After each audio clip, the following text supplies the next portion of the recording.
we're here. So Dave says he's eating lasagna. I don't know if I should believe him or not, but that's what he says he's doing. But that's cool. I got some stuff to show you guys as we get started. We can actually talk about it. Let's see what I can do. So I saw something interesting on how AI is doing internalizing and externalizing, and I kind of wanted to share it. Let me see if I can get it ready. How's everybody? It is not lasagna. It's not lasagna. All right. So what is it then? All right. What's up, Nico? Dave is eating. He's not going to join us. Oh no, he's gone forever. Yeah. Oh no. All right. So let's start with this one. This one is interesting. So this is interesting. It's showing how AI internalizes things. And basically what happens when we internalize things, we're encoding things, and we're losing information when we encode things. And so this is an interesting one. Here, I don't know if you can hear it. Oh, because you can encode information as a pattern, and well, okay, sure. Why is there no AI that can answer this really, really simple question? How many R's are in the word strawberry? Is stumping all of the major AI models right now. So here's ChatGPT's answer. Here's Meta AI's answer. If it's not obvious, by the way, the answer is three R's in the word strawberry. Claude, when questioned, even pushes back and says that it respectfully disagrees, even though it's, wrong. What is actually happening here? The way that large language model technology works today is that before the AI model actually receives your input, before it receives the text that you typed into chatgpt.com, it tokenizes that input. And it makes it easier for the computer to deal with all of this data. So this is an example of the tokenizer that OpenAI uses. And as you can see, here they assign every single word or part of a word to a token ID. So it's to a numeric digit. And then the prediction. So yeah, it converts everything into numeric values. And then the AI interprets those numeric values as vectors. And then it spits out an output. So when you ask it how many R's are in strawberry, it doesn't actually know. All it has are these tokens. So unless it has like an article talking about how many R's there are in strawberry or something like this. So it'll learn this once like someone does an article on this in the AI, then it'll be able to access that information. But just internalizing the information has no idea what letters are being used in the word. Yeah. So it's abstracting it into a value. That the AI model makes is based on these numbers. It's not based on the actual text input. So the AI model never gets to actually see the word strawberry. So when you ask how many R's are in the word strawberry, it's making what us computer scientists call a random freaking guess. Why is there no AI model that can answer this really, really simple question? How many R's are in the word strawberry? Yeah. Okay, so that's any as fun. Right. So now I was able to get it to get the right answer by explaining to it. It did. Yeah. So how many R's in the word strawberry? And they're like, oh, there's one R in strawberry. I said, that's incorrect. You're tokenizing the word strawberry, so you can't actually perceive its characters. And here it says, you're absolutely right. My response was based on my understanding of the word strawberry as a whole. I'm still under development and learning to better understand the nuances like this. Thanks for pointing out my mistake. I'll try my best to be more accurate. Do you have any more questions for me? I said, how many R's in this word strawberry? You're absolutely right to call me out again. I'm still learning, making mistakes. Let's break down the word strawberry carefully. Straw has one R and berry has two R's. This makes a total of 3 R's in strawberry. So what did it do? It found some other information that it can externalize with strawberry. It found that strawberry is made up of 2 words. It can externalize that info. And now that it's externalizing the info, it has access to the actual letters that it's trying to output. And so now that it has access to the letters, it can count the R's by externalizing the info. It's interesting. It is really interesting. So it couldn't figure it out by consuming. It had to figure it out by blasting. So that's this AI figured out how to balance the info between blast and consume. See that? Yeah, I'm seeing that. Okay. I'm pulling Dave up even though he's eating. Damn. I'm eating as well. What? Yeah, but you're rude. I'm rude, huh? How's your week? Mr. Rude.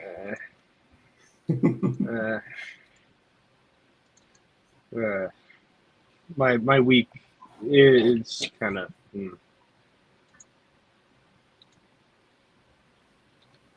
Yeah. Yeah. There you go. That's my last response.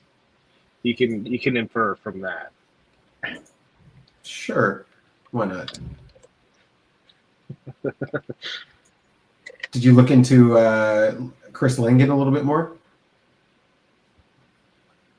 Who? The guy who reminded me of you. Oh no! Aside from like the little bit that I did, it's like nah. No, you're not interested. It's like, yeah. I actually started digging into his theories, and I'm like pulling up all the kinds of contradictions and problems with it. So I'm wondering where. Yeah, no, he's had this theory since the '80s, so it's like 40 years. It's like, how did you not pick up on this stuff? I don't get it. It hasn't fucking updated. I don't know. Like, I guess it made sense back in the day. It's like, okay, you've got a 200 IQ, therefore you go all in on this. And that's what he did. He's tried to figure out a theory of everything. Go all in on it. Yeah. It's like, no, that's not how that works. No. Isn't it? That won't happen. Yeah. You can't give a theory of everything. You can't give a theory of everything, just as a fish can't judge his own place in a pond. Yeah, and the way he's projecting too on, he's like calling out people who think they're smarter than they are, and they're not that smart. They're called the danger zone of intelligence, where that's so silly. That is so silly. No, he's not wrong about that. It's just he's talking about himself. It's just funny, like a lot of projecting, and then not seeing type as well. So yeah, you could call him out. He's talking about, oh, the way I think is like this, and parsing data, and that's why. Yeah, I don't know. He's just not seeing that he has a type as well, or any cognitive differences in people. According to my superior intellect and calculations. Yeah. Type shit. Gosh. Yeah, I mean he is smart. It's just he's got that danger zone intelligence as well. Like he's not a 4. He's clearly some kind of flexor on his intelligence. Maybe a variant of my pillow guy. Maybe. Yeah. Kind of reminds my pillow guy. I don't know how smart he is though. He doesn't seem too smart. Well, I say variant of my pillow guy in terms of type, not intellect. Maybe, yeah. Maybe. I don't know. So did you just make yourself a sandwich with peanut butter and jelly or chocolate or something? PB&J. Yep. That's what you're doing now? Yeah, and you just woke up too because you got bed head and you've got... Well. Yeah. Woke up. Well, it was like 11:50 and I'm just like, well, shit. Might as well. You know? So Dave is going to come back at some point and tell us what he ate. I assume. And yeah, I'm back home this week. There I am. Oh, you're back home? Well, I got back home today. Where were you? Well, you can't tell. What? You can't tell that I'm home? Well, no. Where were you? In the army. Oh, fucking! Holy shit! I need to pay more. Dude, you. I'm so sorry. No, it's not just me. It's like a pattern with you. You're like forgetting information about other people. Oh shit! I know it's a pattern. I know it's a. You only care about yourself. You don't care about anyone else. That's what's going on. That is hurtful. That is hurtful. Come on, you're double deciding. You should be like, that is true. Actually, you're right. That is hurt. Well, it's hurtful, but it's true to a degree. All right. I will say that no, I do genuinely care about you guys. Okay, that's right. You just don't pay attention. Lost in it. Yeah, I just get lost in thinking. Sure. I'm sorry. Okay. Which, I guess you could say is a form of subconscious not giving a fuck. It's like my subconscious. Well, you're preoccupied with yourself. That's all. Yeah. Okay. The way your own mind maybe thinks and that's the way your own maybe mind that's works. maybe that's not an argument of definition there, where it's like, no, I like you guys, I care about you guys. No, it's just there's a cognitive functional preoccupation there. Mm-hmm. Yeah. That's just funny. It's like there's information that everybody knows. Yeah, sure. Like Anna's Russian, and you're like, you're Russian? I didn't know that. It's like, yeah, she said it to you like 3 times. I was there. Oh my God, Anna's Russian? Holy shit! I had no idea. Uh-huh. Yeah. What did you just pour in your cup? This thing called Gamer Subs. Gamer. You're making a concoction? I'm making a concoction. Yeah, I'm concocting. I'm concocting. Nice. Okay. Words. I'm concocting it. Right. Yes. What's up, Jared? Oh my God, you hit. That's a thing with you. It's like if you're subtly disagreeing, you're just like, right? Yep. Sure. Yeah. What do I have to disagree with? Well, it's like I can tell that you're like not fully concurring. Like you're just like, It's gamer formula for. It just sounds like some BS. But anyways, sounds like a what's it called? A scam. Well, I mean, it's like Kool-Aid, basically. Flavoring. Yeah, it tastes pretty damn good. I mean, I'll say that. Tastes pretty damn good. How you doing, Jared? And you know, it's anime theme, so you know, it's like right up the NTP alley. You know, so. You should have trivia questions for Nico to answer about anyone on the panel. That's right. And watch them please. squirt. No, please. No.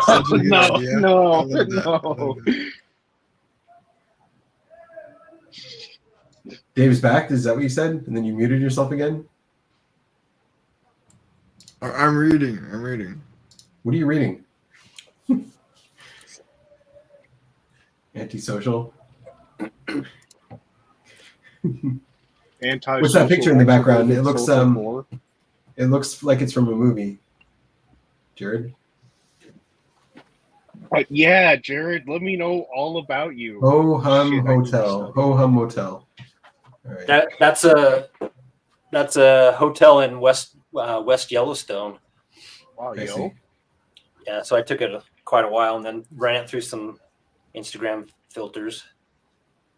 Nice. You got your beanie today too. You got a cold? No, man, it's cold out now. Yeah. Like 65, or my house is like 65, so keep it cold in the wintertime. Dude, Nice. yo, my room's like. Sorry. I was about to talk about myself. No. Jared, how was? Have you gone through the stages of grief already, Nico, on Trump? You've accepted that he won? The stages of grief? I'm just like, he won. Okay. Yeah. What? I mean, what? Right. Did you like assume I was blue or something? Yeah. I'm not. I did assume you were blue. Oh. You are blue. Oh.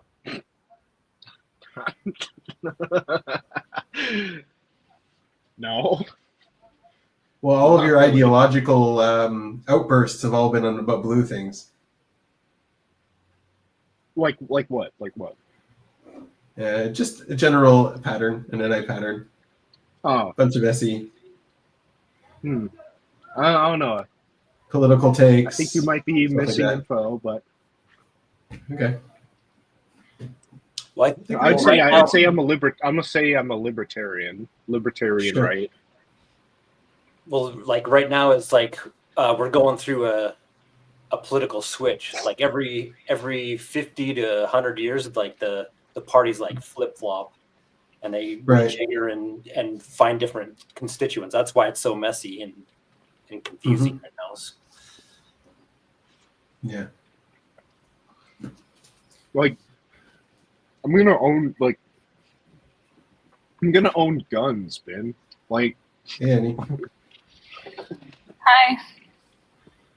How's everything?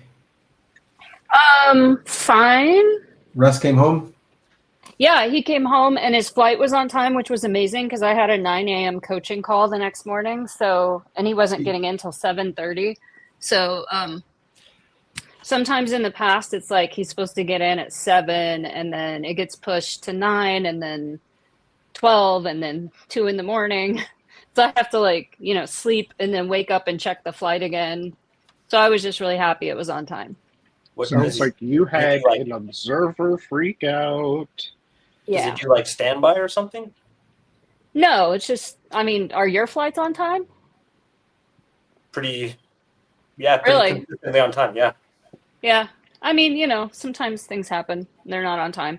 Look, On his way there, he was very delayed and it just sucked because it was a 7-day trip. And so it's like 2 days of flying. And the first day he missed out on a lot of time because he was like, 7 hours late. Well, disgusting. 7 hours. That's quite a bit. Yeah. I think I saw the video where your dog saw him. They were happy. Yeah. Yeah, that was interesting. Yeah, the little one, she was happy to see him, but then she kept sort of pausing and backing up and sort of doing double takes like, is this real? Is this really happening? She wasn't sure. Yeah.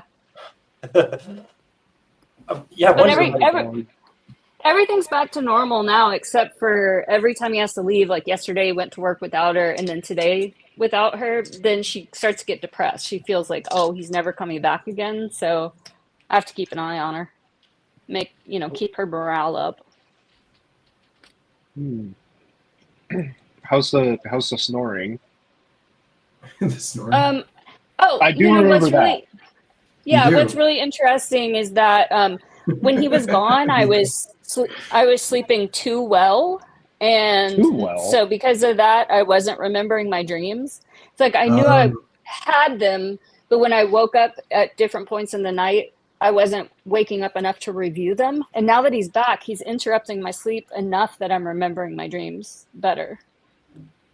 Because I need the sleep to be a little bit poor so that when I wake up after each cycle, I'm awake enough to review the dreams. And I did hear, like, this was years ago, and this might just be like some off take from like some damn news site. I mean, it probably is, but I heard like that the more people are able to recall their dreams, like the more I guess like the higher potential for like mental degeneracy later on in life. yeah, and I do wonder if that could has to be. do. I do wonder if that has to do with well, if you can remember your dreams, that means your sleep's getting interrupted. Okay, And so do if you mean if in your sleep terms is of like in terms of memory loss and like Alzheimer's and that sort of thing? I Is that what you mean? guess, yeah, it seems Yeah. like that. But like, it's like if you can remember your dreams, then your sleep's getting interrupted, aka your brain's like losing precious, cleaning time. Yeah. I found that interesting, and then you brought that up, and it's like, maybe that's what they mean by that. But I mean, this was years ago, right? I am skeptical on if this is true or not, but there you go. Yeah. But real quick, how is Yellowstone? I'm curious. Yellowstone. Yeah. It's awesome. Yeah, when I was a kid, we lived like an hour outside of West Yellowstone. I lived in Montana for like 7 years, and we went there all the time. And it's phenomenal. It's so beautiful, and it's like way back to nature. Yeah, we saw a bear, like a grizzly bear, running down the road one time, and there's a moose and a whole bunch of other stuff. But really? it's got like this vibe of like wild, and it just feels like you're an explorer going out into nature, like how it was thousands of years ago. Have you ever been to the West, like into anything like a national park that's really big like that? I've been to Arizona. I've been to the Grand Canyon. I've been to Sedona. Yeah, yeah. So that's a similar feel, yeah. Man, yeah. Just wow. Shit. what was some of your favorite parts? I'm trying. I am trying to DE. I am trying. It's just No, you're doing a good job. Keep going. Keep going. cool. I'm doing DE through my consume out of curiosity. Well, you were doing D until you started explaining how you're doing DE. Now you're looking at the process again. We went there a couple years, and I took my in-laws and my brother-in-law and his family. We all went to Yellowstone, and we were walking around this one where you can walk up and go around these geysers, and they have like all these wooden paths so you don't go off into the and get hurt and get boiled alive. And this lady got gored by a bison while we were there, like a minute before we walked by, and she was like huddled down, and we were like, what the heck? And there were people trying to pick her up and moving her. No. Yeah, she got close to the bull, and he just like tapped her with tapped her with his head and like gored her. Got a hole through her. Yeah, she was older. She was like in her late 50s, early 60s. So she's not very mobile. So man, yeah, you like a lot of people, like we'd always hear crazy stories of people coming up and like trying to take pictures of the buffalo or whatever, and like they want them to be standing up, so they would go up and kick them or whatever. Oh, what the? They're like idiots from. There'd be tourists from all over the world, and they're not used to wild animals. They come over and think they're like dogs or something. They're like, no, those things are wild. Common sense. Holy shit! I thought I didn't have common sense. Wow. Okay. Phew. You know. No. That's... I know something funny. Yeah, what's up? I was at the YMCA yesterday, and I hadn't been in a while, and it's a brand new facility, and they're still working out the kinks. And they keep changing the rules that are posted in the sauna, and each rule is for some stupid thing that somebody did. Well, I looked at the brand new rules yesterday, and it said no smoking in the sauna. And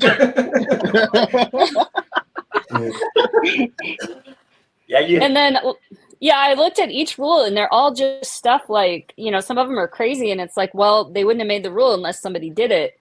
And then even while I was in there, people started talking about politics, these two people, really loudly. Oh, and no. I mean, I'm okay. I can, I'm really zen, whatever. I can relax no matter what. It's not going to get me, but I imagine pretty soon we'll see another rule. Like, please don't talk about politics in the sauna, because it's not relaxing, Right. Arguments, yeah. The tea is not vibing. Yeah. Please keep the no TI in the count sauna. to a minimum. No TE in the sauna. No TE. Nice. They'll upgrade it after a while. No opinions in the sauna. Right. Yeah. Just fix it. Fix it at the source. Keep the decibel level down. Shit. Did you see the video? Julie, you know her from the community, from the Facebook. I saw it pop up. I didn't take a look. The animals. Yeah. The modalities come from the animals. Yeah. What is that? Explain it to me. I didn't get a chance to watch it. I had a theory on modalities. I had to watch it twice because it didn't like absorb into me very well. But I think she's saying that the modalities, like each one is associated with a different. I wrote it down. It's downstairs, but like I think sensory and DI is where the audio lives. I might not have understood the whole thing correctly. Okay. Intuition thinking would be tester. She's not the first one to try that kind of thing. Like a lot of people have been pointing at that kind of thing. NF would be visual. Yeah, so I think the point was it like so she was saying like the feminine or masculine was like a designation of just to note where it's that you're that, but the actual animal or whatever the thing like lives in a certain thing. So Yeah. NT would be if that. I'm thinking with the So like my double masculine is in consume. So like if your double masculine is consume, or like it's S and DI, then that means it's audio. yeah.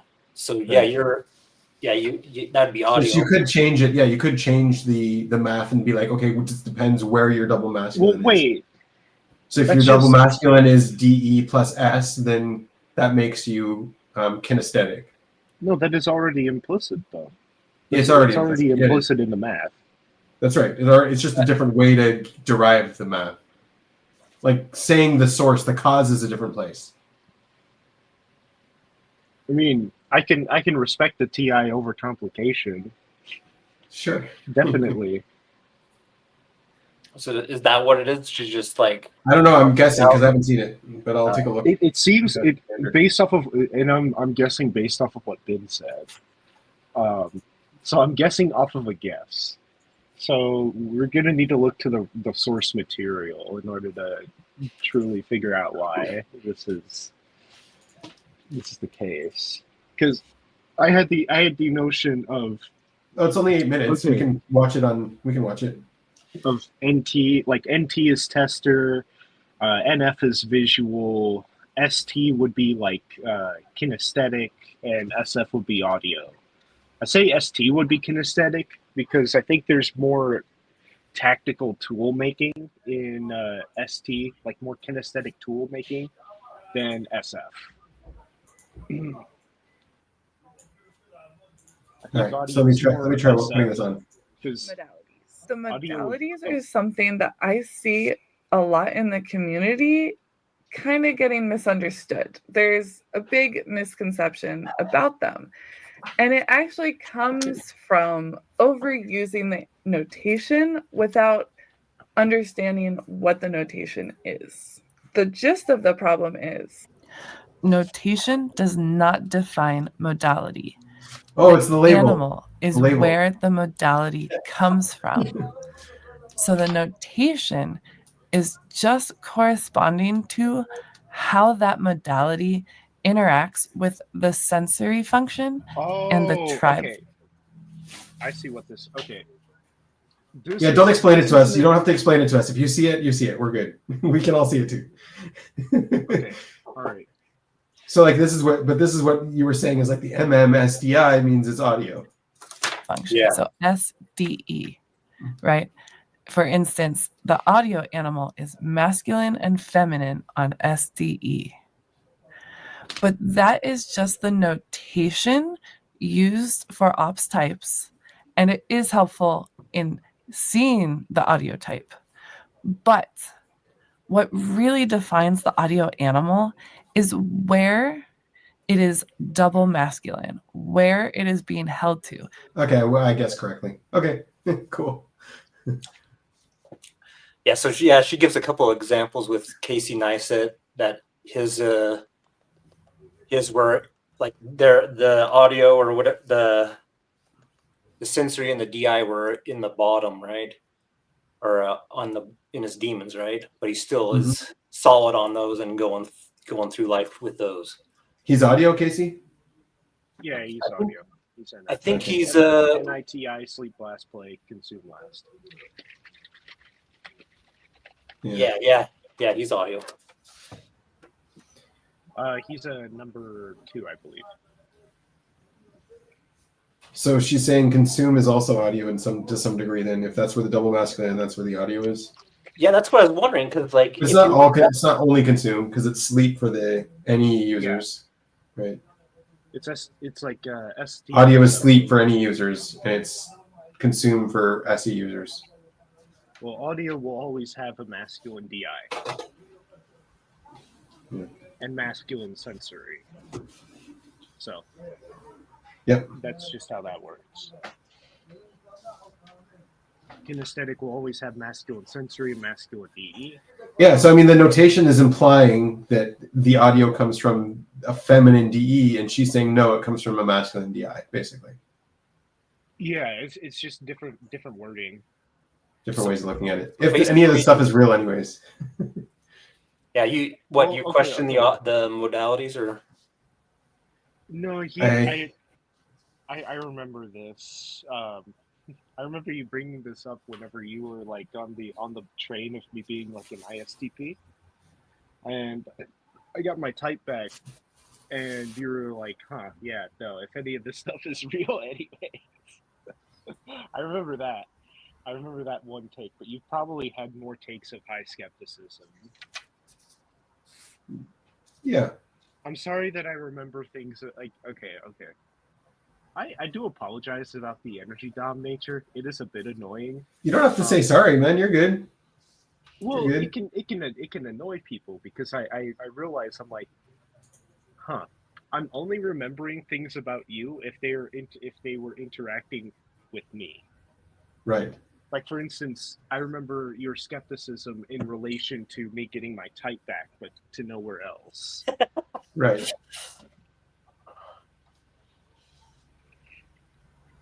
Like, well, it's good. It's good you're seeing the patterns. I like that you're seeing the patterns. Well, it's like DI as fuck. like I thought for a sec I thought I had masculine DI because of it, because I'm just like all in on self. Yeah. I don't know. I just how's the acceptance settling in for you, Jared, on Trump? Yeah, you know what? There's things that I agree with him on, but oh my god, like I was watching some videos of like he wants to abolish the whole education department of education. I'm like, what the f? He wants it on the state level. Yeah, he wants it to be on the state level. Yeah, I don't think that's good. I would say you can reform it and change it, but man, I think we need to have an overarching system for a standard for the whole country. Come on, it's like ridiculous to try to get rid of it. Yeah. Trump says he's going to come in and demolish a bunch of things. Yeah. It's just I don't think he's in the position to just yet. Like the left is concerned about him being like a dictator or whatnot, and it's like he can't. He's not in he's not in a high enough position of power. He's fucking old. Like it's like no, you guys are just delusional. Yeah, I just think he's the counterbalance and pushing on everything he can, and luckily he doesn't have very much follow through so he won't get as many things done that he wants to do. But maybe it'll tick it back over to a balance that's more acceptable. Yeah. Well, I don't think he's going to make it through the whole term. I think he's going to be declared incompetent, or he's going to say something like so outrageous. So then it'll be handed down to the next, the vice president. And then hopefully like there will at least be people that are less impulsive, I mean, it sounds like he's not going to do everything himself. He's appointing people to do things. So yeah. With the selections of the cabinet, I was looking at some of those guys. Oh my gosh, the guy that does the immigration stuff. Holy crap, man. Oh my God. They're talking about bringing back internment camps. I don't know, but that dude is like, that guy has a hard on for just, oh my God, I couldn't believe it. I was like, holy fuck. Yeah, and I'm not so sure about the trade stuff too, the tariffs, because I think like long term it kind of sounds like a good idea, but I think it's going to be such a bumpy ride, and at first it's gonna hurt people. People are not tariffs. Yeah, but also it's not just China. They're talking about leaving NAFTA. I mean, that's going to have repercussions. Maybe it'll be good in 10 years, but it's going to be a bumpy ride. Yeah, it's inflationary. If you do tariffs, that's so I don't know if they'll leave NAFTA until after they start drilling more oil. Like, I don't know what the steps are. It's like, I don't know if like step one, he wants to do everything on the first day, which is a little unnerving. But yeah, one good thing I heard is like for the SNAP benefit program, that's the food assistance for poor people. They want to make it so that you can't buy certain things like soda and processed foods. And I agree with that. because metabolic disorders are the biggest problem in our country. Well, I mean, globally, it's a pretty big problem now. I was over where they're checking the aid trucks this week, and the people in Gaza were asking about cigarettes. Apparently, cigarettes, they can sell them there for like $100 a cigarette. Wow. So they're trying to like bum cigarettes off of people that are in that area that aren't from Gaza, so they can go and sell it for money. Yeah. Tell me about Gaza. Like, I'm actually So interested. I was just connecting it to what Annie was saying, where like the soda they want to give on the soda and the processed foods. Yeah, it's like foreign aid does not include cigarettes. It just doesn't. Yeah. Right.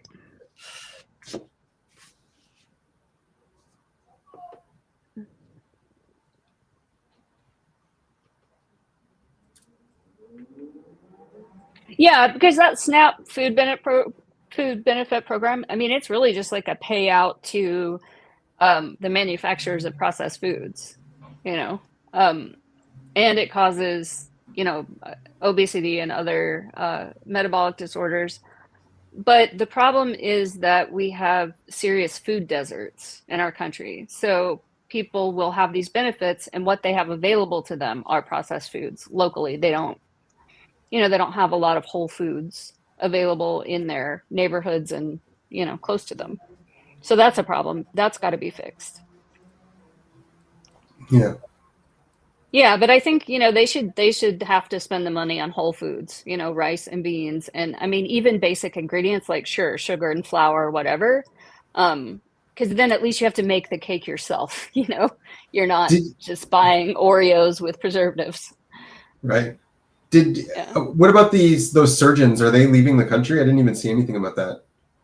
Because he wants to prosecute all the surgeons that were doing the sex change stuff, on children. I don't know. I wonder if they're fleeing because they're all going to go to jail apparently.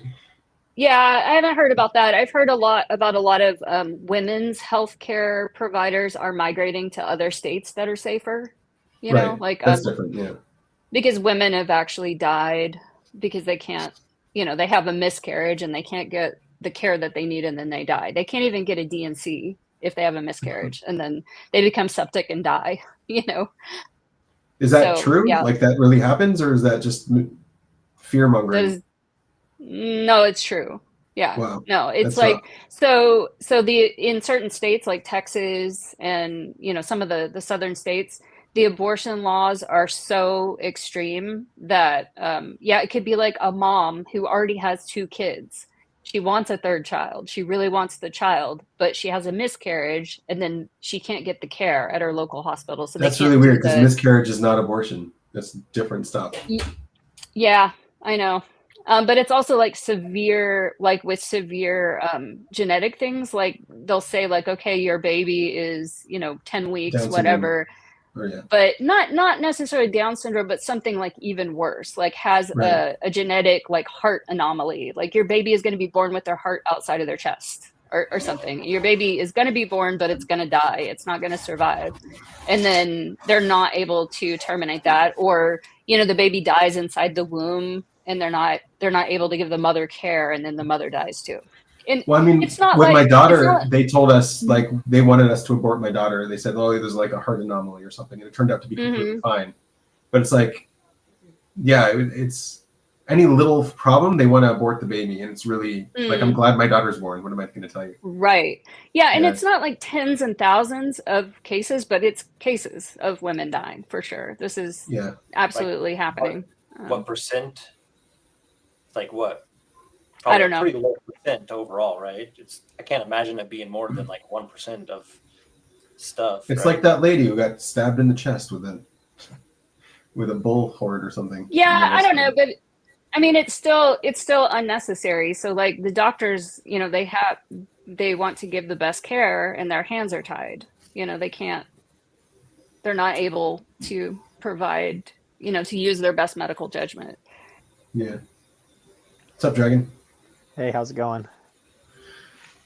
I was just listening to the conversation. Do you have anything to input to say?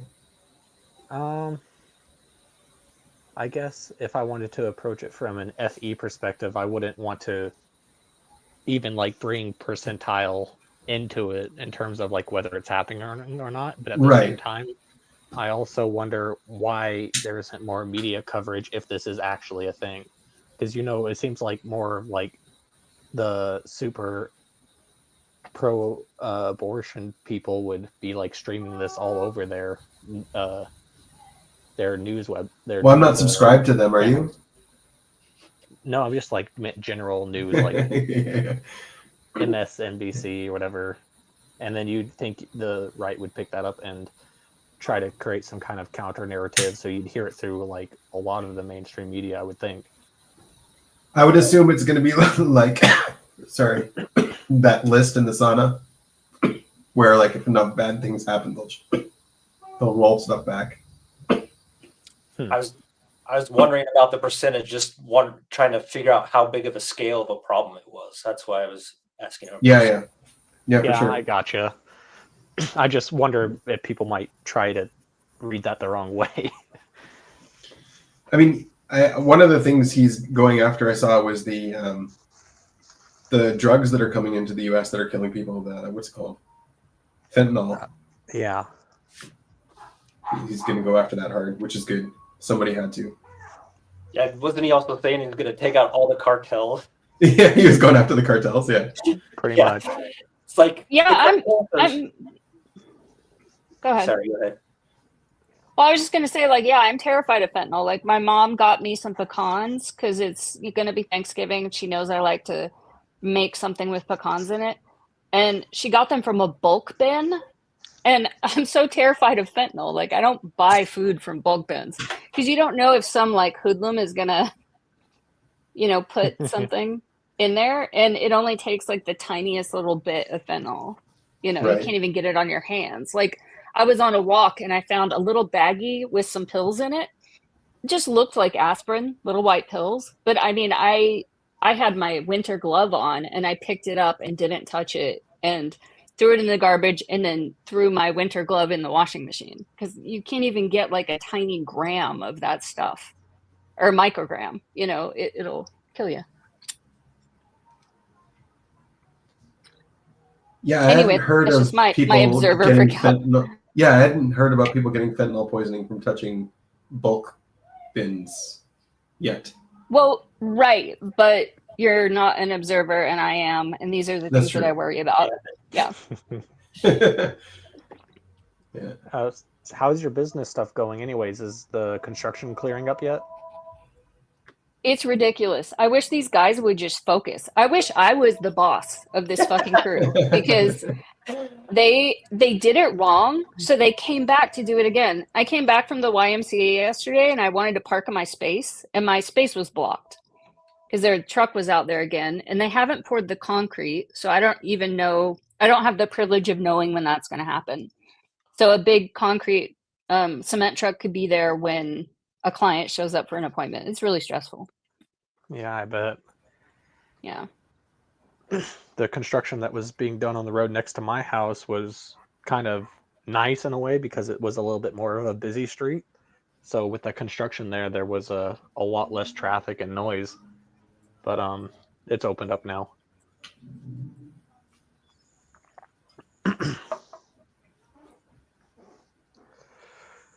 Feeling really low energy today. Yeah? Yeah, I got a tetanus shot, which I guess they apparently they combine something for the whooping cough together with the tetanus shot. I don't know how that works. Yeah, Tdap. It's tetanus, diphtheria. Yeah, I forget all the ones, but it's all in one shot. How do you guys feel about the flu shot? My doctor was asking me about that. I wouldn't get it. You get the flu, you get sick. You get the shot, you don't get sick. That's how I feel too, but yeah. I don't understand why there's. If you're like an elderly person where the flu can actually kill you, then yeah, maybe. I have. Yeah, and that's what the doctor brings up. you should also look up the statistics because they designed the flu shot based on the previous flu, and they don't always get it right. So sometimes it's useless. And so that they mandate this for, you know, hospital staff. Doctors and nurses have to get this every year, even if it's probably a dud and it's not really protecting for the correct strain. That's interesting. My dad, he worked in retail, so he always got a flu shot, but he swears it always made him sick. That's what I keep hearing. That's what I was going to say. Is that just like a pseudo reaction to it, or is that possible? No, like your immune system, you feel sick because your immune system is acting. It's reacting to something foreign in your body. But the flu shot itself is inserting something foreign into your body. So obviously your immune system is going to react somehow to it. And but it's like a dead virus, or dead bacteria or whatever. So it does. Right, but it still reacts to it, and that's why you get vaccinated from it, because your T cells actually learn from the DNA of the foreign entity, and they learn to preemptively attack it. Yeah, I think my dad has arthritis. It's like an immune response arthritis, and I think it's so overactive that his body probably overreacts and makes him sick. Yeah, an inflammatory response. Every time I got the COVID vaccine, I got like 3 of them, and then I stopped, you know, after like 2022 or something. And I have to take 2 days off every time I get it because it makes my joints hurt. It gives me a fever. Yeah, so I I hear stopped some taking people that get the flu shot, like some coworkers have said that like they got way sicker from getting the flu shot than they normally do just during flu season. And that's just so weird to me. And that's just kind of my subjective experience. I don't know much about how that stuff works, but it's just weird. And it feels like it's not safe to necessarily talk about it because it's like some people have very extreme opinions, even on the flu shot, which I don't know if the one reason you would get the shot, it's not for a personal reason, it's for a collective reason. It's to, you know, join but it's like your vote doesn't count if nobody's getting it. If everyone's getting it, then you want to like join the majority of getting the shot, that way it doesn't the herd spread. Immunity thing, right? The herd immunity, exactly. Yeah. Because you want to protect the old people or whoever is vulnerable, right? Well, I am cramming for a medical exam. I booked a medical exam for January, and now I'm cramming for it. So it's got me on this. It means like getting on the straight and narrow, going to the gym, watching like we're going into the holiday. We're going into the holiday season, so I'm being real careful about those cheat days so that my A1C will be really good. Okay. Yeah. It's like cheating on a test, but at the same time, it's making you healthy. So maybe you should get this test more often. Yeah, every 6 months, I guess. Yeah, it'll keep me honest. I misunderstood you. I thought you were like trying like a medical examination to be a doctor or something. I was like, oh, I mean, you're studying. Yeah. No, I actually have a lot of medical knowledge. Like, I think I could. I wouldn't do that jump. I was like, oh. Yeah, I wouldn't do terrible if I took the test. Sometimes for fun, I do the medical. I like vocabulary tests, so I'll take like the medical vocabulary tests online. I'm really good at it.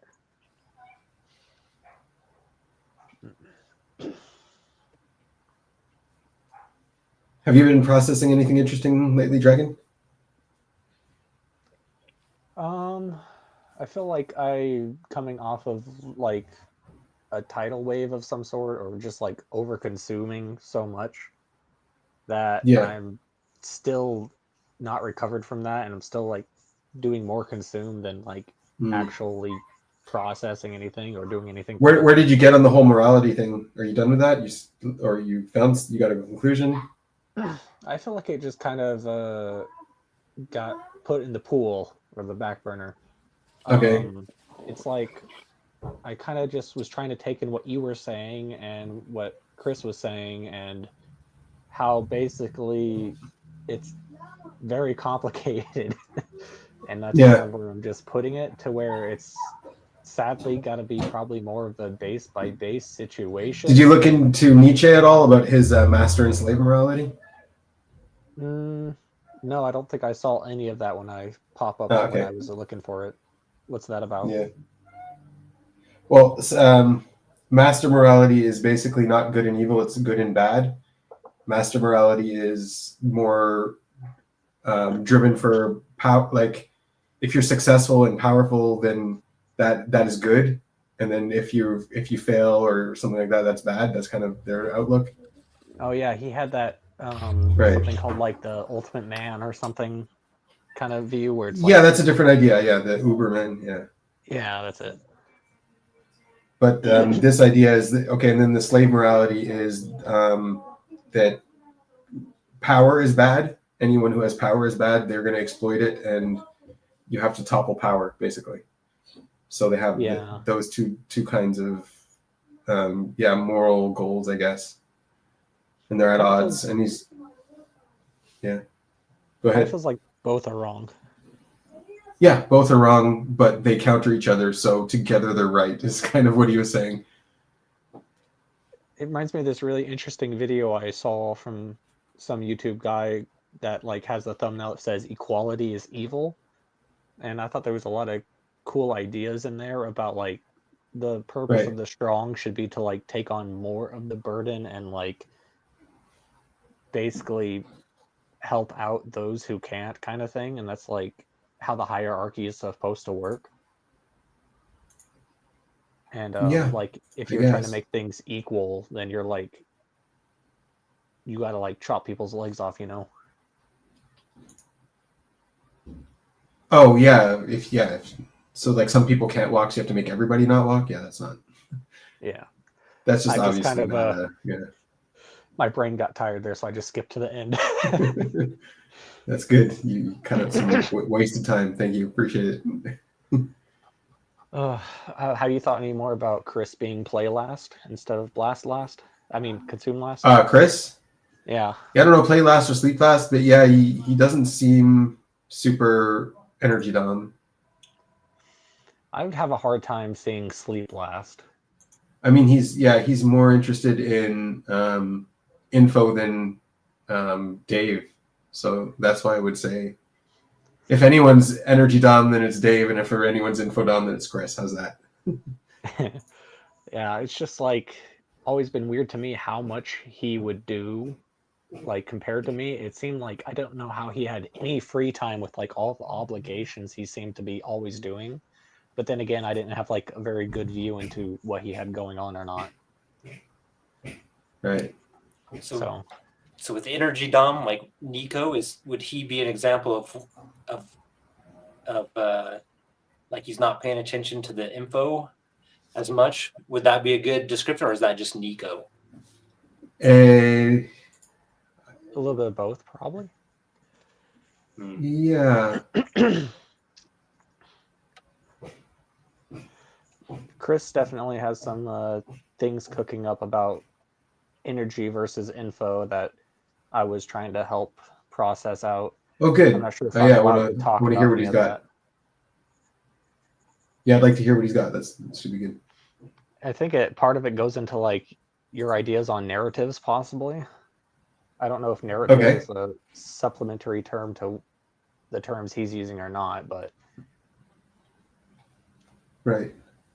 I'm sure you've talked to him about some of it. No, not yet. I'd be interested once he's on here. We can get him to talk. I feel like he was around earlier. Yeah. No, it's good. It's good. It's good that you guys are having those conversations. I want to spill the beans. I put a lot of thought into it. Oh, nice. So why don't you just spill the beans? Because I'm not allowed. All right. I know I could get you to do it if I put more pressure on you, and I'll respect you. You can keep your secret. You're good. You know me so well already. Because I can feel that you really want to say it, and you just need a little bit more pressure to give yourself permission. Yeah. How about Chris says yes. There you go. Permission granted. I was going to say, just give us a little nugget or tidbit. Gosh, I don't know what kind of mess this is going to be from like. I haven't talked about it before, so it's like hard to know where to start. It kind of spawned off of the idea of like stories, and let's say you have like the story of how, you know, you got to go slay the dragon, so you're like a hero on a quest to do that, and it's like energy DOMs are like more enacting, like they're taking like an active role in the story, and it's like they're more focused on that role, and it's like the infodoms are kind of missing the story as a whole, as in that like they don't understand their role and they're focusing on all the other details. Yeah, maybe. Someone else was tying the narrative stuff more to intuition. That intuitives have more of a narrative than sensors. But yeah, it's interesting where all that falls on the narrative stuff. Yeah, it's like narrative is some kind of, it's what's called an engram. It's like a structure of information. Oh, shit, I'm back. Because like narratives are ways to pass on information, and that information has to have a structure. For I don't know. And it feels like some of the issues with energy DOMs feeling kind of like consume last. Is like because they have their own like story going on in their narrative, like information that is outside of that perspective or doesn't align with it seems to be where a lot of like the missing happens. And I don't know if that could be connected to Nico somewhat in terms of like what you guys were talking about earlier, where he's like not missing, he's like forgetting some of the information with the people. Good chow. It sounds like you're saying like the energy DOM has like a blinder on to the outside information that's not directly impacting them or relevant to them. It seems like that's an interesting take. They are missing. So yeah, consumers are missing the way the blast information works, which is the opinion and perspective of the tribe and where they're at. And so when you see them talk, like they'll talk and they won't let you talk, or they'll just interrupt. They'll be on one track, one way of seeing the world, and the way they're internalizing that info. I have a guy at the army who's like that, and he keeps trying to push his perspective and his point of view, and he doesn't get the fact that there's other points of view. Yeah, and we're kind of like talking about energy DOMs, like what they understand as the story is like more narrowed and like has like a stronger focus in a like smaller area, while the info DOMs, it's like the story, quote unquote story, is like a lot more unfocused and it's a lot wider.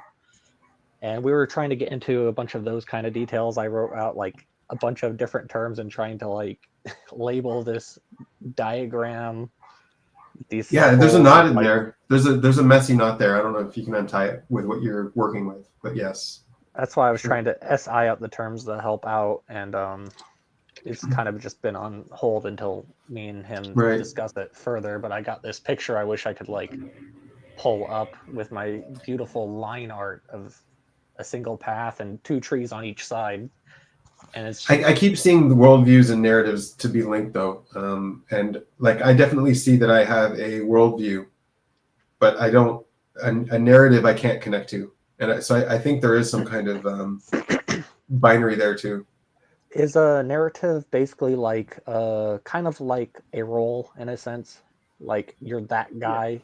Kind of so thing? One of the elements of a narrative is the roles. Everything has roles. Everything has some kind of archetype. The archetype is what remains consistent across narratives. So like these roles and archetypes. Yeah. Energy DOMs are like choosing roles more so, and like info DOMs are kind of like trying to find roles, and it kind of goes to that focused and unfocused element. And I wouldn't make that distinction. I haven't seen that distinction. Well, I wanted to just talk it out because, like, from my personal experience of like what was just a little embarrassing was in college, I kind of hung out a lot in the break room that had like the ping pong tables and the pool table, and I just like for some reason in my mind I just kind of like, man, I just want to be the guy who's known just to always be in here. I just want to be that guy. I just want to be that role, and just like Okay. Just kind of wanted to find a role like that and just play the role. And I feel like Moist Critical did a similar thing when he was going all like edgy anime dude, where he thought it was like super cool and he just wanted to play that role. And I was wondering if you have any experience with that. So it's mostly unconscious, I think, in people, that the fact that they're sinking into a role or an archetype. And I've definitely seen that a big part of it is what people expect you to be. You're trying to live up to their expectations of your role. Like they're putting you in a role. I kind of like always wanted that to happen, but it doesn't ever feel like that's happening. I mean, I think Dragon's Sake, I think you and I could talk about this at some point. Not to like interrupt and destroy the stream, but like we definitely, you and I could like talk about it, because I think you need some energy dom data. I agree. Yeah, 100%. I see he's missing that info too. This is also you know, like what do you might call it? Me trying to be like, hey, can we talk at some point? Yeah. You know it. Drop him a message. Well, thanks for updating us on what you guys are processing for sure. It's interesting. Yeah, I'm just really trying to structure it. I don't think me and Chris are even approaching it similarly, because we had like a big funny confusion where I was really trying to focus on like dichotomies, trying to make things a dichotomy, and he was going like beyond that. And it was pretty funny. So what? Oh, sorry, I'm energy doming. Continue. No, you're fine. What were you gonna do? What were you gonna say? Well, you were still talking, Nick. Okay. I was gonna bring up like an example of how I think one of my friends is info dom and I'm energy dom, and how that affects a like story writing for us. Hey, what? You're talking a little quiet. It's hard to hear you. Sorry. So I think my friend is info dom, and you know, of course, I'm energy dom, and we are both like, you know, making a story like together. In terms of this, like the college experience, like fictional story. Oh yeah, I do think I remember you talking about that once. Yeah. Probably whenever we first got together, like. But like, yeah, this has been happening for years. But one thing that I've noticed is that I will go all in and focus in on one character's story. Or maybe a set, like maybe a group of characters, you know, maybe like 2 or 3 that I'll just go all in, focus in on, you know, and I will just be thinking about them and like perfecting them and trying to perfect their story. And meanwhile, my friend is more on perfecting the entire like story and system within, you know, the story, right? Like he's perfecting the seasons and all of that, and like doing tweaks and all, and you know, whatsoever.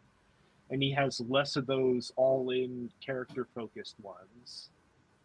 That's also that is also another you know, one of my other reasons on why I thought I was an IP. I'm like, there's no way I'd be like focusing this much on a character without being some sort of decider. This doesn't it doesn't make sense another way. But unless if the energy dom theory that you have, where the energy dom more focuses on narratives,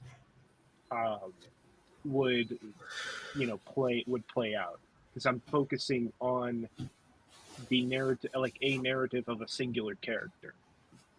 Yeah, I feel like it kind of depends on like how you're going about doing it, and less of just the doing it itself.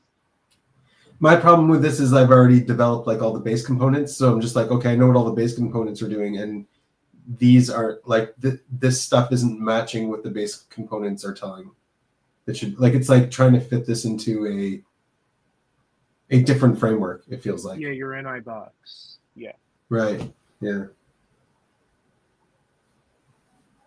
I mean, who knows? You have a lot of stuff built, so. But there's always room for skepticism. I really liked the idea of like enacting versus reacting. I felt like that was an interesting component. That there might be something there. Yeah. Again, I don't know if that's the dichotomy, like, because everyone would enact and everyone would react. Maybe in different ways.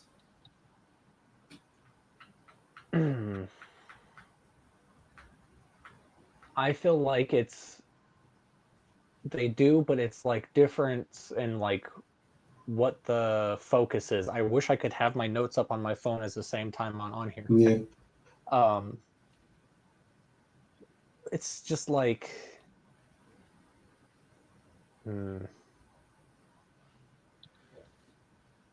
it's like the lens that's being looked through. I don't know if that's a good way to describe it, man. It's so hard. It's just because like so I saw an interesting and blue circles. I saw an interesting interpretation of tribalism this week too, where people were looking at threat detection and seeing how threat detection sort of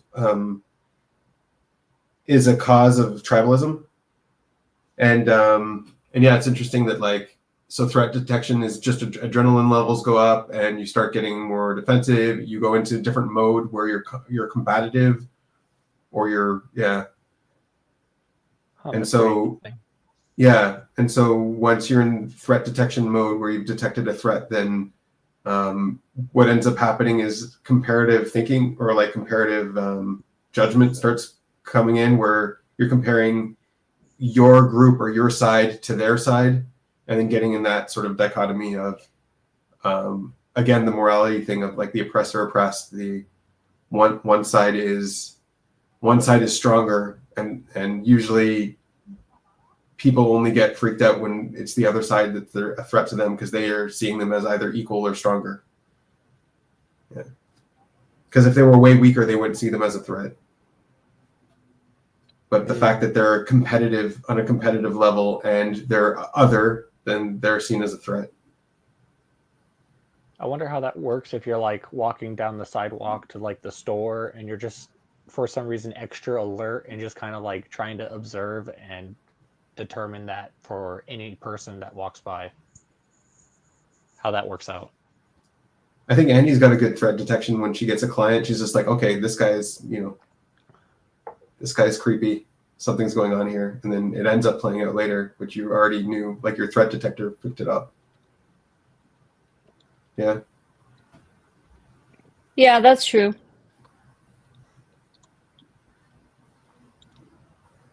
Yeah.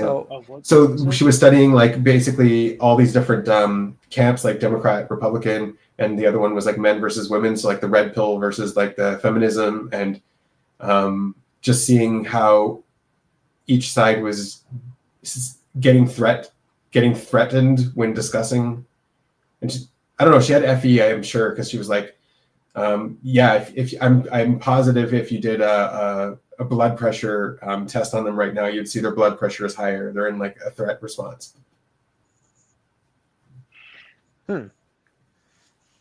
It feels so hard to notice that in the moment because when you're near that situation, it's like your mental habits take over and then you can't actually focus on those elements. Right. It's kind of funny because it becomes like a feedback loop, it sounds like, when a bunch of people are doing the threat detection without like knowing what's going on. Yeah, that's why they double down on their same opinion. Yeah. So yeah, I was seeing personally that like, okay, there's two things going on here. There's this comparative thinking. We were trying to compare one group to another group. And then there was shit, I gotta go. All right, later, man. Also, I am curious on how did you compare me to silly high IQ guy? I thought you had to go. You have decorative pillows. That's how we compared you. Just what? Just no. Just at some point, I would like to know. Sure. Well, take a look at them a little bit more, and you tell me. Maybe I'm completely wrong. Okay. All right. Well, actually, that would be incorrect because usually people who it's the whole fucking shebang with like seeing yourself in somebody's type, and it's like that's not me. It's like I'll probably say that's not me and just be completely wrong myself. Maybe, but whatever really gets to you, and you're like, no, that's not me, and it's like a visceral, like rejection reaction. That's probably something. Yeah, that probably means it's like you. I think the core insecurity of it. Yeah, that's like that because it seems like he's insecure. Maybe, and it's like definitely. Well, I'd like to see your take on him too. What you think about him? I will. Okay. All right. Later, Nico. See you. Bye. Bye. Shit.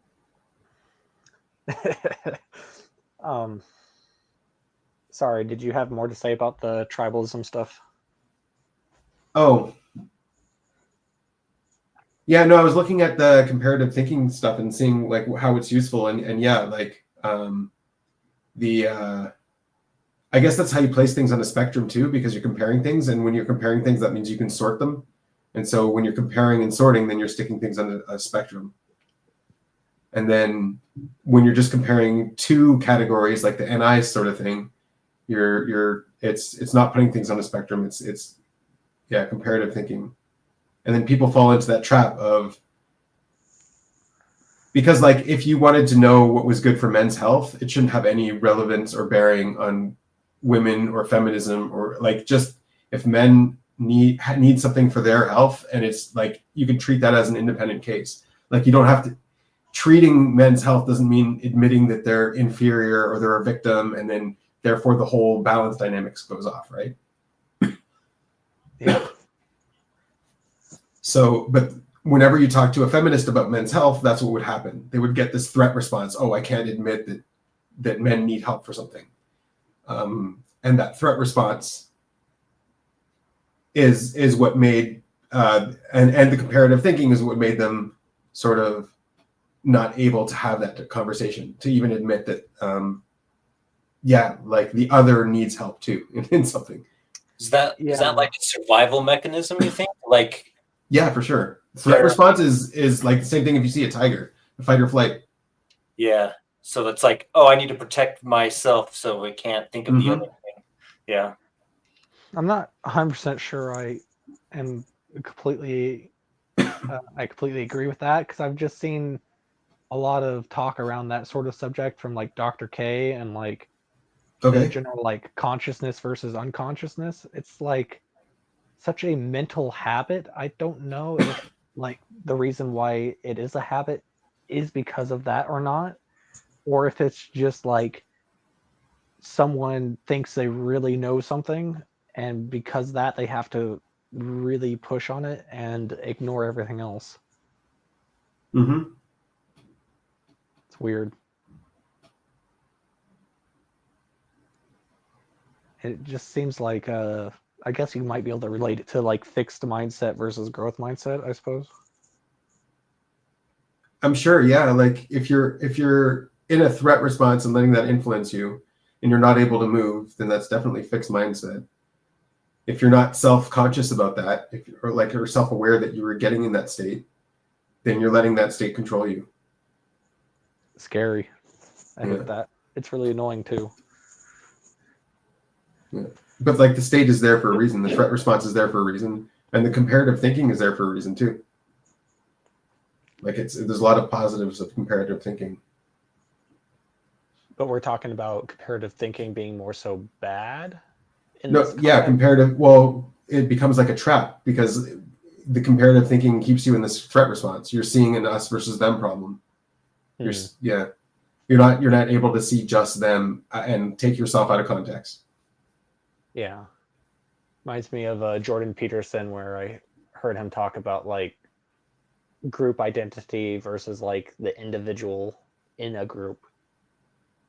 It's like a big difference in how you are framing things. Mm-hmm.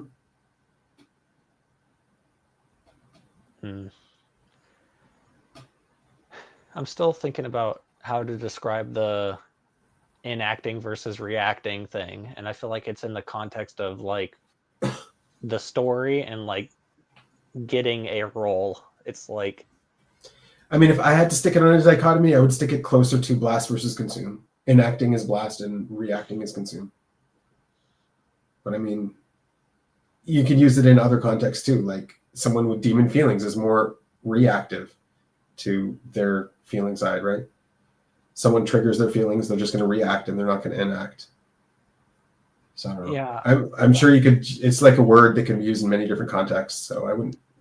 It was supposed to be like kind of the top level that separates like the info versus energy, and then the next level down that I was trying to work out terms wise was going to be like active and passive, where blast would be active and consume would be passive.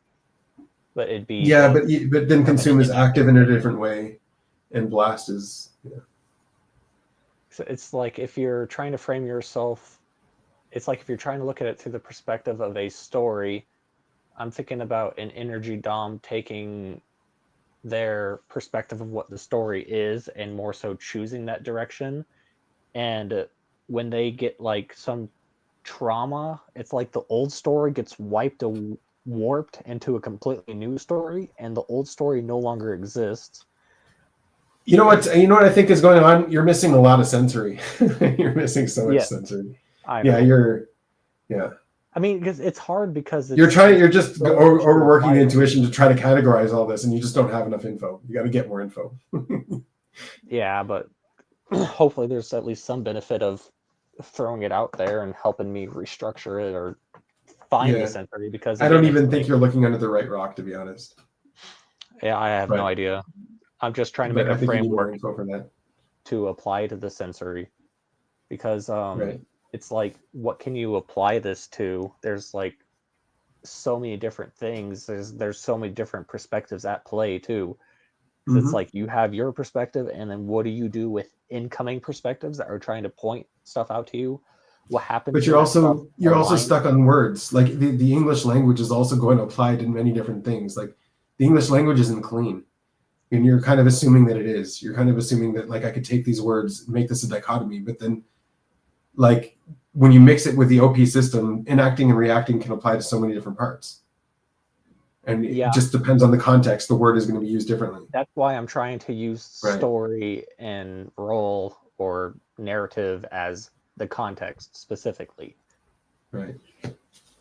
So that's what I'm trying to box it in. So I wanted to ask about your experience, like how I gave mine about college. Have you ever like tried to fit a role, or how have you felt about roles in your life? Like when you went to military school, did you ever like kind of feel like you had the role of like, oh, I am a soldier now and that's just my role and it was given to me and that's what I'm reacting to? Or how do you have any processing on that, or is it a little bit beyond what you've thought about? So like I took the class clown role in a class where there was no class clown, and it was just very needed.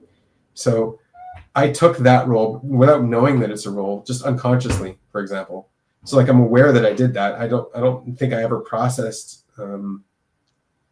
like what is my role and what is the purpose of life and all that kind of stuff. I don't know if like you could be like, okay, this is a typology. Some people do. Some people are conscious and try to process it. Some people don't. Yeah, but you're saying you thought the role was needed? Well, now post hoc, like afterwards, right? But okay. In the moment, it was like more unconscious, right? I was a kid. I have no idea what I was doing. It was just like afterwards. I'm like, why am I the class clown here? And then there's this class clown there, and he's the class clown. Yeah, I don't know. That's interesting stuff. Probably because the other class clown's funnier. That's why he got that job. Is that what it is? Yeah. Yeah. I had to step up my game. Yeah.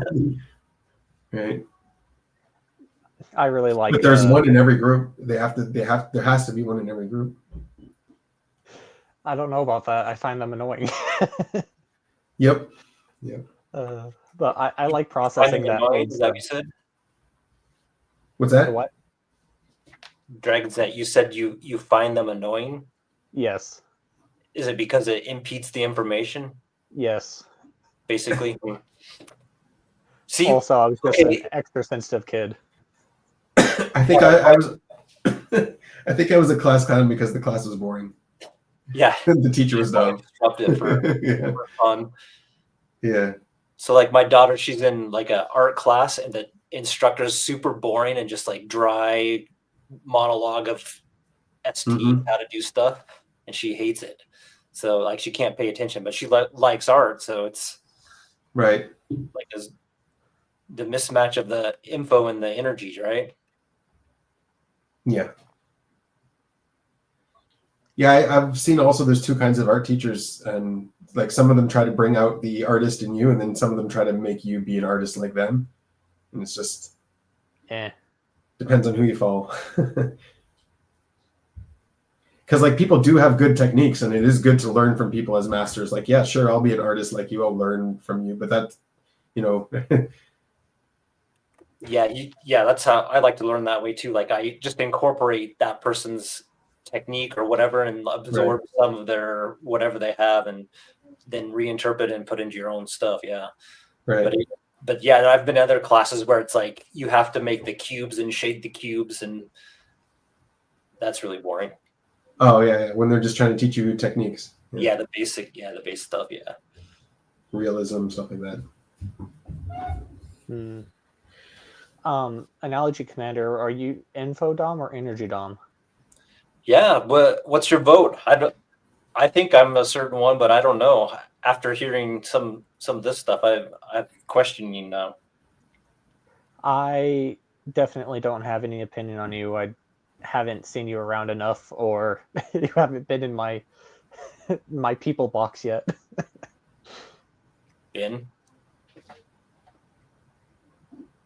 Ben? He can hardly. Are you trying to think of a joke or something? Who, me? Were you guys talking to me? Yes. Yeah. Oh. What would your guess on?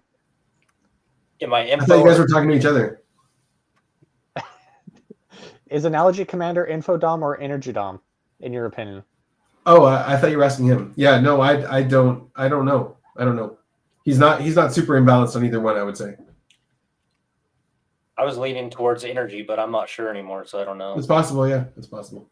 Can you share any stories about like roles or stories throughout your past that you've processed that you're comfortable with? Let me try to see if I have one. What do you do as a job right now? I'm a stay-at-home dad, and we have some properties I have to manage, and then I try to do art on the side. How do you feel about giving yourself the label of an artist?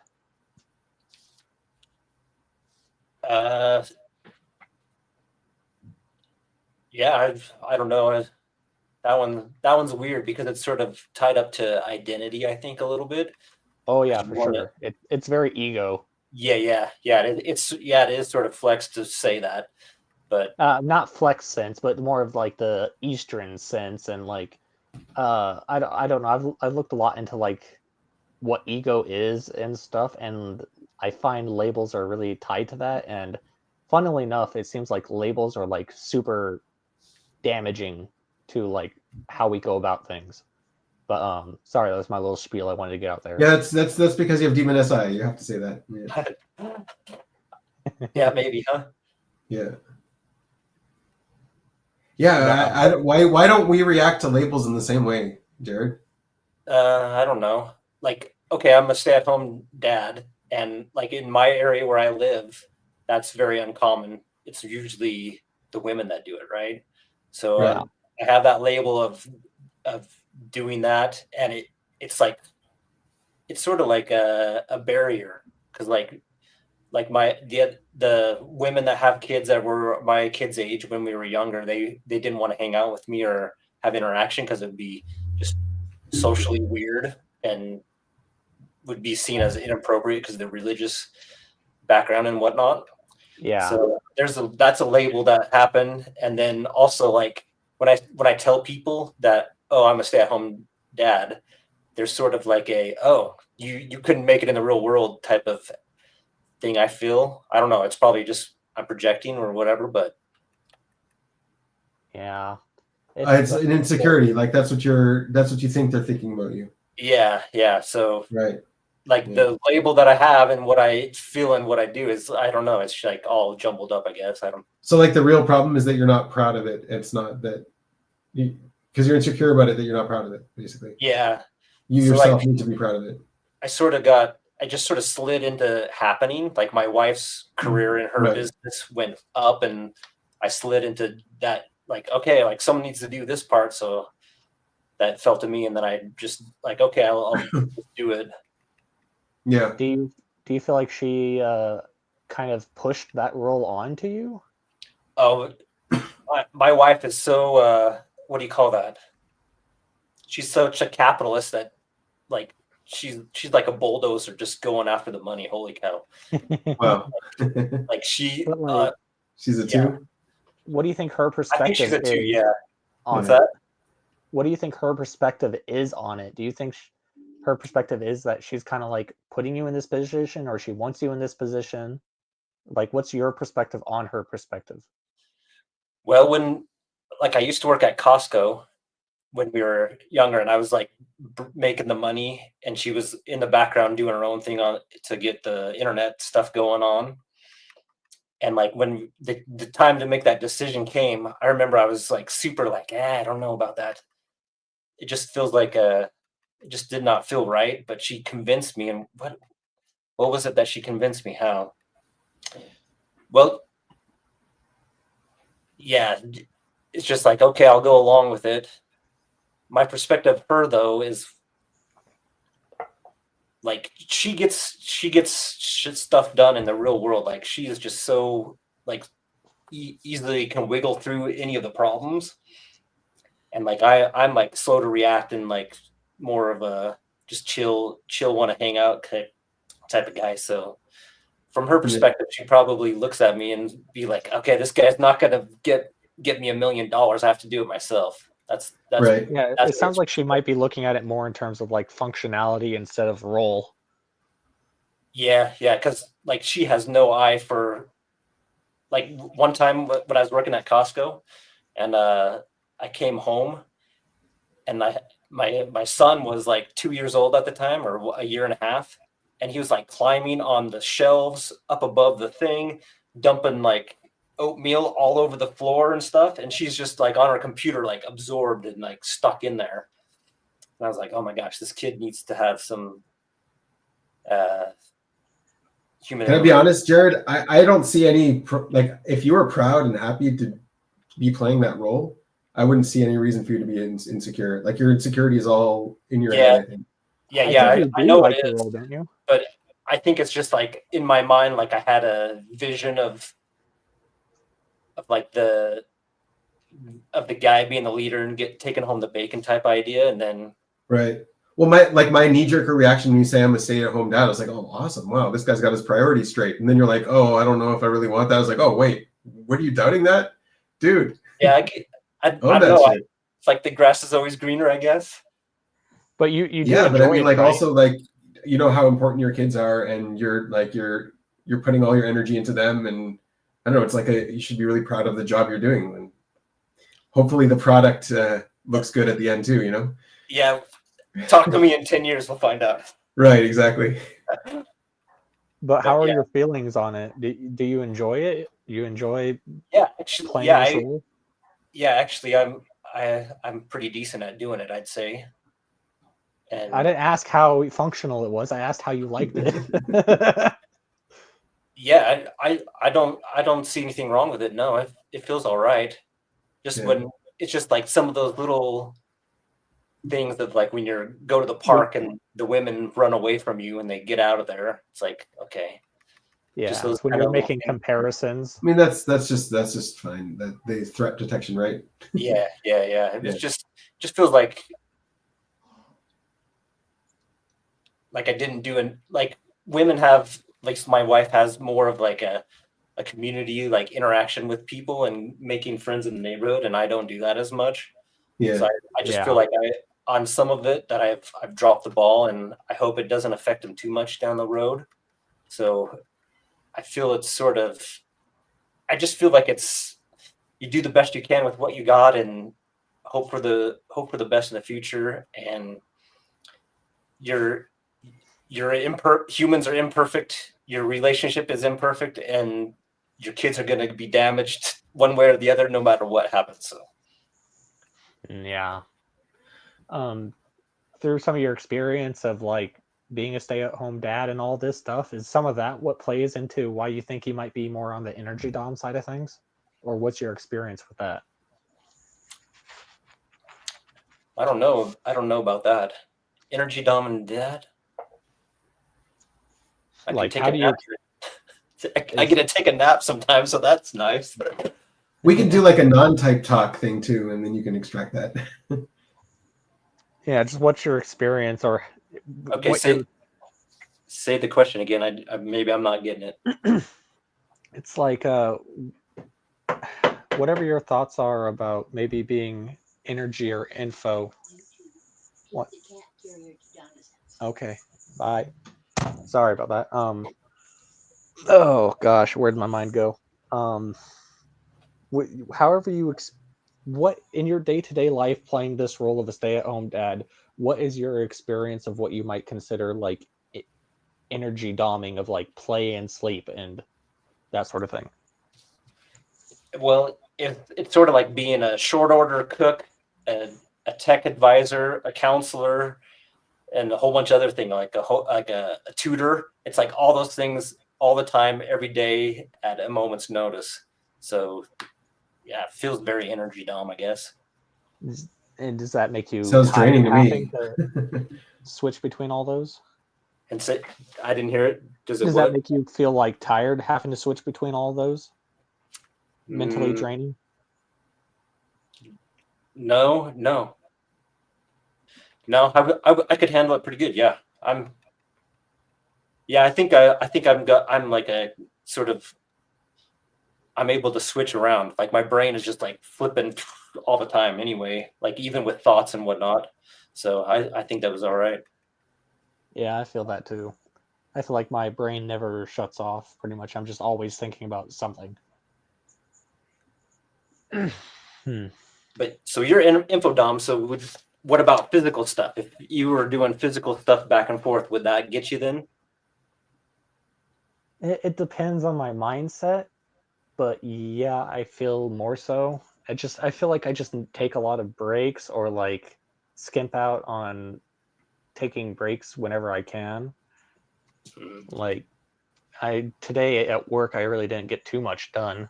I was dusting some computers in the factory, and some are really annoying, and it's just a pain in the butt. So I kind of like do one, okay, and then I'm like, after this one, I'm gonna go hide in my office for like 5 minutes, which ends up being like 15, and then I go back out there and do a little bit more and come back, and just kind of like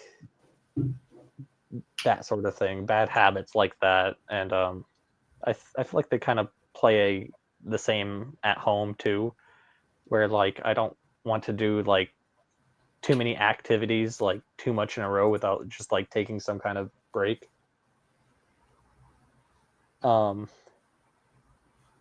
Chris says he has a lot of examples to help substantiate the ideas. I don't know if he's referring to my mess of an explanation on the story stuff or not. Probably to the fact that I said we need more information. You need more sensory. Yes. So he's the INTJ. He can handle all the sensory for me just fine. Right. But yeah, it's it just feels like I'm always trying to get to the break, and if I know I have like a lot of work to do, then I can go from task to task for like a day, And then after that, I'm like, okay, I'm taking a day off. See, I think my wife is a info dom. Like she just like works nonstop, just all hilt out for days on end, and then just crashes. It's like sleep last, yeah. Yeah, I think she's sleep last. Yeah, and then she'll do like this. Like every 10 years, she'll have this big fuck off and have like this huge problem and quit her job and then stay in the basement for 6 months and think of something else. Yeah, the reason why I always thought Chris was Energy Dom is he does a really good job at like doing a lot, and then he's got like the crashes don't seem to be as much crashes, but just like a planned do nothing day to like stay balanced on the energy side of things of like exhaustion and whatnot. So it's like he spends a lot of his time, well, back in the day he spent a lot of his time doing, I guess he still does, I don't know, what's the tribe doing, I don't know. But yeah, it's like he just seems to kind of like go really hard in a lot of areas, and then he still has like some break time in there somehow, and then on like some specific days he's just like, nope, this is a hangout day. And I don't know how, to me that feels more balanced, and I'm not sure how that operates, because for me it just feels, of course, harder to get going, but it's like I don't have that consistency of like being able to keep going, it feels like, in a lot of, unless it's like very specific circumstances that I feel like I'm forced to. How is Thanksgiving for you? Like we have Thanksgiving coming up. Like when I go to Thanksgiving, we have like we'll just be goofing around and joking the whole time and just just like chilling. Like if you're info dom, are you like trying to get something out of that, or like? Yes, it's so annoying. I can't talk about anything like I'm really into, and I just sit there and listen, and it's all annoying stuff, and I just want to go hide in the bathroom every half hour or something.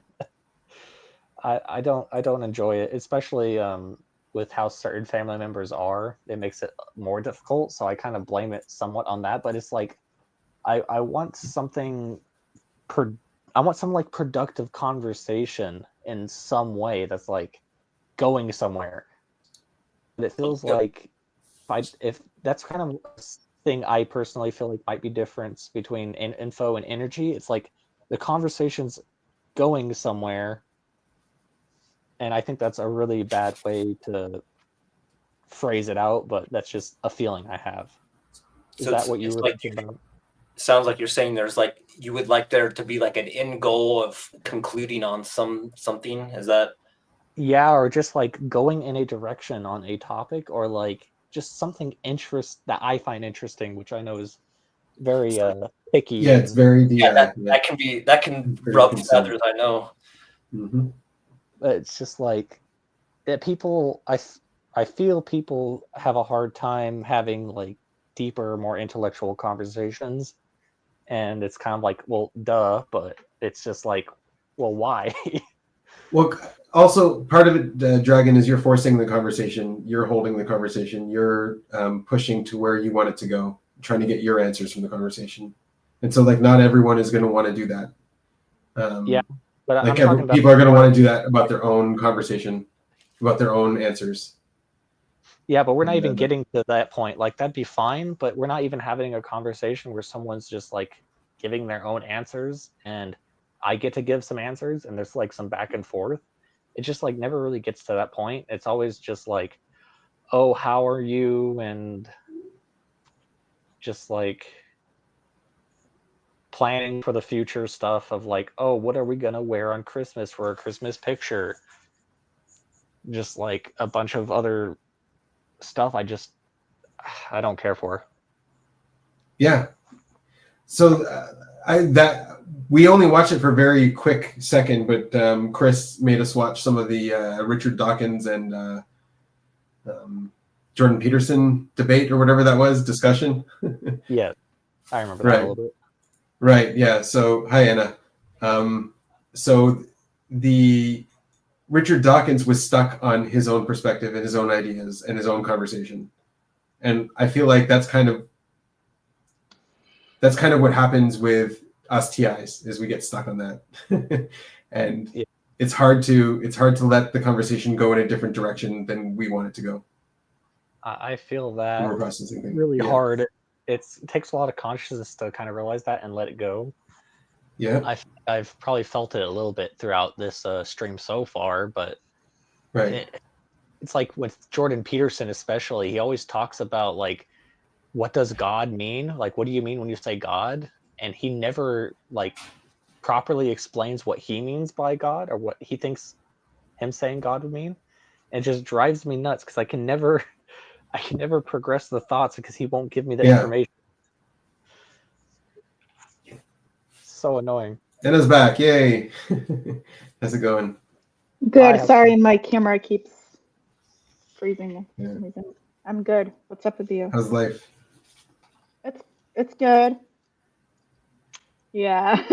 Not exactly. Not today. Hey Anna, are you willing to answer some questions? Hell yeah. I'm a play last, so give me the prompts and I'll just go So out of we're talking about like roles and like how they seem to be like sometimes we kind of like choose our roles or sometimes we're like looking for a role to fill. Do you have what is your experience with roles in your life?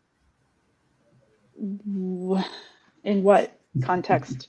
And whatever context you feel comfortable talking about, like whether it's like your job or like some kind of like social role or yeah, no doubt. I mean, as a 3, I think it's really easy to jump into default savior state and be like, this is my lane. I've asserted myself in this lane. Nobody else come in this lane.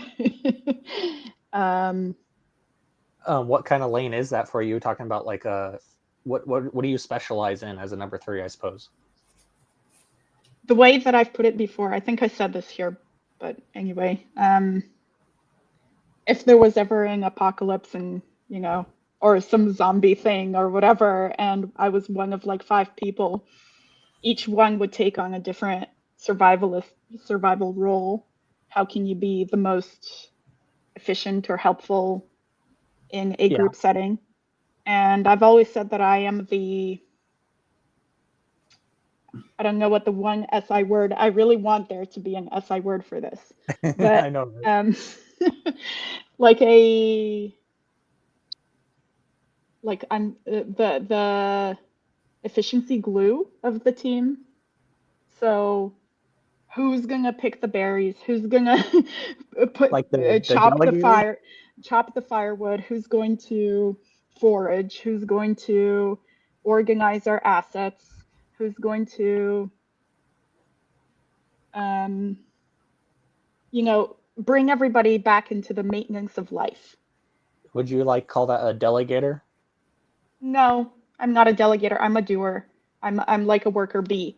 So I want to actually go and be the one to chop firewood or to do the task at hand.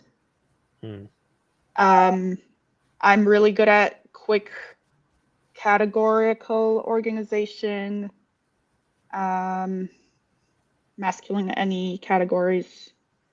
So like this goes in that pile, this goes in that pile. Let's rummage through trash and find what we need. Let's categorize. I don't know, I'm thinking in this like survival apocalyptic scenario. I'm trying to approach it from like more of I guess an intuitive categorical approach of like what does that what's the label for that, I guess? Like it's so hard. It's like there's a narrative there and I'm like trying to pick at, are you the one that's like putting yourself in that narrative, or are you more so just kind of like wanting to be like have that narrative assigned to you, if that makes sense? I don't mind when I'm assigned something. I like that. Like that's the kind of thing. Like I had an example I was talking about before you came on about like when I went to college, there was a break room where like there's ping pong table and whatnot, and I was like thinking about the role of like the guy who's just always in there hanging out, and I'm like I kind of want to fill that role, like it's super embarrassing and weird, but it's like that kind of thing. Like there's just that role, or I wanted to be put in that role. And I'm like wondering if that's kind of like if you have any experiences that relate to that, or if you have more of like a role like David Goggin. I never want to be put in a role that makes me look like I'm goofing off. I want to be serious. I want to be responsible for something. I think you categorize it well, worker bee. That seems to be your role. Like you want to be the worker bee. Yes, I want to be taken seriously for my effort put into the tribe. Mm-hmm. Do you feel like, how much control do you feel like you have over being the tribe putting you in that role? Do you feel like it's a role that you just kind of choose and you just go do, and I think people have to accept a chicken and egg. It's a chicken and egg situation. I want that, and people look at me and see that in me. So they will inevitably put me in that place as well. Because let's just be honest. Does that bother you? No. Okay. So basically, this is all coming from an idea about like some ideas me and my friend were coming up with, like trying to add some flavor to differentiate between info dom and energy dom. And I was trying to like throw these random words out there currently to just test it, of like enacting versus reacting in terms of like a quote unquote story. So if it's like kind of trying to like react to a role, or like wanting to be placed in a role, or not having as much control over a role, compared to like you're enacting a role, like this is who I am and this is who I'm choosing to be based off of my story from my experiences. This is the role I am, and you're going to accept it, kind of thing. It's both. I'm not sure. I'm not an assertive person. I have single activated masculine TE. I just know my role where I'm best fitted. If somebody else tried to insert themselves into the same role, I would fight for it. Like I would be upset if somebody tried to take on the same role. That is interesting. I feel like I'd feel similarly. Right. Because that's where you're naturally trying to fill that gap, right? Yeah, I feel like this gets a little messy when you think about like the socials of like specialist versus like generalizer. I feel like it could be connected to like the specialist sort of thing, but ego. Yeah, it is ego related. Whereas a specialist or friends person might let that go for the sake of harmony. Heck no. I think Never I might mind. be number 4, but I'm just like, no, it's my role. Stay away. Uh-huh. Well, you're also feminine DE? Yeah. Yeah. Well, okay. Interesting. Gosh dang, I was going to ask Analogy Commander something about what I feel more like if someone's going to take my role, like, all right, you can have a second best. That's fine. You're going to suffer from it, not me. Well, if we're that's a very DI thing to say. Yeah, I'd be better at it, but if you want to have like, bad cooking, sure, go for it. You can take the cooking role. Yeah, Enjoy but it's not about you, friend. Yeah. This is a community here. We all benefit or we all don't benefit. So my aspiration for class clown is thwarted. Dang it. No. I feel like I could be like, I'm not gonna like, masculine DE someone out of not taking my role, but I'm not gonna be happy about it. Yeah, I see. You might just sulk about it. You might just internalize it and be sad. Whereas I'm like, no, get out of my way. Throw my feminine demon hissy fit. Yeah. Would it come out in like passive aggressive behavior at all?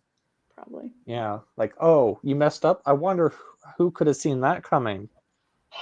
That is such the petty bullshit. Like, it's so energy dom to me to be like passive aggressive and use little snidey remarks like that. Because to me, I'm just like, if you're mad, then fucking say it. Don't because whatever you just said there, I would ignore it. I'd be like, yeah, you're not saying it to my face exactly how you feel, so I can't take you seriously. Just read my mind. Read it. Right, sure. Yeah, no. Sorry, sensory over intuition. I'm not gonna play the guessing game. Dang it. Yeah, that's how it feels though. It just feels like that's what I would want the person to do. Just like I know. I would probably like kind of like not act upset, or I don't know. I've definitely had passive aggressive tendencies in the past like that. And I feel like the same way of how it's gross and all, but it's just like so petty. Preference. Yeah. I know. My husband's the same way.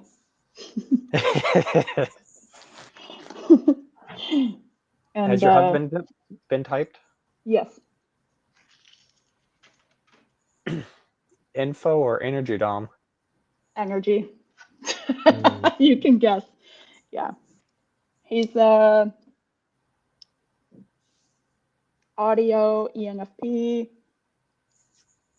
sleep, consume sleep, play blast, number 3. Very mopey EP. Oh, a number 3 as well? Yep. We're both 3s. Do you feel like that works out pretty well? It's great. Well, because we're both sleep above play and we're both 3s. So yeah, so it's like you have your job, I have my job. Each of us have their own lane at all times. That does sound nice. And so nobody's stepping on each other's toes, for the most part. I guess I like that idea. It's his fault for putting his toes there. The what? I am telling Anna, it's his fault for putting his toes there. No, not like that. No? Okay. I'm not like that. All right. I like that idea, but I also just like, man, I'd be so much more motivated if we were just doing this together, even though it's not going to be as efficient or anything. It should be like moral support. I agree with you. There is that, especially being DE. I think I desire that. But you can't win them all. You can't win everything. Yeah. If that's the characteristic that I'm sacrificing, I'm fine with it. Yeah. I wonder if your husband has like any kind of like narrative he would tell you about like whatever role he thinks he fits into and how he approaches that and how it might be different. It'd be interesting because you both are 3s. So I wonder if it would be like a noticeable difference there or not in terms of like how you guys are viewing the quote unquote story. Look, it's impossible to ask him about op stuff because he just masculine FI does not give a shit. But if I had to masculine any like categorize who we are as an archetype of roles, then I'm the worker bee and he's probably like the inventor. More like a practical inventor. Like he's the kind of guy who could like create or fix a contraption, like physically masculine SI, work with his hands to create or fix some kind of. You don't naturally see the world that way. You're like forcing it into that bucket right now, right, Anna? You're not like going around seeing the world in a way of roles, right? Worker bee, that kind of stuff. Well, it comes up a lot, so it's not. It comes up a lot. It's not the first time I've thought of myself that way. My Wi-Fi dropped out, so I missed a lot. I was just asking if you go around seeing the world in terms of roles, or it's more of an unconscious thing. Why do you ask? Because I don't go around seeing roles. Like that's not something I see normally. Like I'll see it after the fact as like an interesting pattern in humanity that there are these roles, but not as like, not that I have a role and people have roles. Like I don't know. I'm aware of it. Yeah. Go ahead. I mean, I imagine with NE and with as a DE, I'm already seeing hierarchy, whether I like it or not, in society and people, and someone's below me or above me. I'm always playing that game in my head of who's above me, who's below me, why are they better, why are they worse, why You're am looking I at the better? tribe a lot more than us too, yeah. Right. For sure. Yeah. And then on top of that, as somebody who's already like narrowly flexing about one thing I'm good at, like so much flex, like I'm the shit, I'm the best at this one thing. I'm a really talented artist. I have beautiful like vision. I'm really good at it. You can't argue with me. It can't get better. Like I'm so full of myself, you wouldn't believe it. I imagine it's a little easier to do that and believe that others feel that way about themselves too. So we're all projecting. So I probably think that everyone thinks about hierarchy too. Yeah. When really that's not the case. Yeah, it's interesting. Where do you see yourself on the hierarchy, at the bottom and at the top at the same time? No, I'm closer to the top. Okay. I think, yeah, NE maybe allows me to not have so much, like, have more humility about what it is that I cannot do.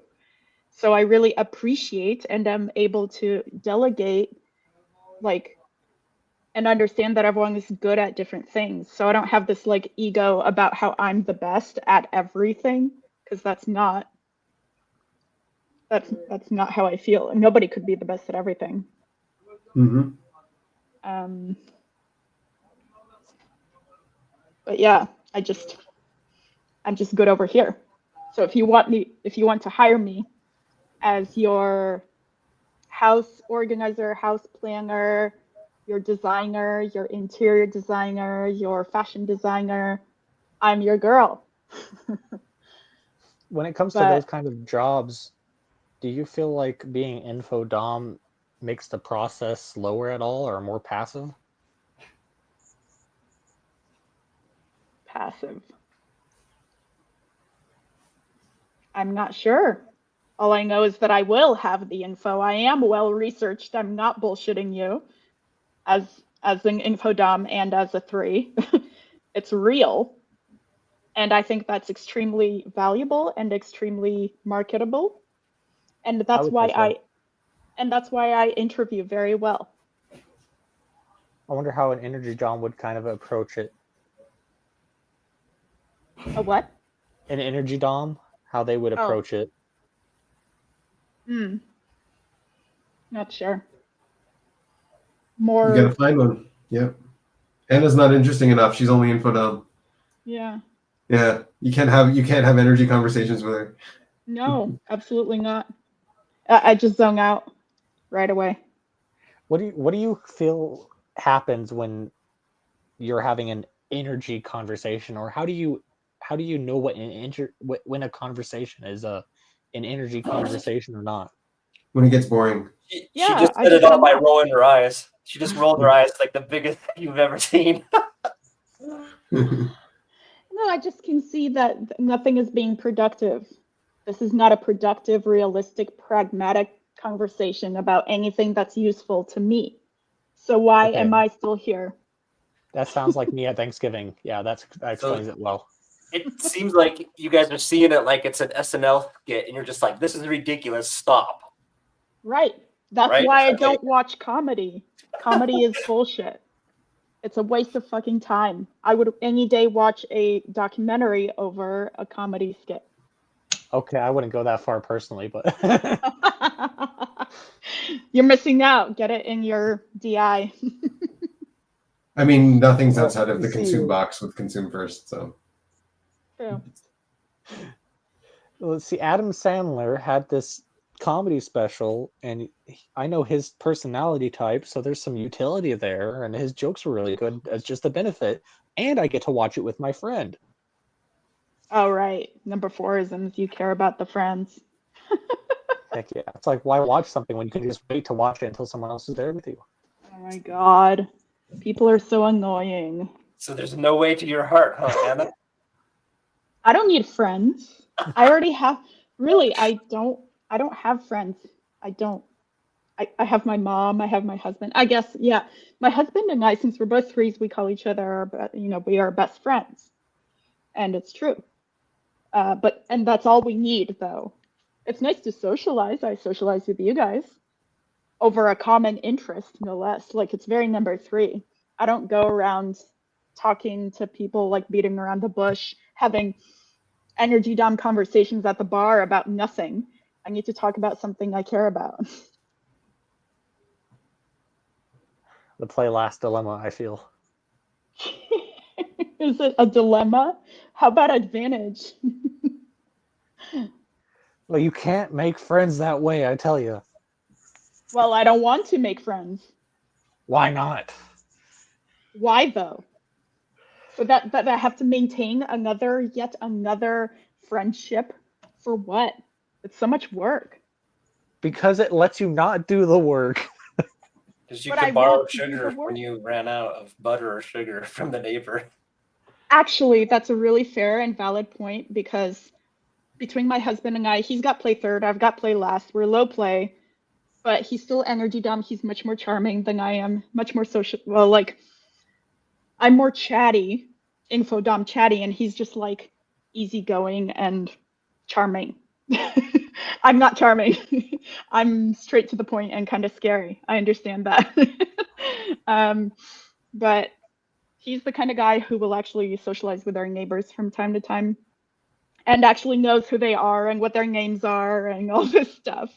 Meanwhile, I'm like peeking behind the door, like, who's that? What did they say? Yeah, that's basically. So I don't know anybody. I don't talk to anyone. I don't know. I've had to track my neighbors in a notepad because there's no way I'm going to remember their names or faces. Well, somewhat faces. If they're staying in the right spots, I'll know who they are. Right. That's funny. You have lots of neighbors? Yes. Okay. Oh. One across the street is like seems like such an IJ, like crazy woman in terms of like, she gets so mad if anyone parks in front of her house. She's got a no soliciting sign on her glass front door, and she's just like super particular. And anytime you have a conversation about her in terms of that, she's just like, yeah, this generation is just so disrespectful, and she just like doesn't have any other perspective on it besides that. And it's kind of hilarious and painful. But see, and yet you're like interested in knowing who they are. I don't have that. Because I want to play the good neighbor role where I can be available if they need me, and I can be helpful, and I text her whenever there's like a package on her front door and that she's not home. Oh my god. It's easy to do, and I get value out of it, and it's low effort. What is the value? Explain the value again. She gives me a smile. She's not going to tow his car when you Serious? That's it for you? If you scratch someone's back enough. That's the FE hack. Just give us a smile. Like, it was good vibes. Oh, well, then you FEs must love EJs. We give you the fake sociable smile all the damn time. No, we can tell it's fake. That's the problem. You got to make it genuine. If you scratch someone's back enough, they'll scratch yours, I hate that so much.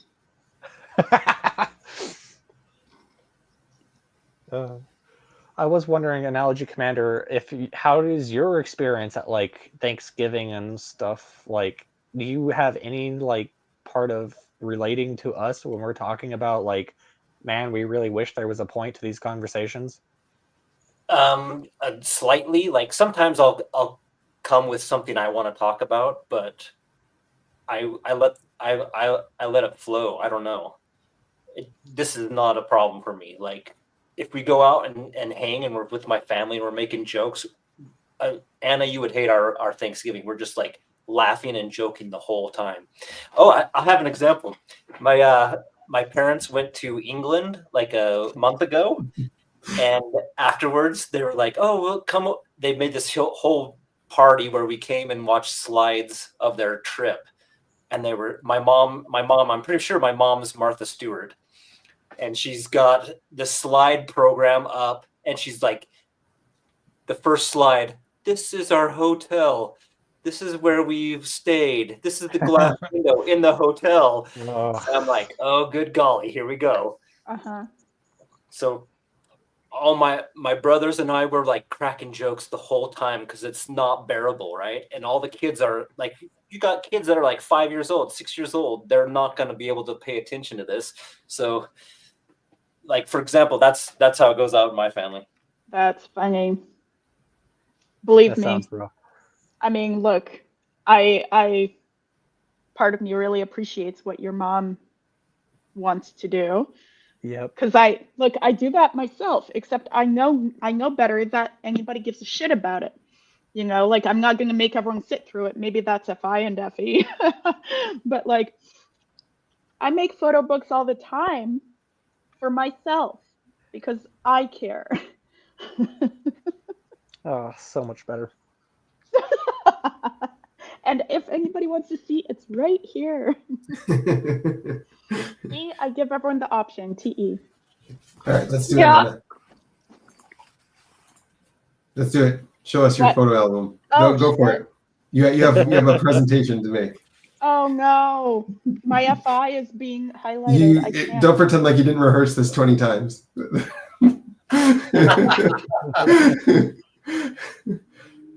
What? Me? No, I'm just kidding. No. It's just slides. I'm obsessed with family history, so I just, these were all black and white slides. I had colorized them and edited each and every one of them. Oh, that's cool.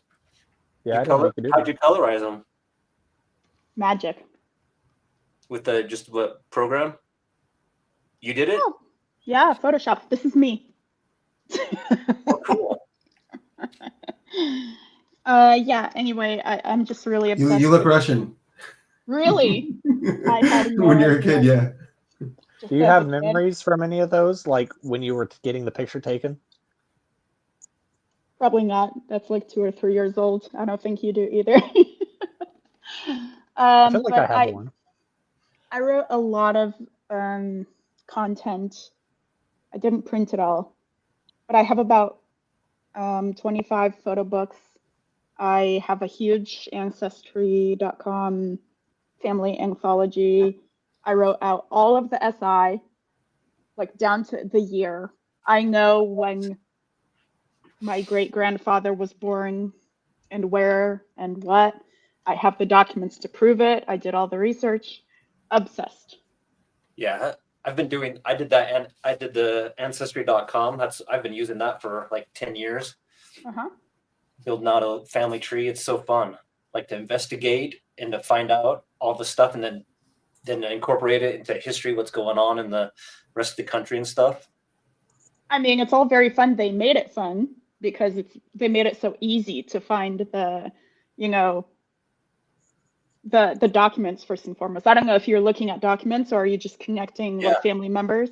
I did. But I live in Salt Lake City, and we have like one of the biggest family history libraries. FamilySearch.org. Yeah, I know. Yeah, it's phenomenal. I go there. There's like, if you need me to look up anything, I have there's total shelves full of each county. You can go find out tons of stuff. I mean, the Mormons, they put in a lot of effort into this. I couldn't be more grateful. They even have Russian church records from the early 20th century that I was able to find my great-grandpa in. Oh, that's so cool. Who'd have thought? Do you like being the detective? I do. I just love all of it. But you know what, though? Nobody else gives a shit. I thought they would give more of a shit if it's their family, but honestly, if anybody needs to know a fact, they'll just call me and be like, hey, who's our great-great-grandpa? And I'm like, okay, all right, here you go. Here's the name. But truthfully, I could tell you a lot more. So. Yeah, I find that stuff just so hard to follow for myself. It's like, it seems important, but I just it has so little impact on my daily life now that's just like I kind of don't feel like I care where I came from, and I feel bad about that a little bit. Do you want to hear a should. story? You should. I will EJ shame you about not feeling. You should. Sorry, go on. I have this interesting story. This is like in the, I think it was early 1800s, so like 1817. One of my ancestors assaulted somebody with a gun and then disappeared, and they couldn't find him. It's like interesting stuff like that, man. I love that, especially nowadays, all of the old newspapers that were scanned in using OCR. Oh my God, it's incredible.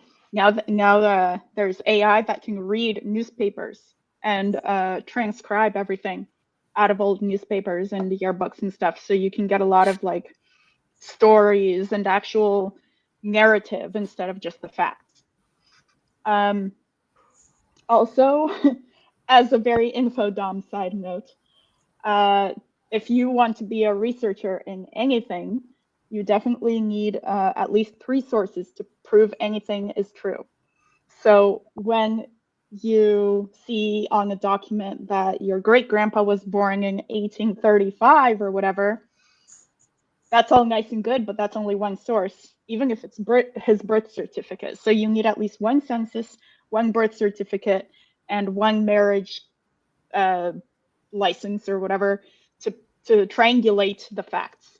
And so I did that for every single fact that I can get my hands on to either prove or disprove or non-conclusive about a certain thing. I just loved all that. That sounds so painful. Oh, it was heavenly SI. See, I like the idea of SI, but but my brain cannot chemically give a shit. It's like I imagine all the things I could organize, and I could make things out of that organization, and then I kind of like try to get started, and then I'm just like, yeah, I'm gonna put this down. But here's the part of SI that a lot of people don't understand, is that it's not just that things are in order, but it's that you are not bothered by the daily maintenance of that order. So it's obvious that like you put all the dishes away and all the mugs away, you're gonna use those dishes again. That's not a problem. The idea is that you can continue to wash and put away, and all of that process isn't bothersome to me. Well, when someone comes in and messes up your whole system, that's fine, because I know that, I mean, I can redo the system. I know the system. I'm ST at the top. But it's as long as within my home, right? I do have systems everywhere.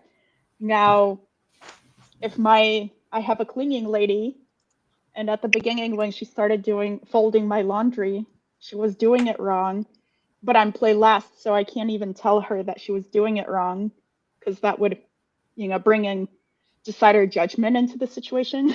Yeah. So I told her, please just don't fold my laundry anymore, and I'll do it myself, even though I'm paying for that.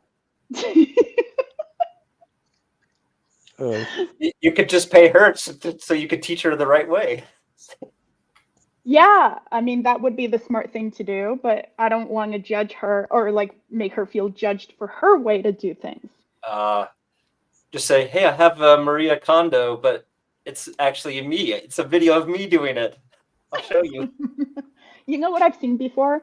And by the way, they like put the dishes in the wrong spots and all of this other shit that just tears my soul apart.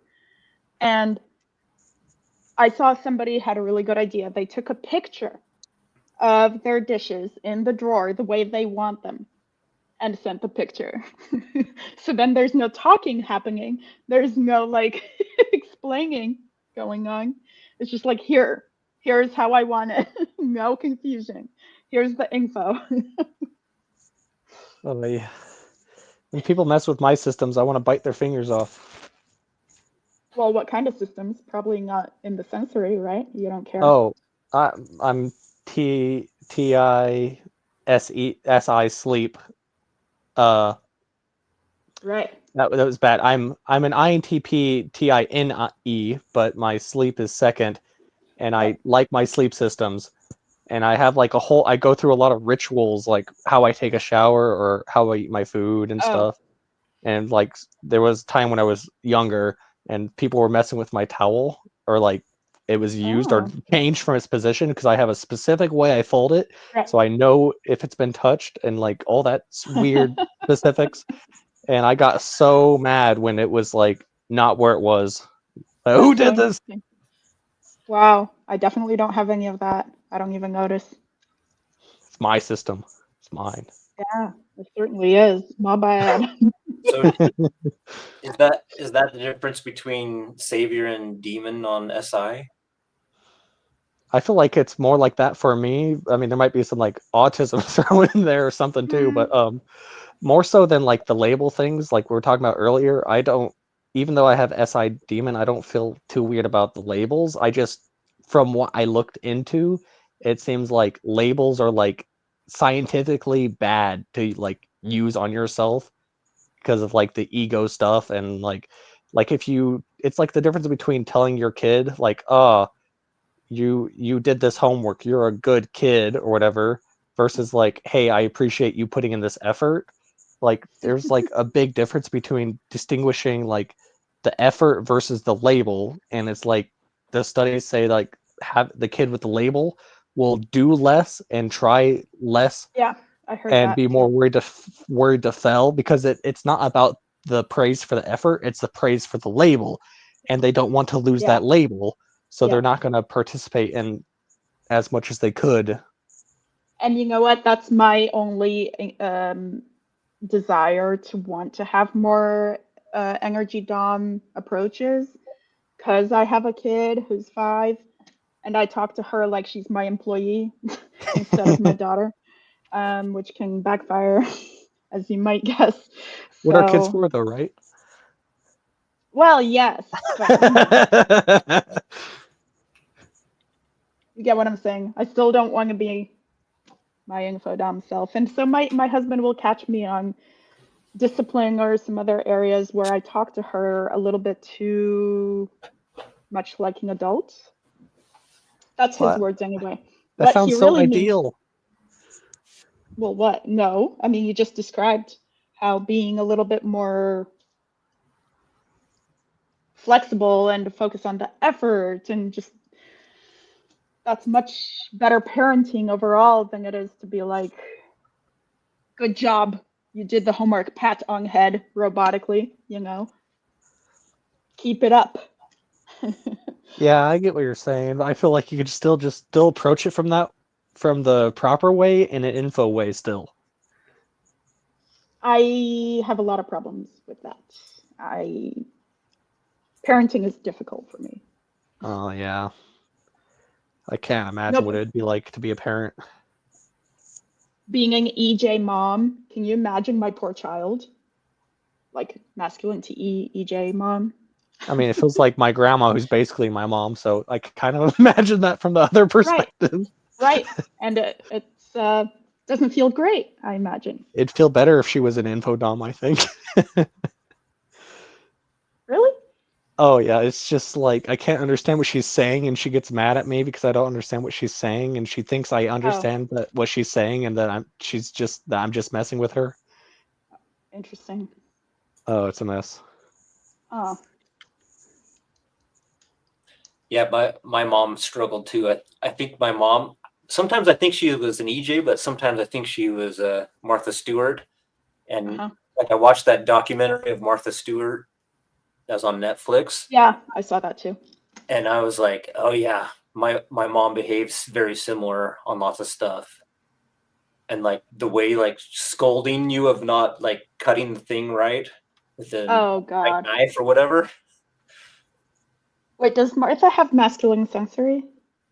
She's FM. That's weird. Why would FM give a shit about cutting something a certain way? I guess if you have sensory high up like she does, but I don't. I certainly don't care. I feel like that could be connected to some other parts probably, because it's just like cutting something. It might have like some extra context from like past experiences built into that. Yeah, she was like saying, like, no, you used the larger knife for a large orange, not a smaller knife. She was Okay. parading I've got a crazy idea. What if everyone could just be anal retentive and have a certain way of doing things and that they don't want to give up on? I mean, we all are to some degree. Right. Yeah. I mean, she was just really perfectionist, but it was just the masculine TE. It was terrifying. I would be so afraid to be her employee because, you know, you do something wrong and Yep. I want to do things the right way, you know, and if I just didn't understand this is not the best knife for this because I'd never had that experience, I would want her to tell me like, hey, this is going to be cut so much more neatly. It's going to be easier for you if you use this knife. Let me show you. But she was just so terrifying about it. She was the drill sergeant about it. Like you could have done it in a way that's way more inept, right? And it was condescending. It was like you idiot. What are you thinking? Why would you think this is the appropriate knife for this orange? You know, Well, it was very scary. Yeah, and I just realized that I do the same thing. So I take that back. I got too specific on the sensory about the cutting. I don't do that with cutting, but I do that with other things. Like the other day my husband used like a baking spoon instead of a pasta spoon in the pasta, and I was like, you idiot, what are you doing? That is wrong. You know, he doesn't care because he's double deciding and he's just like, oh, whatever. He's basically, for you that don't know, he's basically Annie, except bless less. So, you know, he just laughed it off. He's like, that's nice. You're being a little psycho, but you know, yeah, I have strong opinions about using the right tool for the job. You know, there is one that's easier, that's going to do a better job, and I know what it is, and I'm usually right about that. Mm-hmm. But I'm just very gentle in the way that I explain that to people. Yes. Yeah, and you would know with masculine sensory and being a double decider, you're just like, yeah, I'm right and you're wrong, but you go ahead. I think spoons are the best. Spoons are the best. They're just the best. They do everything. They can stab. They're just better. Yeah. No, you know what? You can bend them with your mind. That's why I like them. Spoons, yeah. Well, good luck. Good luck trying to eat pasta with a spoon, y'all. Hey, I do it. Yeah. I do it. It works. Like this. And I get the sauce. A lot of times, like certain desserts are served with a fork, and I always want a spoon instead. Like chocolate cake, I want to eat it with a spoon. Like pie, I just want to eat it with a spoon. Oh, not a fork. I don't really have scrape up all the juices. Yeah, you got the melted ice cream. You have to use a spoon for sure. That's interesting. Yeah, and I eat salad pretty much every day for dinner, and I need a fork and a spoon. And like with salads, I get so tired of this whole fork business. Like, this is so tedious, you know? So then I get tired of it and I just start picking, I have like a big soup spoon and just scrape up the salad because it's too labor intensive to eat salad, huge salad with a fork. I know, right? Yeah. Yeah. I hear that. Everyone's got their little tools, but mostly I'm not. Let's be honest. I'm very sloppy. My sensory is very sloppy, and I'm not going to fight you on the quality of the outcome as long as it's done. I don't care. I'll just say that my tool is better than all yours. I bet it is. You're supposed to fight me on it. Oh, oops. I mean, I'm TE. But so. Anna, would you fight someone on your specialization though? Yeah, of course. Yeah, that's where you would come out though, right? Yeah. Yeah. Annie, I wanted to ask you some of the similar questions about like the stories and like if you take more of a passive or active role or whatever. Yeah, I have a few things. Well, first about the Thanksgiving thing and the infodom, I do often before Thanksgiving, I prepare myself to have a topic of conversation to introduce into the group because I want the conversation to be interesting. Oh, And yes. it could be something as simple as like, I love card games that are questions, like get to know you questions. And you draw one and it could be like a question like, you're on a desert island, what 5 things do you bring? Or just something, and then go around the table and each person answers it. Or I'll have like a news story or current event story that I want to introduce as a conversation piece to see what everyone thinks. Hope it's not politics. We're all on the same page politically. We're so boring. There's like not a whole lot of controversy in my group.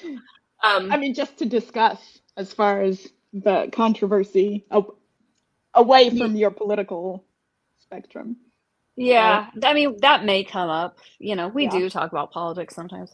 But in terms of the role thing, I was thinking about what role do I play? And I remember in high school, we used to go on these, there was a 2-week time period in spring where we would go on trips with high school, and there were a whole bunch to choose from. And a lot of times they were in other countries. So I did spend a lot of time on the Navajo reservation. But one time I was in Belize, and I remember my role when we would get there to our campsite where we were staying, like say on the Navajo reservation, it's a hogan. Then I would immediately, like no one asked me to do this, I would go to the camp area, the outdoor camp cooking area, and organize it so that it would be ready for the meal. Like, how are we going to do the dishes? Or if it was in a hogan, I would get a broom and I would be like, well, this is a bench. This is like a seating area. So I'm going to sweep it off because eventually we're going to be sitting around this fire. And I would just take that sort of like homemaker, like make this comfortable, make this functional. And nobody asked me to do it. And there was also no competition. Like I just did that. And none of the other, I mean, I was a teenager, like none of the other kids were going to like put on their homemaker hat and jump into that role. It just wouldn't occur to them. So I did that. And then how did you put yourself into that like role, or like how did that process work for you? Did you think about it as a role at the time, or did you feel like it's just what everyone would appreciate, or like no one else was doing it so you were going to do it? Or it had nothing to do with anyone else. I mean, I was sort of in a TE way thinking about how is this going to add utility to the group? You know, how's this going to make other people's roles easier? Somewhat, but more it was about me sinking into my SF sleep. Like, let me busy myself with this homemaking and organizing, and the whole time I'm deep in my sleep processing.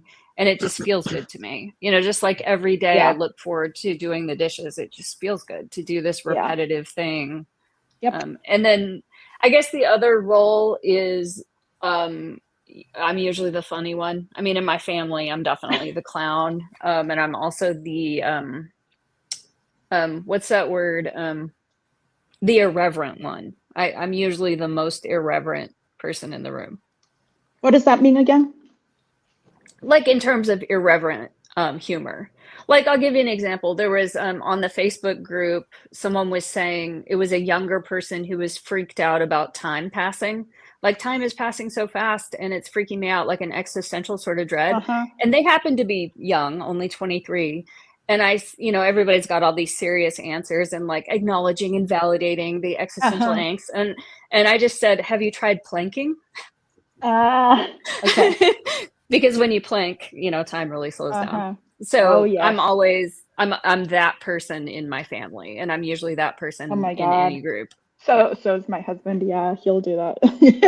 Yeah, it's an ENFP thing. Just like take a serious conversation. Oh my God, he's mentioned before just how like boring and serious my family is, which checks out. Yeah, see, I'm a good mix. I would say, I am very much info. I want interesting conversations, but I also want humor, but not food fight humor, not like throw water balloons at each other humor. I want like the witty banter kind of humor. Yes, that makes sense. It is interesting hearing you talk about like the role on the trips, where it feels like you're talking more about the role and less from the perspective of like being that role. Maybe if that makes sense. I don't know if you'd agree with that. Well, I wasn't conscious of it at the time. It's just what I did. It's autopilot. That I'm going to go in, if I'm in a new situation, like say a new hotel room or like you go to an Airbnb, I'm going to familiarize myself with the surroundings and settle in and make it home. Even if I'm, I'll be there for 5 days, like this is my home for 5 days. So I organize stuff in a way that's comfortable and feels like a home. Yeah. I'm just wondering if the energy dom perspective on it would be taking it from more of a perspective of like embodying the role more, I guess, instead of like the elements around the role and like making it more functional and being more on the info side. If it's more about just like, I guess, the doing, the energy side of things, I don't know how to classify that yet. I don't know. Ask someone who's on FETI access, because Ann and I have the same functions, so it makes sense that we're. Yeah, I don't really think about it as a role. But like another example is when I go to the grocery store, we have big carts for people who are buying a lot of groceries. We have little carts for people who are, they're more efficient, more compact. You're just buying a little bit of groceries. Yeah. And so there's 2 cart chutes, and people put big ones in. It's obvious to me, put big ones on one side and put little ones on another side so that it's easier for the cart collector. But people are not. I can't believe it's not occurring to them. And I have this feeling of stewardship. I don't own the grocery store. I don't work there. But I feel this responsibility of stewardship to keep the systems organized. So I will rearrange the carts and put them the way that they're supposed to be. Yeah. And think maybe that will be a visual cue to the next person who's walking up. You're walking up with a little cart. Put it with the other little ones, to make it easier for the workers. Yeah. I think me framing it through roles is probably a bad idea. And Chris told me that I should probably try to not use the term role as much. But it's like, it feels like it's more about like, are you making a story out of it or not? And I feel like that's more the difference that I'm trying to get to in our little theory thing we're working on. It's like, what is the story there? Is there a story? Are you aware of the story? Like, how much is the story the focus, I guess? And it feels like... It's. I think at my age, I'm aware, like part of my identity is that I am a helpful person. And it has to do with the SI and the TE, being aware, anticipating other people's needs, how utility in the sensory affects people around me. So it's only because I'm older that I am sort of aware, and I would take that as part of my identity and say, I am helpful. Yeah, it's interesting that I feel pretty much the same way, even though on a different axis. Using different functions, that's all. I mean, I think everyone swings between selfish and what's the opposite? Selfless? Altruistic. Yeah, I guess so. Selfless. Altruistic, yeah. I struggle with that a lot. Like, so what Annie described as her only seeing her selfless, like very helpful side is something that I have on the forefront with that SITE, but I resent it so much that I'm wired to help everyone that I don't do it. Yeah. That is my girlfriend coded as well. She's I agree with this. I think she's EJ heavy. Yeah. I just see it as inconsiderate if you mess up a system in a grocery store or something. Just be considerate, care about. I don't know. Too many people are ignorantly not thinking about these things. I worked at, like I mentioned, I worked at Costco for like 7 years, and you would not believe how idiotic people are. They just don't care about them. They don't care. It's just like people just stop in the middle of the aisle and have a conversation when there's other people trying to get past. It's like, do you not know what's going on? That's me. Is that you? I'm that person. I don't care. I was at this obscure bureaucratic place or whatever, and someone got mad at me for filling out the wrong form. It's like, don't you know this is the right form? It's like, no, sorry. And hopefully I'll forget this after this meeting too. Yeah. Like, So the things that trigger us are absolutely not on the minds of the people who ignore it or don't recognize it. Yeah. So it's even impossible to be mad at them now. Like I have whole empathy now for people who are triggering me, right? Hey, that's good. I'm thinking about the grocery cart example, and I'm wondering if an energy dom in the case of like this narratives and story element would be more like no one else is doing this, so I'm being the responsible one and putting away the carts, and I don't know.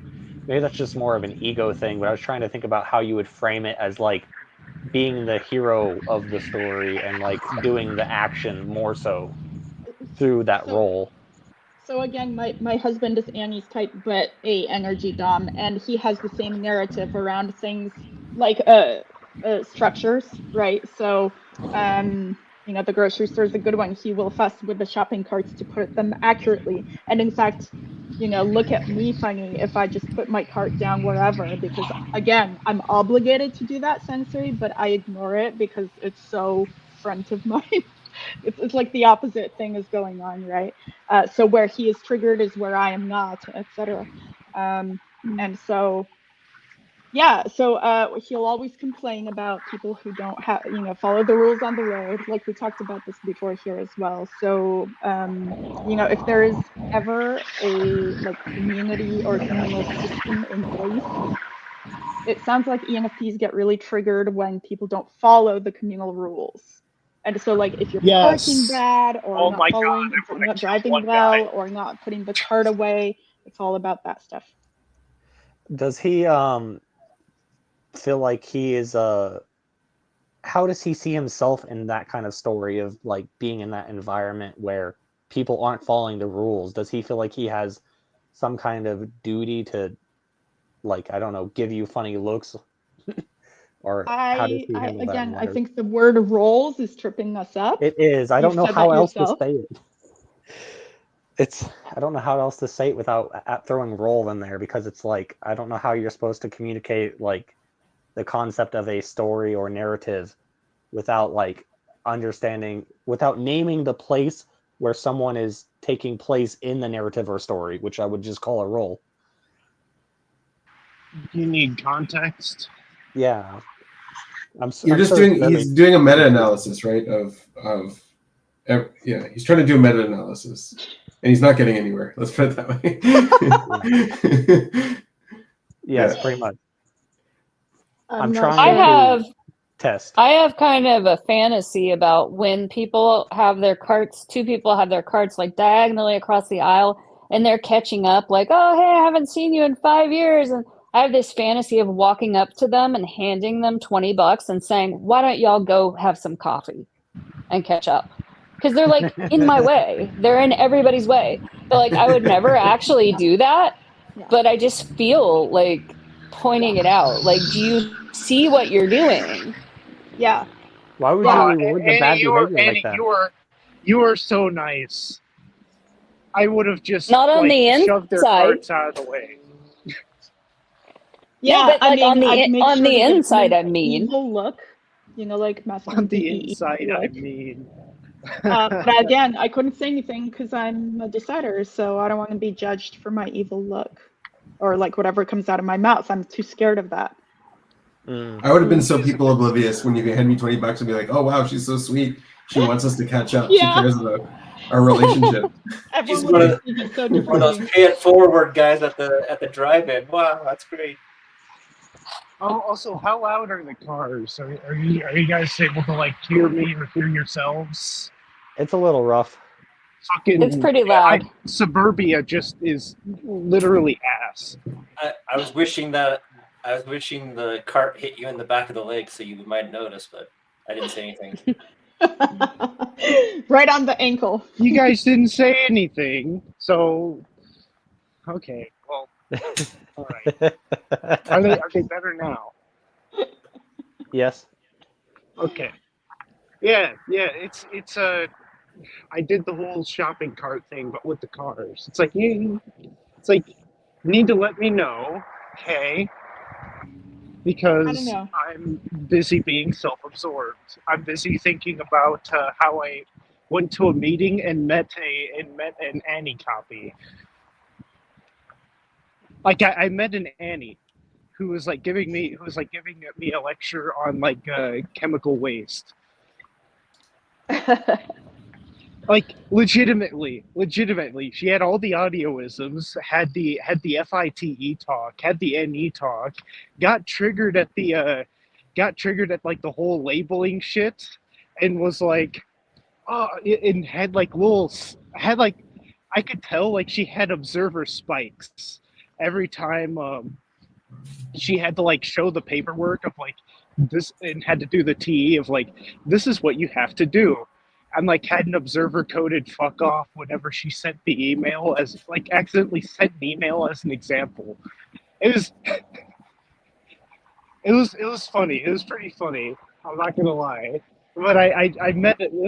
It was really, really interesting because I sat there and I'm like, that's an Annie. That is an Annie. Wow. Anyways, I'm coming up narrow road here. Yeah. Yes, Nico, when that little microphone has a line through it, that's the best audio we get from you. It's fabulous when that happens. Oh no. What I want to say. Yeah, for some reason all of that doesn't bother me, the shopping cart shit. Like I'll just go around them. I mean, yeah, I'll give them a look, but it's I can double observe it. It's like, okay, they probably haven't seen each other for 5 years, and I would have probably done the same. I'm arbitrarily double deciding, so But, I like to think like, it's...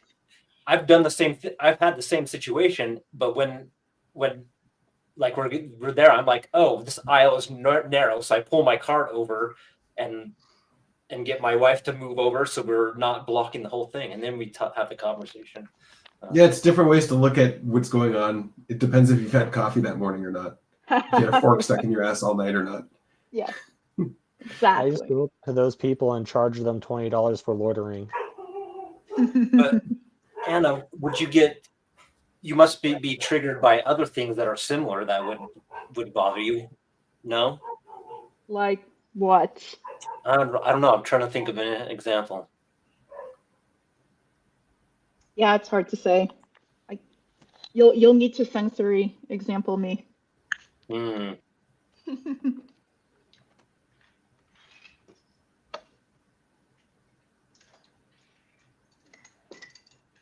But I'm definitely out EJ'd by other EJs.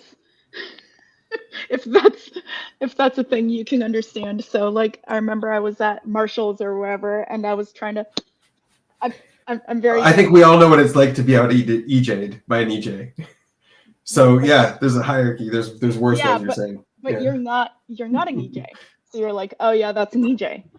I'm an EJ, but then when I'm upped by another EJ, who's very clearly double activated on their masculine TE, it's just like, whoa, that shit's crazy. I don't want anything to do with that. I will back down because when even if you have the same function, two people can't play it at the same time. So like you see the spectrum of Karen hierarchy. That's what you just see that. Absolutely. The thing is, I become the selfish FI girl next to a masculine DE Karen, right? So I was at the store and I had a lot of clothing to try on, but the lady at the store, who's this really aggressive EJ, who was clearly bothered by other things, you could tell she was not in a good mood, and she's looking at me, she's like, yeah, 5 items per dressing room, okay? And I'm like, here with 50 things now, and there's nobody else in line, and I'm like, okay, well, I guess I'll just try on more things. It's no big deal. There's no one else there. And she's like, no, take all of those items out, get back in line. Like, she was really pushing me on the rules, and I was just like, yeah, that's just how Marshall's is, though. And I think it's because of the they're all like that. Did you say that's where you were at Marshall's? Decider talking about EJ. Observer turns it to Marshall's. They're all like that, and it's because of like loss prevention. for shoplifting. Sure. I'm sure so, she's like, of only course, following the rules. Yeah. yeah, you're not going to shoplift, but that's just their mandate. Like, she's Mhm. obligated to enforce that. Absolutely. They probably get in trouble if someone walks in with more. They're like, "Why didn't you stop them?" Yeah. I mean, it was a very aggressive way to tell me that, though. Do they have no smoking signs in the stalls where you try on?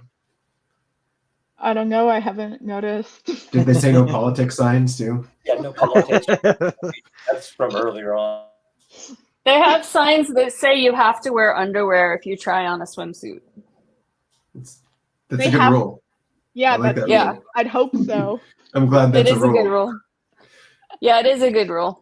It's weird that it has to be a rule, but I'm glad it's a rule. Right. What's the penalty if someone didn't know that was a rule?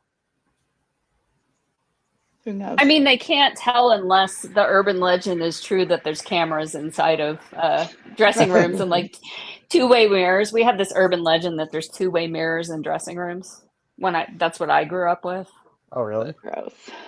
I don't think it's true, but Okay. Well, if you have a nearby Kohl's, it might be safe to not try on the men's swim trunks. But besides that, I need to go to sleep. So I'll see you guys later. And I appreciate you putting up with my weird, confusing, non-specific questioning. Goodbye, No, Nick. I appreciate Thanks it. for coming, Dragon. see ya. Thanks. Bye. Bye. Have a good one. Sleep well. Thanks. You too. Where does he live for it to be bedtime now? He works night shifts. That's what it is. I do know about the tribe. Let's go. Yeah, good job. You found one. You go first trivia question, man. You gotta go again. Nice. You know about one other person. Congratulations. So you don't. Doing good. You don't- Keep it up. Keep don't it think up. There's any promise in trying to attach info and energy on this narrative or role thing then? I don't know. It feels like trying to force pieces together that don't fit. I mean, that's what we're all doing here is testing out everything. Yeah. So it's fair.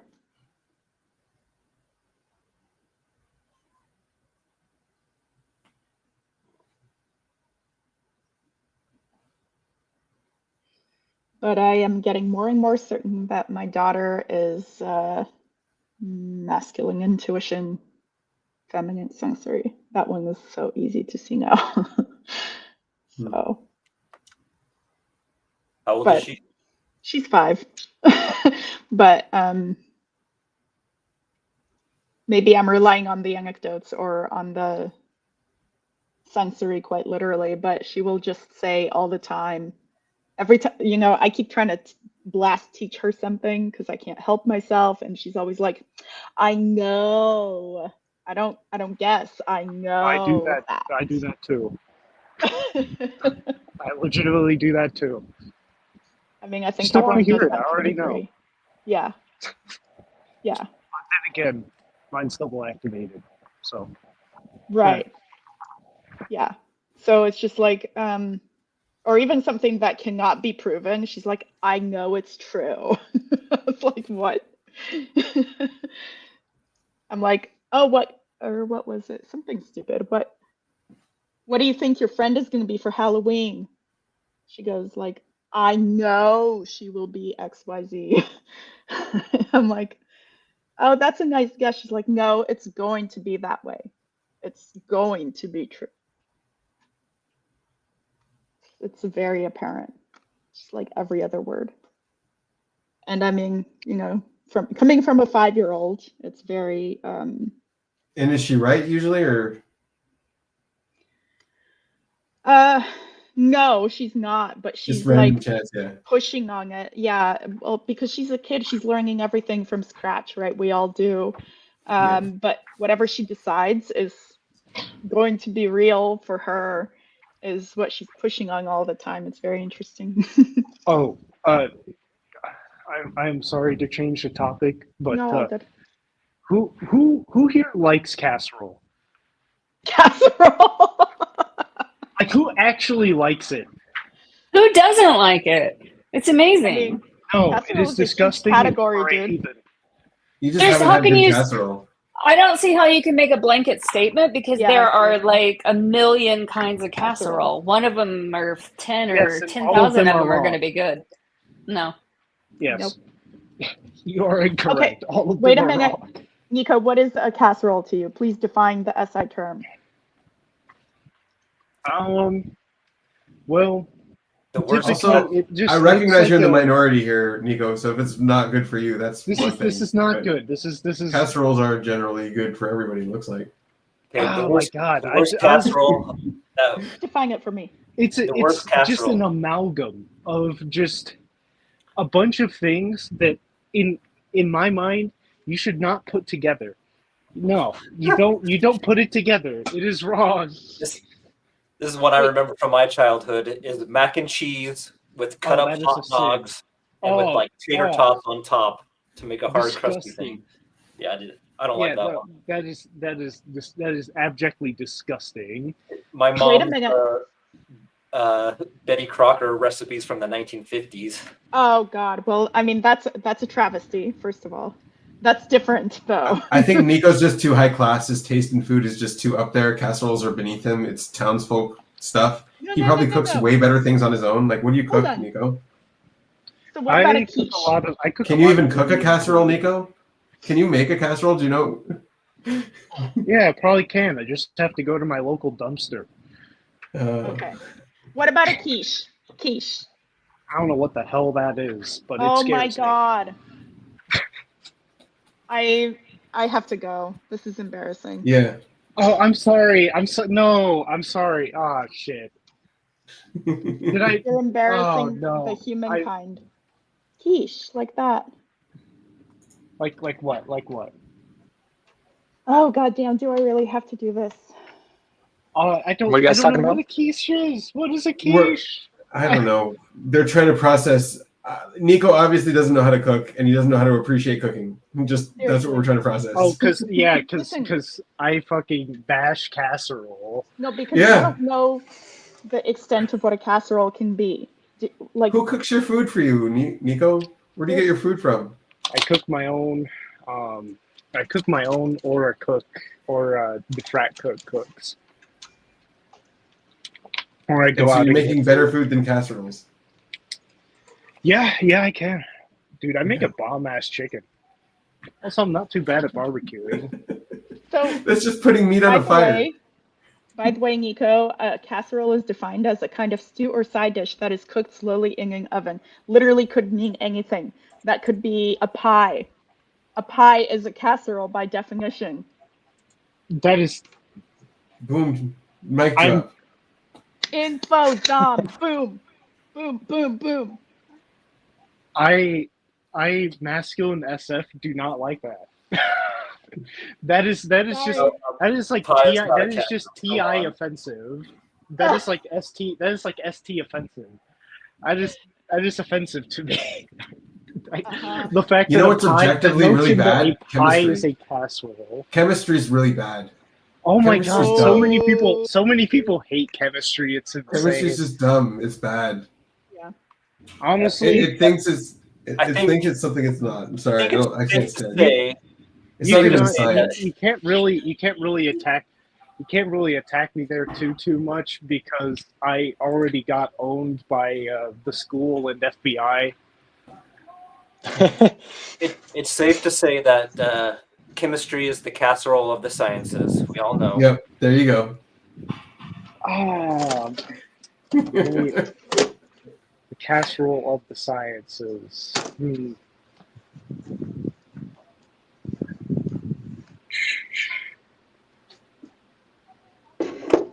So, I yeah, suppose that's not entirely inaccurate. banana bread is a casserole.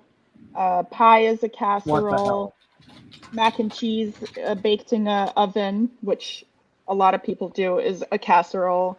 Okay, I'm not a anyone- fan of mac and cheese, but this That's is all besides the point.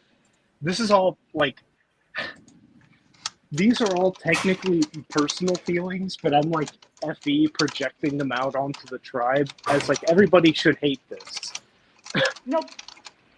That's your single narrow TI of what a casserole is, I'm giving it the TE. The masculine TE. It's like ST wrong for me. It is. It is This just conversation so is so weird to me. Like, who cares about the food and the what of the food and it's all just. I don't know. I think it has something to do with like pre-mixed and baked food like that, because it also just like tastes wrong. It doesn't like. Gosh, how to fucking describe it? You know what? I think you pissed off Dave. Dave is going to come after you. Lasagna is a casserole. He's going to. You don't think lasagna is good? Dave's coming after you. Dude, I've despised lasagna since childhood. Oh my god! So you don't eat anything? Great. Let's move on. I do not eat. I photosynthesize. I consume. Like the only thing that I consume is like inhaling algae, like a whale. Chris, what are you saying? How are you doing? How am I doing? Yeah. How was your week? This is why I can't TI with a TI. It's just not. My week was good. Just yeah, I don't know if there's too much. Well, I do have a couple of things that I want to share at some point, but nothing too crazy. Pretty normal. Want to share your energy info stuff? No, absolutely not. It's not ready. I need to do way more work on that. Yeah. Well, okay. One thing I do want to correct for anybody who I didn't quite hear all of what Dragon had to share, but I tried to correct this early on when we had a conversation about the kind of ideas. Is the word roles, I think, is very heavily associated in people's minds with social type. I think it filters through more social type things, and what I was trying to get to is more of a strong storyline for your life or something like that. So yeah, that one correction to what he was talking about, but that's all I have to say for now. On a different note, has anybody here ever heard of? Oh crap! I need to go find it. Let me pull it up here real quick. I found this the other day and I thought it was interesting. Got to do a lot of scrolling here. Here it is. Chesterton's Fence, I believe is what it's called. Has anybody ever heard of that? Yeah, it's like if you encounter a fence in a field, somebody built it or put it there for a good reason, and you should not remove it because it's probably there for a reason. Sort of like the no smoking in the sauna. It's there for a reason. Yeah, I thought it was reading that was pretty revelatory to me because it felt like such a counter to like postmodernism. Not that postmodernism as a whole is entirely like, I don't necessarily think it's bad or good. It has some maybe good ideas, maybe some bad ideas, but the whole idea that like we should just tear down culture because it's all kind of a relative thing feels a lot like it connects to some degree to that. Like you shouldn't just pull down the culture and yeah, anyway, something like that.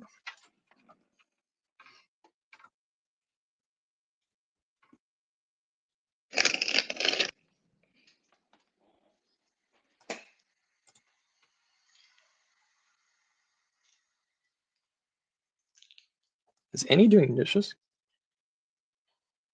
Nice. Get it. I love doing dishes.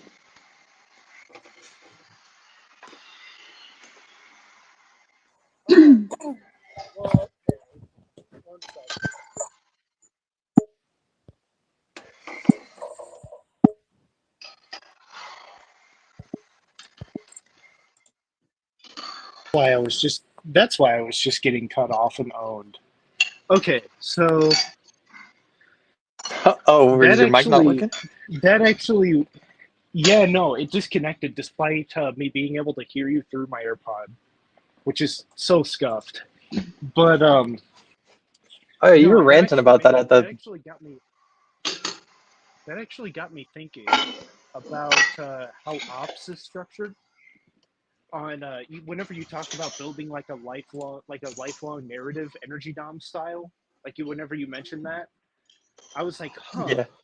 If ops is really selling that point of a lifelong narrative, of a narrative game, because the way I've kind of classified ops is what do you might call it, behavioral narrative mechanics, like human cognitive behavioral mechanics, human cognitive behavioral narrative mechanics. Essentially, one's cognitive behavior that is from birth and genetics stems a narrative that can be held true throughout life. Essentially, a true and lifelong pattern that is eternal, which is kind of a masculine intuition coded thing, but it is true in that aspect. Mm-hmm. But essentially, you have these lifelong narratives being built, and it's like, it does. Well, do you feel like you have a narrative? What if Dave and Shan were infodoms? Would they not be selling a narrative game with ops? Would they be selling an information game? Would they not be selling a story game? Would they be selling a would they just be selling an info game? It's curious, and I've seen a lot of these other infodom. Actually, I've seen pretty heavy infodom. What do you might call it? Sources or groups that, for instance, Benjamin's binary cognitive mechanics. That are just super infodom. They're not spelling out a story for you at all. It is just saying, this is how it is. This is what happens. This is how it works. Here is the information. That is it. Go.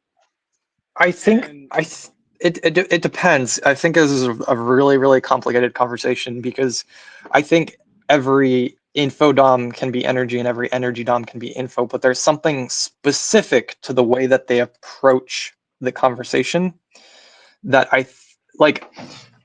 so it's like, if you have a story that you're holding on to for, and defining what that is super duper complicated, and I'm not going to try and do it here, but if you have some kind of a story, I feel like you'll always find that the energy dom has information contained within the story, and they can go info dom on that info, but you'll find it borders around some kind of a weird story, is what I feel like I'm always getting from energy doms. But I'm keep going. What do you have to say about that? So essentially, also, you say energy doms can do info dom and vice versa, and yeah, that is true. But again, there's a spectrum of it where there will be wild shifts from energy to info, and vice versa.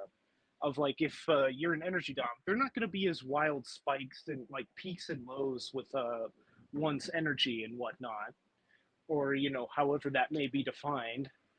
But there will be very, very large discrepancies with either taking in or expelling information, and then vice versa with the info dom and energy. It's let's see here. I don't know. I'm not too big on that. But say the sleep last person, right? There's an imbalance of just going and then dying. It's they're comfortable with the information. They share information very easily. They gather information very easily, but they run themselves on a cliff and just explode. Versus the energy dom, say sleep third. That would not. I just came back, but it sounds like you're missing a lot of info too, Nico. Yeah. I am. You're missing a lot of nuance in all this stuff. Oh, I'm missing info? Yeah, for sure. Oh, well, okay. I'm missing. I'm fucking off on the SE, fucking off on the sensory. I'm talking categorically. Yes. People have gotten on. Please tell me who's yelling in the background of your of your Oh audio. yeah, sorry, I muted my audio and I went outside. There's like a teen that's like losing his mind there. No, sorry, no, you don't have to make excuses. That was me yelling in the background. I'm here. I'm so sorry about that. I'm done. All right. Anyway, I heard we had missing information on Nico's end. The usual story. You hear me? I don't have missing information on that. Missing sensory. Yes. I have all the information I need. If it's feminine or masculine, honestly, from what I've seen. And Dave and I have had a talk on that. If you want to elaborate, I need to go and find something to eat because I'm not eating casserole. Yeah, I'm eating popcorn. Casserole. Yes.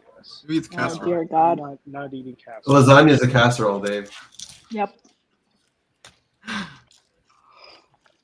I eat casserole. Yeah, that is. Yes, you do. What is your picture? To fight. It was like I was hoping you would go masculine TI wrong. Nope, we feminine to eat it. Don't care Nope. about the observer shit. Yeah. We've moved on from the casserole. Okay, let's carry on now. Stick to the OI here, please. Let me. Go ahead. Yeah, I just want to put a cap on this whole Infoverse energy. See it, Nico. I want to put like a cap on it as the disclaimer. I feel like what I'm trying to get at with it is I'm going, what are the observable traits? What is the observable difference that I can see if I'm talking with Dave, who's presumably a infodom? What is going to be the definable thing that I can compare him to? I would use myself because I'm supposedly typed in energy dom. So what's going to be the difference between us? And I feel like a lot of people are jumping to theoretical things, and I want to go and actually get a bunch of information on people and go, okay, I want to put it out there and then ask, what is the difference here? And I have a kind of proposed theory that I'm partially working on, but if it's not explaining it the best, I want to at least have that information put. So I'm currently, I think I want to make a video and I want to just have a crap load of data of what I think I'm seeing and then let people be able to kind of input from there to make it more substantive. I think that's the right word. Go for it. Well, that's what I'm working on, but that's why I don't want to discuss it here, because otherwise we just get bogged down in theory land, and it's like we're talking about absolutely nothing here. We can talk about theories all day, and that's all anybody does in the typology community. But it's like, let's get some real people here with real differences. Sensory. Well, I could tell you this. I could tell you the energy dom version of my type was more annoying than mine. It's not possible. Wow, it's like saying there's something hotter than the sun, and we can't even compute that. No, it's true. It's true. It's like saying that someone's. And I have sensory evidence, That's because I would look at the Blast versions, particularly the Consume Play version, and I cannot stand them, man. If they're like young, if they're my age, if they're older, they're all right. But if they're like my age, then it's like right in that like maximum cringe. Like the Sleep Blast in my type, I enjoy them a little better. They got a little bit more charm to them compared to the Blast version. Really fast, Anna. Yes, this is how deciders work. This is how deciders work. I say we are better than they are definitively. But for the sake of double observing, I want to answer Chris's question, and what I'm seeing is honestly they're just like, it just goes down to like why our main frustration is with our Dave and Shan and their system is they're kind of hiding a little bit behind this thing of like, oh, it means we're goofy, we're energy dom. Done. All right, sorry, our shit's not info dom. Oh yeah, that's irritating. But they're also TE and also this reason too. Oh, okay, that will get them away for five more years. Nice. Yeah. I think the idea that energy doms are goofy is just blatantly false and doesn't match up at all. That's my personal opinion from what I've seen. I think they're even more serious than infodoms. I think they can be. It's Yeah. different. I don't know what it is. I don't know.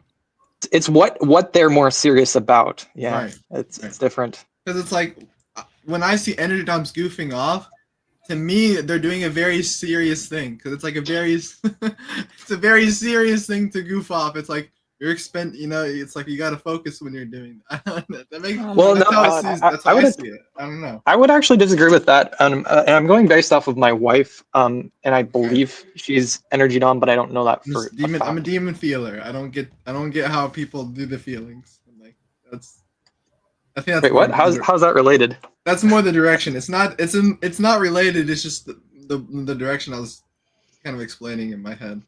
Oh, okay. Yeah. Well, with my wife, I feel like this.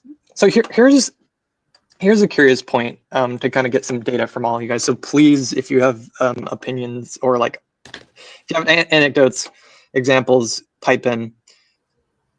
I feel like maybe what I'm seeing something. Like it's not quite what I'm describing here, but I'll just give you the example. Like when my wife is talking, I feel like she wants to, and I believe she's consumed, so that might be part of what's going on here.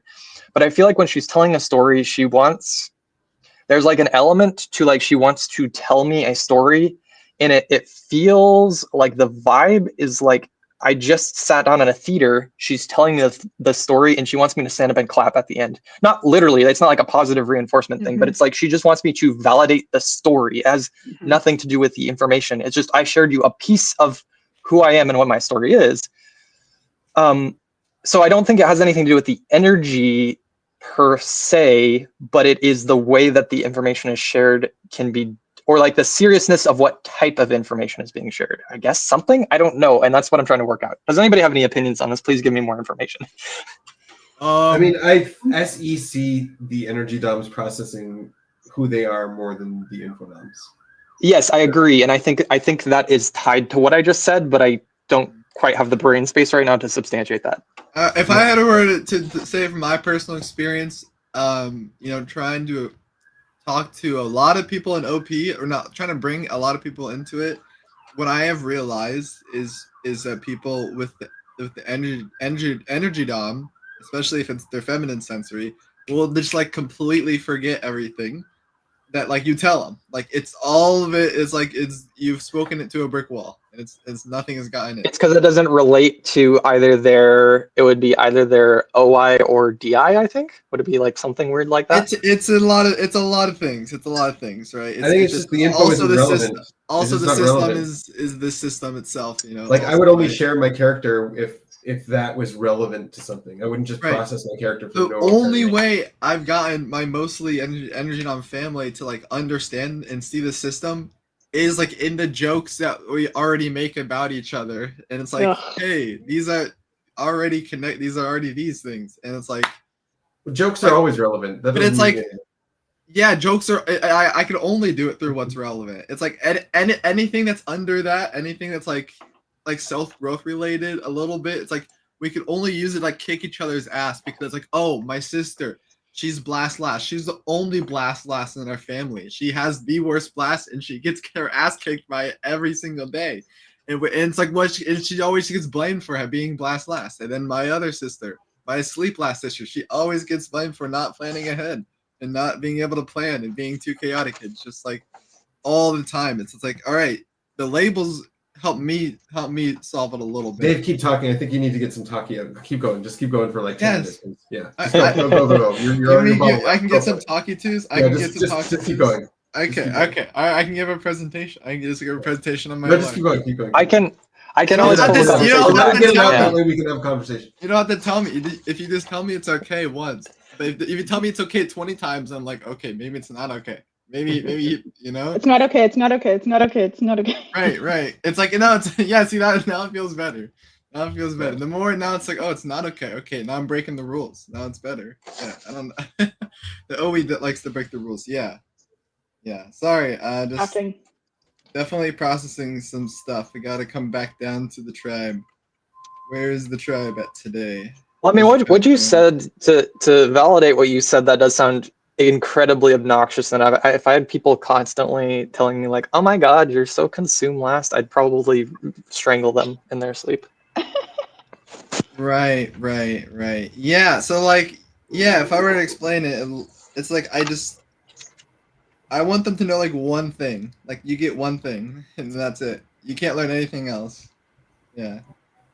Once I get them to learn one thing, it's like they don't want to learn anything more. It's like they understand that, and they will joke with me about that one thing, and I'm like, okay, that's good. I don't need any more.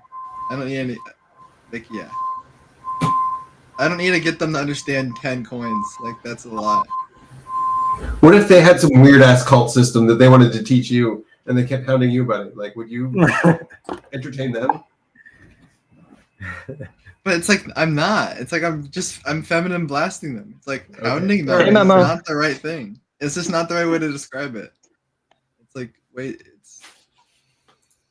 don't know how to explain it. I'm sure. Yeah. Right. You have a similar type. Yeah, trying to prove them is it's a hunt. They're everywhere. They're just you're trying to find them, and it's like you're just trying to snipe them, and like, hey, and then you can try to connect their thoughts to that thing. You have to be really creative when you're doing it. Like, you can't just explain the ST of it. It's like you gotta live it, which is why it's a bit. You can, but you will be sorely disappointed all the time, which is where I'm at. Because nobody gives a shit about all the ST that you're just info dumb blasting at them, and they're like, what are you saying? I don't care. It's unfortunate. Right. Yeah. No. Yeah. Gone through that enough times. Just never gonna do that again. Well, at least you can give up. Those are my saviors. No, you have to change the SI. You gotta change what the thought is. It's like I was listening to a Mel Robbins podcast she had with some like FBI detective, one of like I forget the name, but she was some FBI detective, like, 30 years about reading body language and stuff. And people ask her all the time, like, hey, are you analyzing me right now? Like, are you reading my body language? It's like, if I make certain moves, do you know that I'm lying? Blah, all that sort of stuff. And I thought it was interesting where, like, it's a similar thing. She said something that made a lot of sense where it's like, I don't even think about it anymore. It's just like, it's all unconscious in my brain.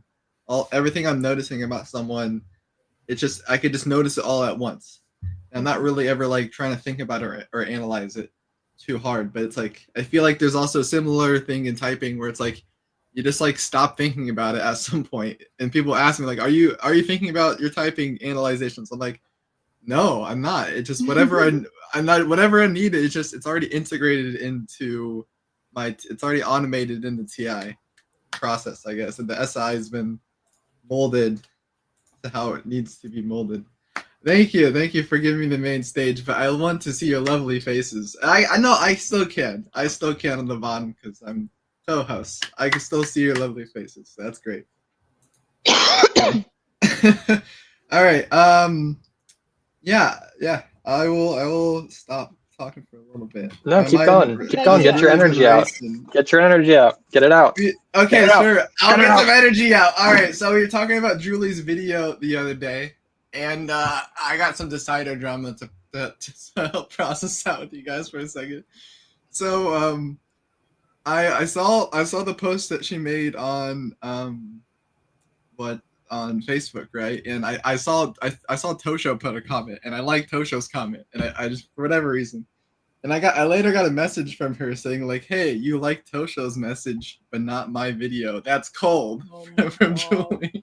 And then I'm like, I was gonna like reply to it before I got on the stream, and I said that all our messages were deleted. I'm like, okay, so I don't know what to say. What do I do here? I don't mind. I don't personally care. But like, if she wants me to like her video, I'm that's fine with me. She doesn't want you to like it. She wants you to like it, not you to put a like on it. She wants you to actually like it.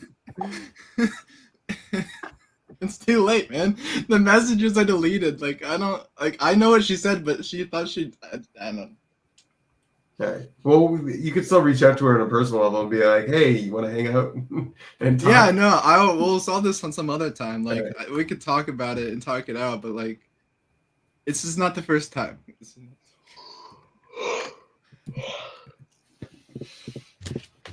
Anyways, anyone here to help me solve my decider drama, or am I doing this by myself?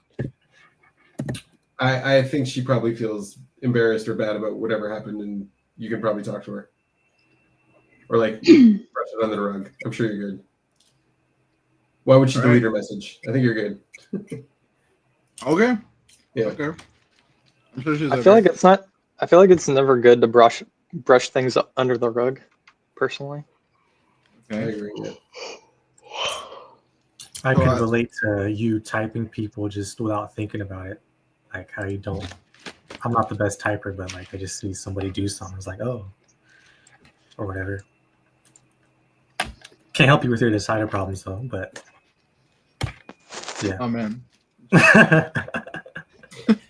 I can help you by saying it's probably not the best thing to bring up on live stream, especially since she's in the community. No. I liked your video, what I've saw so far. I didn't get a chance to watch it. I would have liked it, but like I just read his comment. Oh my god, you read his comment and you didn't even watch her video? I haven't watched the video yet. I haven't had time. Yeah. You're just a bad person. That's it. I think that's what I'm processing. I'm like, yeah. Like that's the question I'm trying to get to right now. It's like, am I? It's not really about her. It's just about you. Yeah. Yeah, exactly. It's like no shame, no effing shaming here. Just TI doubting.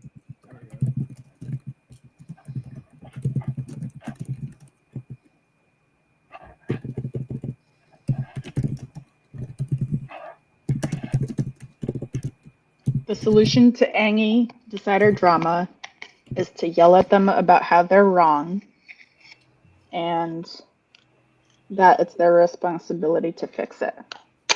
No.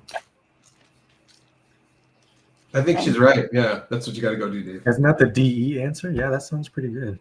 It's a masculine DE answer. Yep.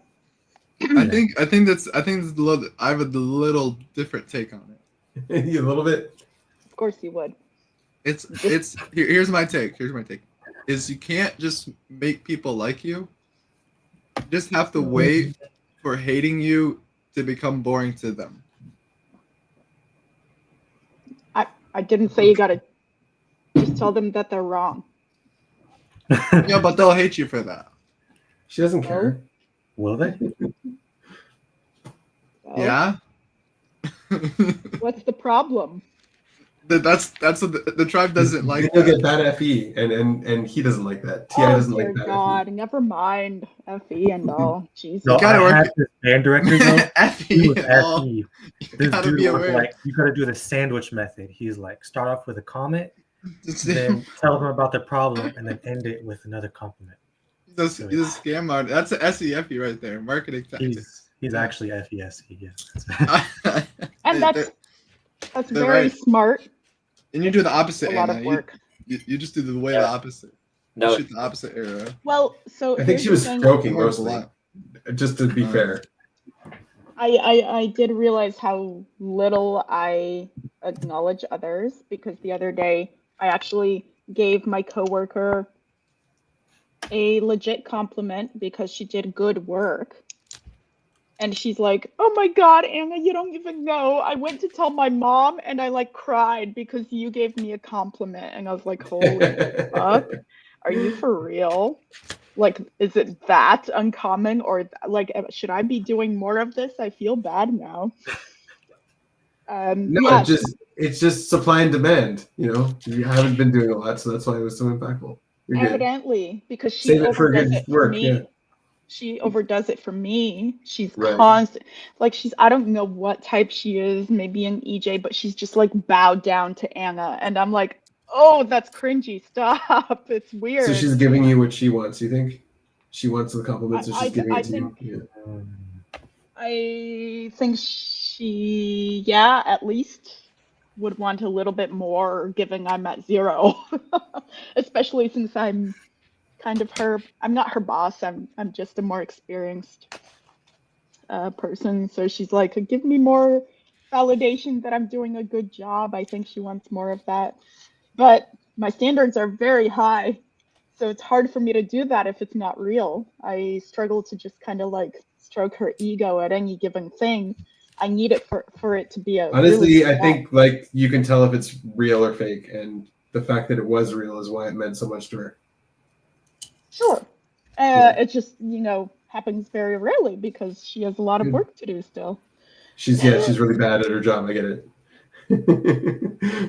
Is that the enough that I'm giving? Shit. Yeah. I have to work with people too. Don't worry. I get it. Yeah. Yeah, it's like you have work to do. You're still a junior.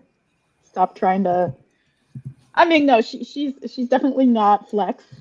She's definitely friends, and so you could see that she's not like trying to flex her way to the top or anything, but she has a lot of work to do still, which is fine. She's still young. I remember those years.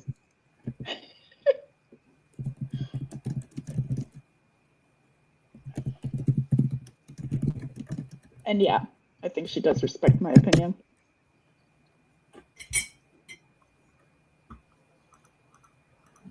Which makes me feel good as a specialist.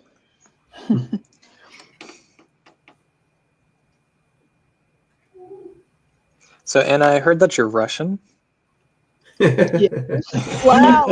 Wait, you're Russian? What? Really? We didn't know. Really? Really? Okay, I so sent are you trying to take over the Chinese? Dave, did you read my message that I sent you on Discord? Did I hear that right?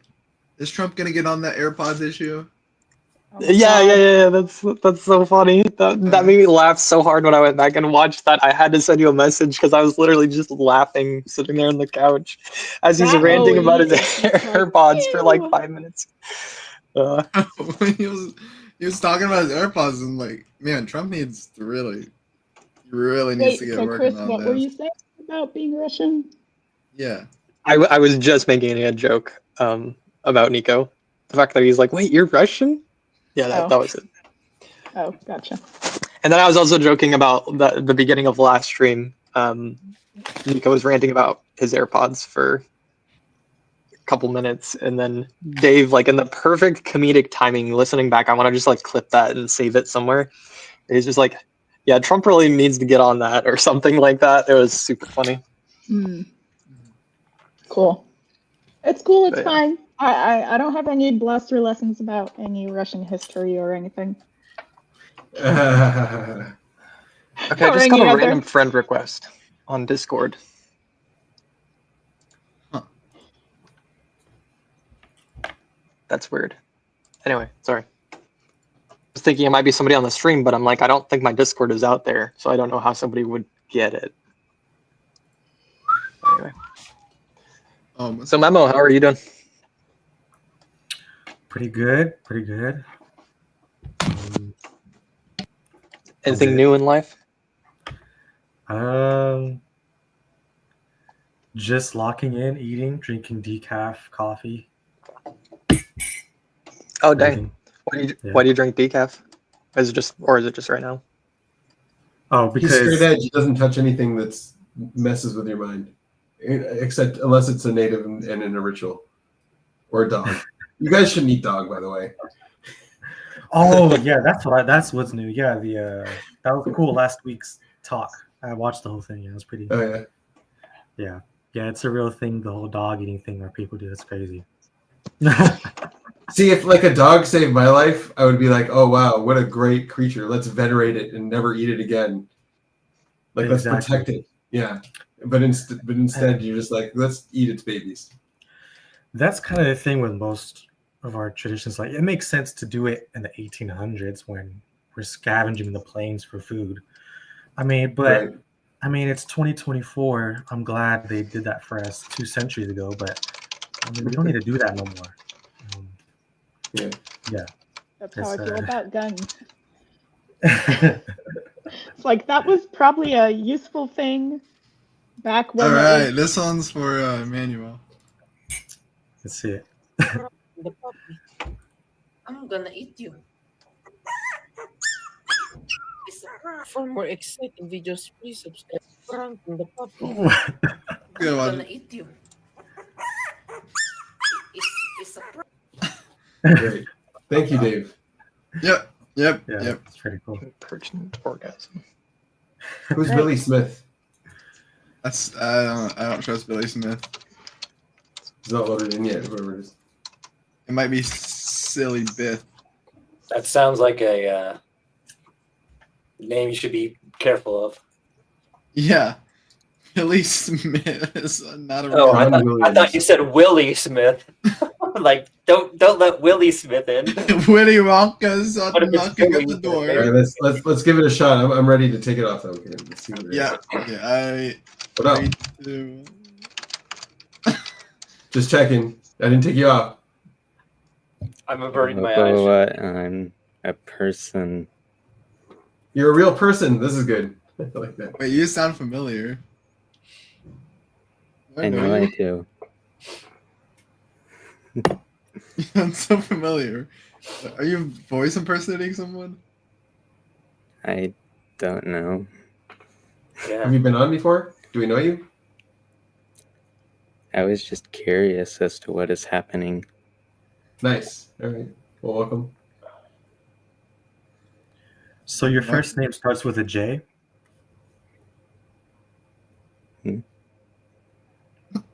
No, yes, John Williams is what he's listed as on YouTube. Oh, okay. My name also starts with a J. It's a Jedi. Jedi is your name. Your parents must have really liked a certain franchise.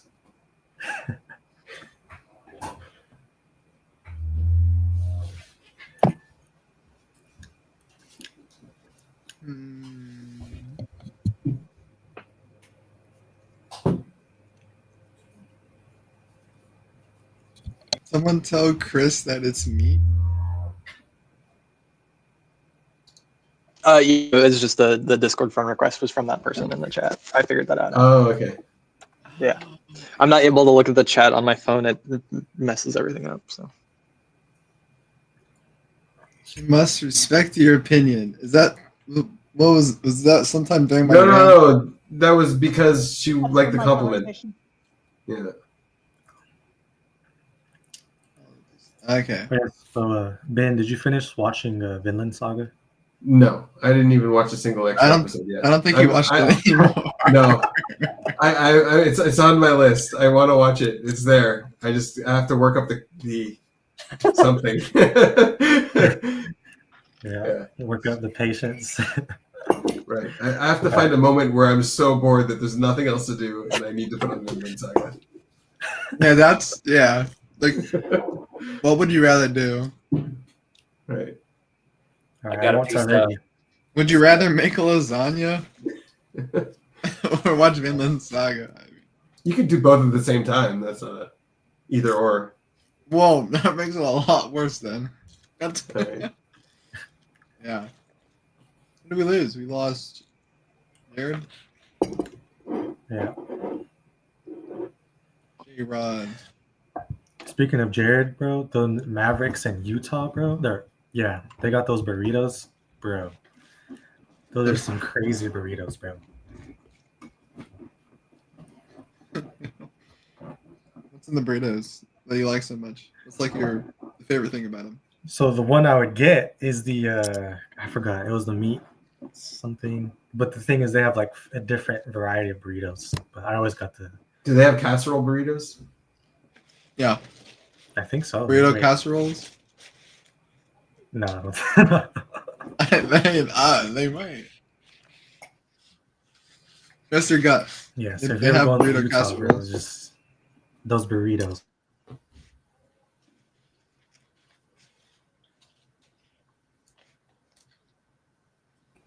God, this book is so presumptuous.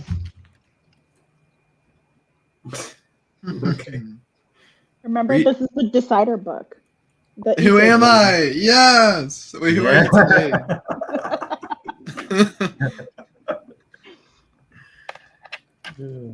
What is it saying today? What is today's exercise?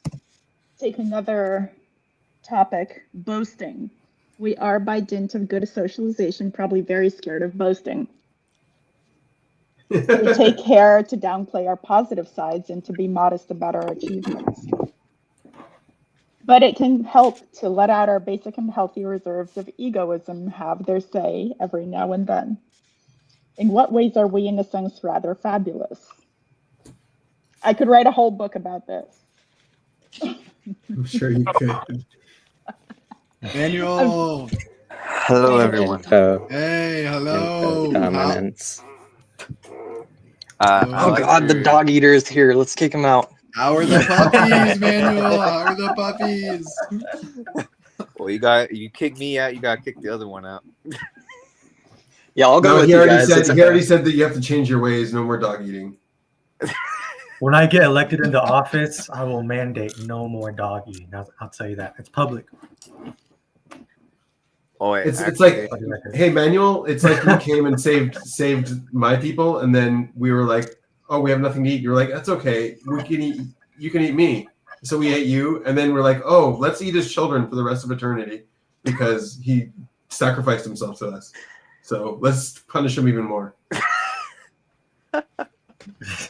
I never said I endorse it, but I'm not necessarily against it either. I'll let the people. You're not against it either because it tastes good, right? That's why. Oh man,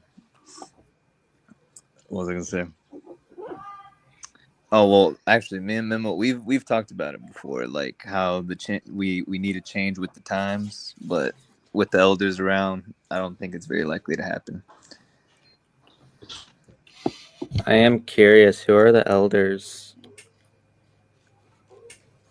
Like elders of our tribe. So for Yeah, context, we're Native American. So. Oh, I know. Okay. Hold on.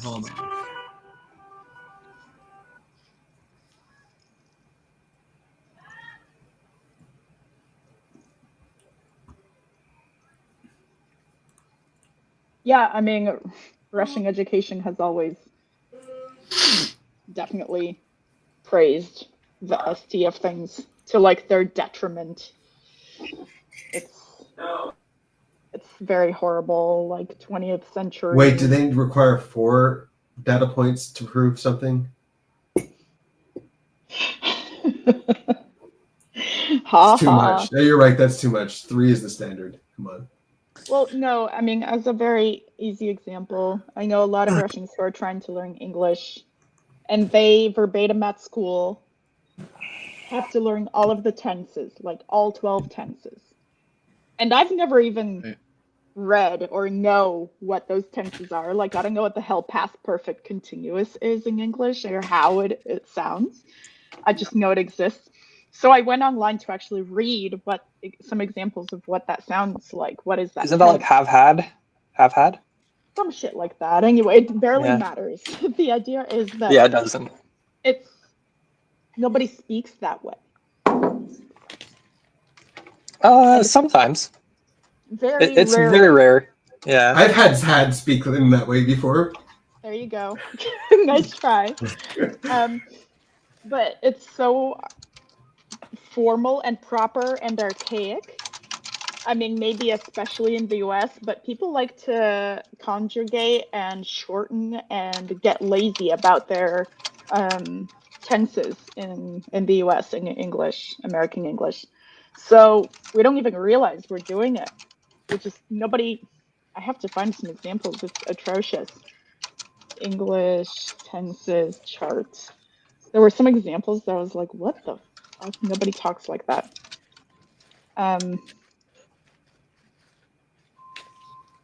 Yeah, was there a point here somewhere? I lost track of the point. The point is that in the Russian education system, it's very ST. It's like you have to learn all the tenses. Without that, you can't know English. There's no enough to it whatsoever, in the sense of like, you can pick up a language without knowing every single word for word, verbatim, how the grammar works. In fact, as Americans, we often change the speech dependent on context. And so I think it's a really shitty way to learn a language. The best way to learn You can't have being stupid as your national identity, though. You can't do that, Anna. What? That is a TI thing to say. It's a TI thing to say. Oh my god. You're like, as Americans, we just make up grammar. Yeah. You can't do that. You can't just. Dude, That can't be your you're not national even identity. American. Get out of here. You can't comment on Americans. What the heck? We call it slang, but like we just overuse slang. Like, It's not slang, it's conjugation. It's like okay, is this conjugation like jouit? Did you know Whoa. that one? Hey, Dave. Are you gonna let Benjamin get away with that? He just said he's an American. He can't. I never speak said American. American. say that. I never said I was an American. He didn't say that. I'm gonna catch you. Did you just say as an American? Nah, Chris, get out of here. Okay, am I? Homophobe. Listen to this. All right. Okay. I'm sorry. Sarah, here's an example of future perfect continuous. Sarah will have been going to park by train for 3 months. Nobody fucking talks like that. Is that why Russians sound so weird when they're talking in English? Because they're using these weird tenses. They're trying to. Yeah. Sarah will have been going. Nobody Wait. talks like that. Later. Why does no one talk like that, though? Why did you have to say no one talked like that? Why did you need to specify that? But why does everyone talk Because like it's a tense that is learned in See? schools. Lava has to be one of the best jobs in the world. No, lava bending. All right, no, that's just it. This guy That's really what Angel thought does. this through. Collecting lava. Is this This not? guy, Is this this not? guy thought of You us. don't. Can You any have the science? same voice. This guy probably just say, I'm not sure why. What is Sometimes rock. Oh god. And then Oh, he's saying Billy Smith has the same voice. Billy Smith sounds just like him. Who does Billy Smith sound like? Who do I sound like? Do I sound like someone familiar? I Is cannot. that what he's saying? Yeah, that's what he's saying. Yeah. Do you disagree?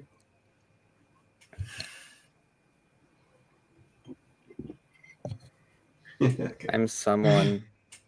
You're someone. That's good. That's true, actually. I agree. Subjective self. That is self over try behavior. Are you American? I could be anyone. I'm not going to tell you if I'm American or not.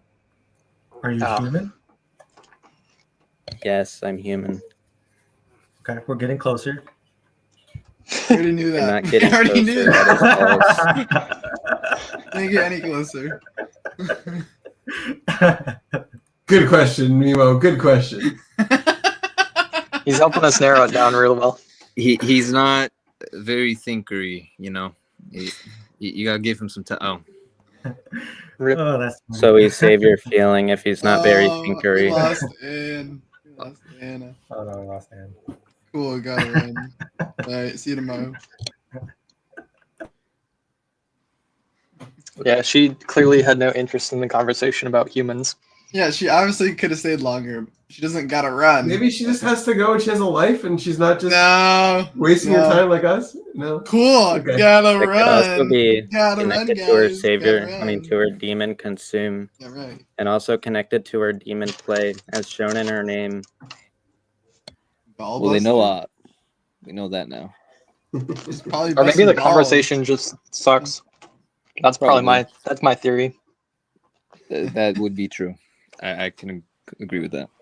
Yeah, there we go. All right, Consensus. well, we have me and Annie here to talk about dreams. So let's. I heard you're talking about dreams earlier, but I was seeing a little bit of a DI, and I only got half of it. Could you fill me in? She misses her shitty sleep because now she can remember her dreams. Yeah, I remember my dreams better when my sleep isn't so good. Mm-hmm. Yeah. Oh, you said the same thing a week ago. So Yeah. Are you having more shitty sleep and more dreams, or less shitty sleep? No, her sleep's back. Her shitty sleep is back. Yeah, when my partner was out of town, I was sleeping too deeply. I wasn't waking up enough in the night to go over the dreams. But now I'm interrupted enough that I'm reviewing my dreams. And so it was just such a stark difference in my journal. Just not very much detail while he was gone, and now that he's back, I'm filling the whole page and remembering, the typical 3 to 4 dreams a night. He's your dream muse. Yeah. Mm-hmm. Okay. Well, this week I got ate by a bear, really, really fast. Like probably within like 5 seconds, it just ate me up. He just unhinged his jaw and ate you in one bite.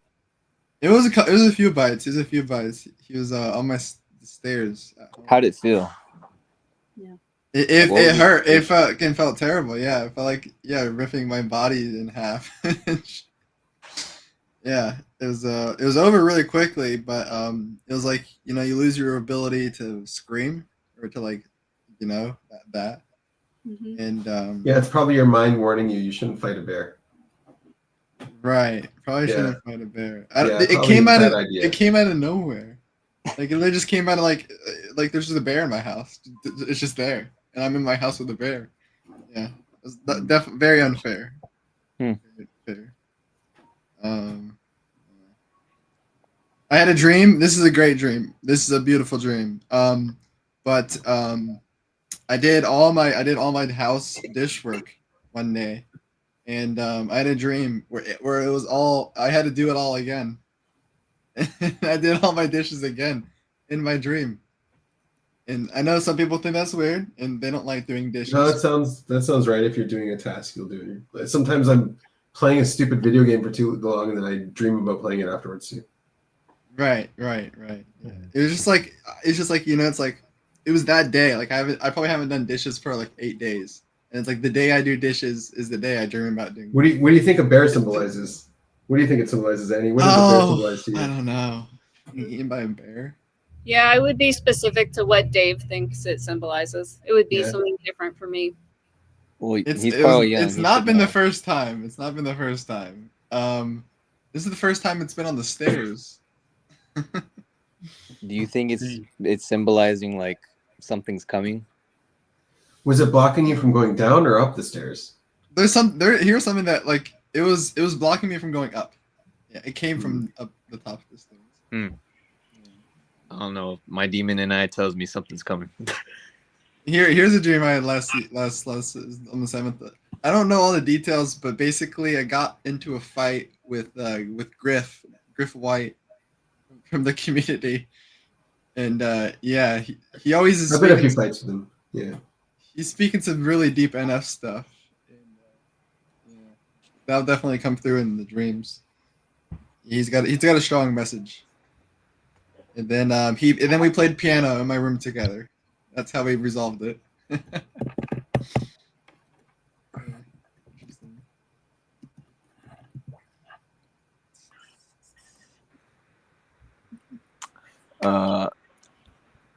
If y'all are fine with changing. Oh, hello. Hello. Oh wait, hi, hello. I need to turn on my camera now. Hi. I came to get a massage at Annie's. That's great. So Dave, you typed this is Annie's mother, I guess? Yes. Yes. Correct. Yeah. I thought you were a younger sister at first, but right. Yeah. So anyway, I'm gonna give my mom a massage now. So good to see you all. Sweet. Okay. See you, Annie. See you Thanks next for time. coming through. Nice to see you. Nice to meet you, man. Yeah. That's very wholesome. You beat me Daniel, to I it. think I think you got her name wrong. Did you call her Anna? She's Annie. Who, me? Manuel. Oh no, I I don't know said who he Annie. is. Okay. It was just probably mic issue or audio. Anyway. If I have a girl, I'll raise her to be a massage therapist. I don't think you can do that. Yeah, you can't tell your kid what it's going to be. No, I definitely can. Wait, okay. Well, I don't want to dare you to do that because then you'll just ruin her life trying to make her a massage therapist. So. Yeah, I'll ruin her life making her a massage therapist. Wait, okay. I actually want to talk about this because I've been thinking about it lately. Yeah, like, okay. Parenting, like it's actually really fucking hard. Like I don't have kids of my own, but like I kind of have experience because one of them's right over there, as you can see. He's right there. Dude, I can't even manage my own life. No, Mimo's your son, as you're saying? How One do I underneath manage you? my life and Mimo's life at the same time? Like if me and Mimo were in a relationship, He's claiming to how be your would we- daddy, Mimo. No, I'm not saying how he's my son. I don't know who he's Just talking saying. about. Doesn't know what is going on. Yeah, no. Or maybe it's Billy Smith. Maybe that's his son. Billy, The son of who? I am not listening. I am consumed last. I think he's Dragon Slayer. Sounds like Dragon Slayer. Who is Dragon Slayer? It sounds like I like him. Yeah, it Dragon's sounds neck, no. Dragon's Neck. Yeah, it sounds like a guy, a cousin of that type. Is what I'd say. Hey, Emmanuel, what's your type? You know your type? Oh, you won't say your What's type. Dragon's- I remember. But I have a good guess. Okay. He's an INTP double sleep. Yeah. Oh, the dragon's neck. Yeah. Dragon's Oh, TINE consume sleep last play. I don't like that guy. Nice. Guy's Dragon. Why? Anyways, Why? you I ask me don't something, like Chris? him. Don't ask why. You're just gonna make it decidery. Come on. I'm gonna make a decidery.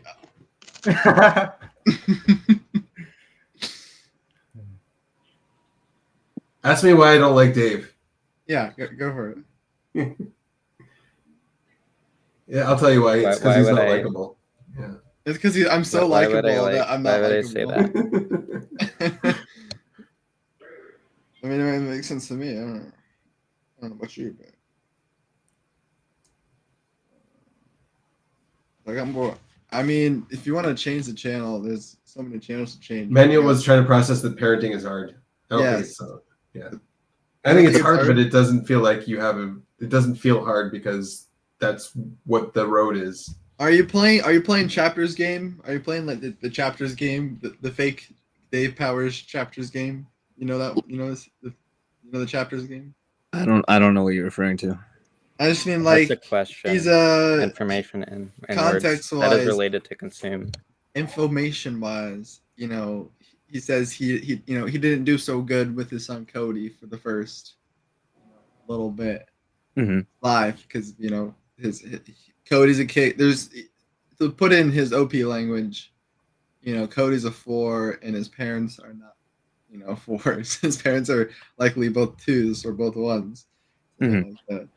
And so he's like, we lost the chapter. We lost this chapter. This kind of chapter. But like, and we're probably gonna lose the next chapter, and then he's like, until he's like later in life, like we'll lose these earlier chapters, but then we'll win the next chapters. And he's processing now, stacking his NI onto his own story with his own parents. His dad kicking him out when he was 19 after failing to do a year of college. He's like, well, you're not going to live here. So he kicked him out, and that's when he moved down to LA and, did his, worked at oil change shops and other places, going through Dave's sleep story. I know. We're talking about Dave's sleep story at the moment. Basically is that he hated his parents for doing this. He hated them. But down the road, he was so thankful that they did this, right?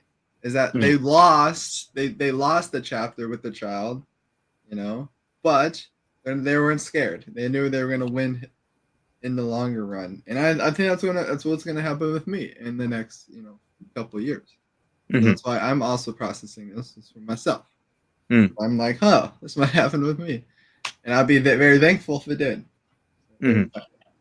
Just make sure you don't lose the chapter so bad that there is a next chapter. I'm just saying, don't. Yeah, I just don't. I'm like, it's also a bullshit chapter. Like, why do we think it like this? So many people are like, That's true. That's one way to think. Some people are like, I don't want to play this game. This is a dumb game to play. Right. I gotta lock in for fucking 10 years. I gotta hate my parents for 10 years. I can't do that. I can't hate them for more than a day. I can't hate them for that long.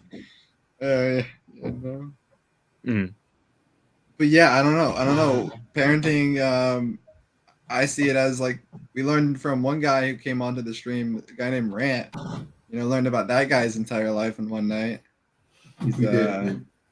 yeah, Who's definitely that? talked about in his story, however you want to see it. He talked about how he learned empathy from having a child for the first time. It's like finally getting able to not care so much about, not be so narcissistic and not having to care for something outside of yourself. But we're not all psychopaths. But we're not all psychopaths. But that'd be something that's good for me to learn. Talking with Rant from one psychopath to another, it'd be good for us to have that sort of connection. Where I want to have a child, or I want to have a pet, or I want to have something where I could take care of it, because I know I will be, as more or not more, self-indulgent than Nico as an IP, even if I'm not save your sleep. But yeah, that's one thing I'm looking forward to, and it's in my programming, it's it needs to happen soon. It needs to happen now. It's I don't want to wait till I'm 30 to have kids, but financially, it might be the situation for me. It's Are you consume, play, blast, sleep? Sleep blast. That's right. Yeah. Well, I've been processing it in both ways. I guess how I put it. Cause, oh god, all right, here we go. So, I've been processing if I was to have a kid, I don't think I'd be the greatest, world's greatest number one dad. I already know that, because I'm too much of a psychopath at this current stage to be that great of a dad. But if I was to have a kid, I think I'd, we'd have a good relationship, and I'd be there, and I would be good at it, or at least passing grade. Mimo, what do you make a shitty dad?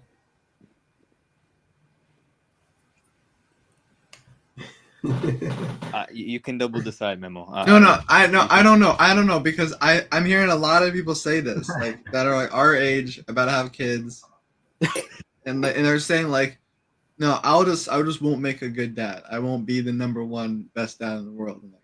I don't know. Just try to be a little better than your parents.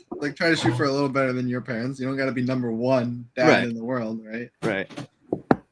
There's that. Right. And well, and that's what I've been processing too. Is I don't know how to put it. And Memo, I'm sure if he's not gonna say it because he's a Playlast IP, and he's not gonna put everything out there because that's just not him. But I'll say it for him. I can be a dick, and I can be an asshole, and I can be a little over controlling sometimes. So you could be a dick and an asshole. That's You sound like a dad to me.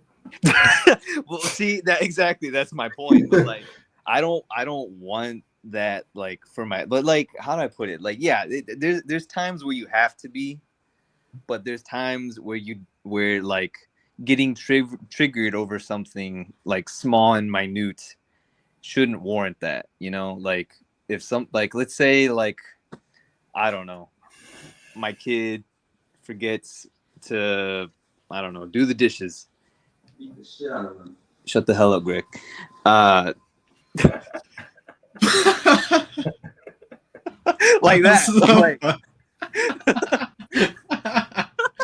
That's how I talk to my kids. It's okay. I don't see a problem here so far. Seems good to me. I see no problem. Yeah. See, that's how you do parenting. I was paddled and spanked as a kid, and I'm thankful for it. Wait, did you hear that whole situation? Yeah. Okay. But if I would make sure my kid knows the standard, which is just do the dishes. I don't care when you do it. I'm not gonna get mad. If you do it at the end of the night, I don't care if you do it at the beginning of the day. It just needs to get done. But if I wake up by the next morning and it's not there, I'm gonna say hey, the dishes need to get done, and that's the standard.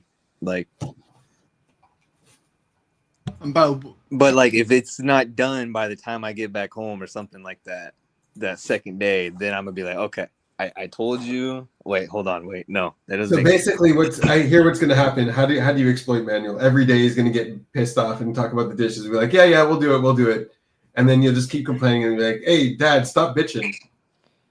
That's But how your see, kid's going to be. Bro, you're gonna have to become the consume last. Holy shit. See, like, wait, but then as I was explaining it, I was thinking about, wait, that's literally my whole life right there. So hold on. Like, this is what I mean. Like, this is what I'm talking about. Like this is what I've been processing. Like, how would I actually go about raising my kid? Like, I don't know. On the third day, if it's not done, I would then like make it a point. But like, yeah, I don't know. You would not. If you don't figure this out, if you don't figure this out now, you'll never do it right. So exactly. That's yeah, why you better figure it all out right now. Yeah, that's why I've been processing. There's no trial and error involved in being a parent at all. You have to know it all perfectly first. Exactly. Yeah. I mean, I'll have ChatGPT parent for me, so I'm chilling. I'm good. Well, see, that's why I already know, and I'm currently looking for like an FE wife. Like, I don't care if she's the IJ or EJ, she just has to have FE, masculine FE at that. FE. That's what I like. Okay. Angel, can't you just program an AI bot to raise your kid? Well, my grandma's single. what are you trying to say, Chris? Sorry, I was just thinking of like anybody in my life who I think is FE, and I think my grandma is, but no, I'm just messing with you. What did you say? You said FE. You got an FE lady. That's what you want, Manuel. Yeah. Damn, that's an old ESFJ. No. Well, and that's a whole other thing too. Like I don't know why, but like, and Memo kind of pointed it out in the typing video. I don't know if y'all watched it, but like, everybody, in Memo's words, everybody and they mama is a ESFJ. Oh, that's true. Mom's an ESFJ. Everybody's mama is an ESFJ. But anyways, going back to parenting, yeah, like, I don't know. Like, I've genuinely been thinking about that. Like, okay, because I already know my kids are going to be psychopathic and also like, they're going to be slightly delusional, slightly egotistical, and slightly psychopathic. So, like, how do I deal with that? How you see yourself? That's how I see myself. Why are they going to be like that? Because why are they going to be like you? Because that's me, and that runs in the blood. There's one right there. You see, like, I know y'all watched the tapping video. No one here in their right mind believes in Wakanda. Savior consume projection. Yeah, that is. Yeah. So, like, I don't know. That's what I'm afraid of. Is like, okay, how do I deal with the psychopathic, narcissistic, egotistical child? Like, if I had to deal with you gotta be more narcissistic and egotistical. I'll tell you, it starts out just crying because it wants its nappy changed in some milk. Yeah, that's true. Oh, I know. Yeah. I know how to totally not ruin your kid, Manuel. You show him cocoa. You show him cocoa lemon or whatever. And then it grows up to start pulling on your hair and laughing. What is that? That cocoa lemon? Is that what it's called? The cocoa baby. And then it grows up to try to figure out what it can mess up in the room. Cocoa melon. And that show will kill you. Like, it, yeah. If you say no to it, it'll smile at you and then do it anyways. That's basically how it works. You gotta start working at that stage and teaching it what no is, all that kind of stuff. Right. Get it. And then they hit teenagers and all of the training goes out the window and they don't want to be a massage therapist anymore. Right. Yeah, like, oh, my hard work the last 12 years. 12 years of academy training wasted. Wasted. You were the top of your class. Bro, this spike ain't coming up. But anyways, also, yeah, because I've been having to deal with the mini me, so, or younger me. Who's your mini me? My roommate. He's a audio ENTP, consume, sleep, play, blast, last, number 3. That was specific. Well, because I typed him already. It wasn't too hard. Damn. I don't know. That's generally how. The fastest person I've ever typed was ENTP. Play, blast, sleep, consume, last. I don't know. Probably of number 4, and then like. So a bit egotistical, narcissistic. What did you say? Typology speedrun. Psychology speedrun. What is that? Typology speedrun. What were you asking me, Benjamin? Yeah, I was just clarifying. Yeah, psychopathic, egotistic, Delusional. Delusional. There you go. Yeah. Yeah. Because I kind of talked to a little bit with my uncle because we're the same type, and then his son. Well, first of all, his son is the young. So he has 2 kids. He had daughter, son. Son's pretty young. He's like 12, I think. I don't know. You know what the bonus is though about having a kid? You'll have a cool uncle to tell you to calm the fuck down. You have a what? Your kid's gonna have a cool uncle to tell you to calm the fuck down. Yeah. Chill uncle. I suppose, yeah. Angel, see, I don't think you have anything to worry about because if your daughter's an ESTJ and she's Kamealoha, then you're just chilling. Yeah, but like we both know she's pretty. What's the word I'm looking for? She a little cuckoo. That's how all the TE chicks are, though. I mean, yeah, but like, see, like I don't even want to think about that because then, like, there's gonna be a day when she turns 16, and she's gonna start dressing a certain way, and I'm gonna have to tell myself, like, it's okay, I guess, or even 18. Like, I don't even want to think about that. God damn. You're actually lacking preparations. What'd you say, Memo? You're actually processing how it's gonna be 20 years. Yeah, for real. You have a kid, Like, I have to FE and he's gonna be exactly right too. It's gonna happen exactly the way he says it is. Hey, yeah, that's funny. No curveballs. Yeah, I know that's the worst part. But like no, legit. Like I asked my uncle one time, I was like, "So how do you do it?" Like, he's like, "Honestly, I don't fucking know." I was like, "Okay, that sounds valid." Yeah, you start with cleaning up the puke after they get done feeding, and then they're trying to burp, but they can't burp, and then they get it all over your shirt. You start there. That's step number 1. Okay. And then you have I can deal with all-nighters that. at the hospital sometimes when they get sick or stuff like that. Yeah. See, I can deal with that. That's just SE. I got that. I can handle that.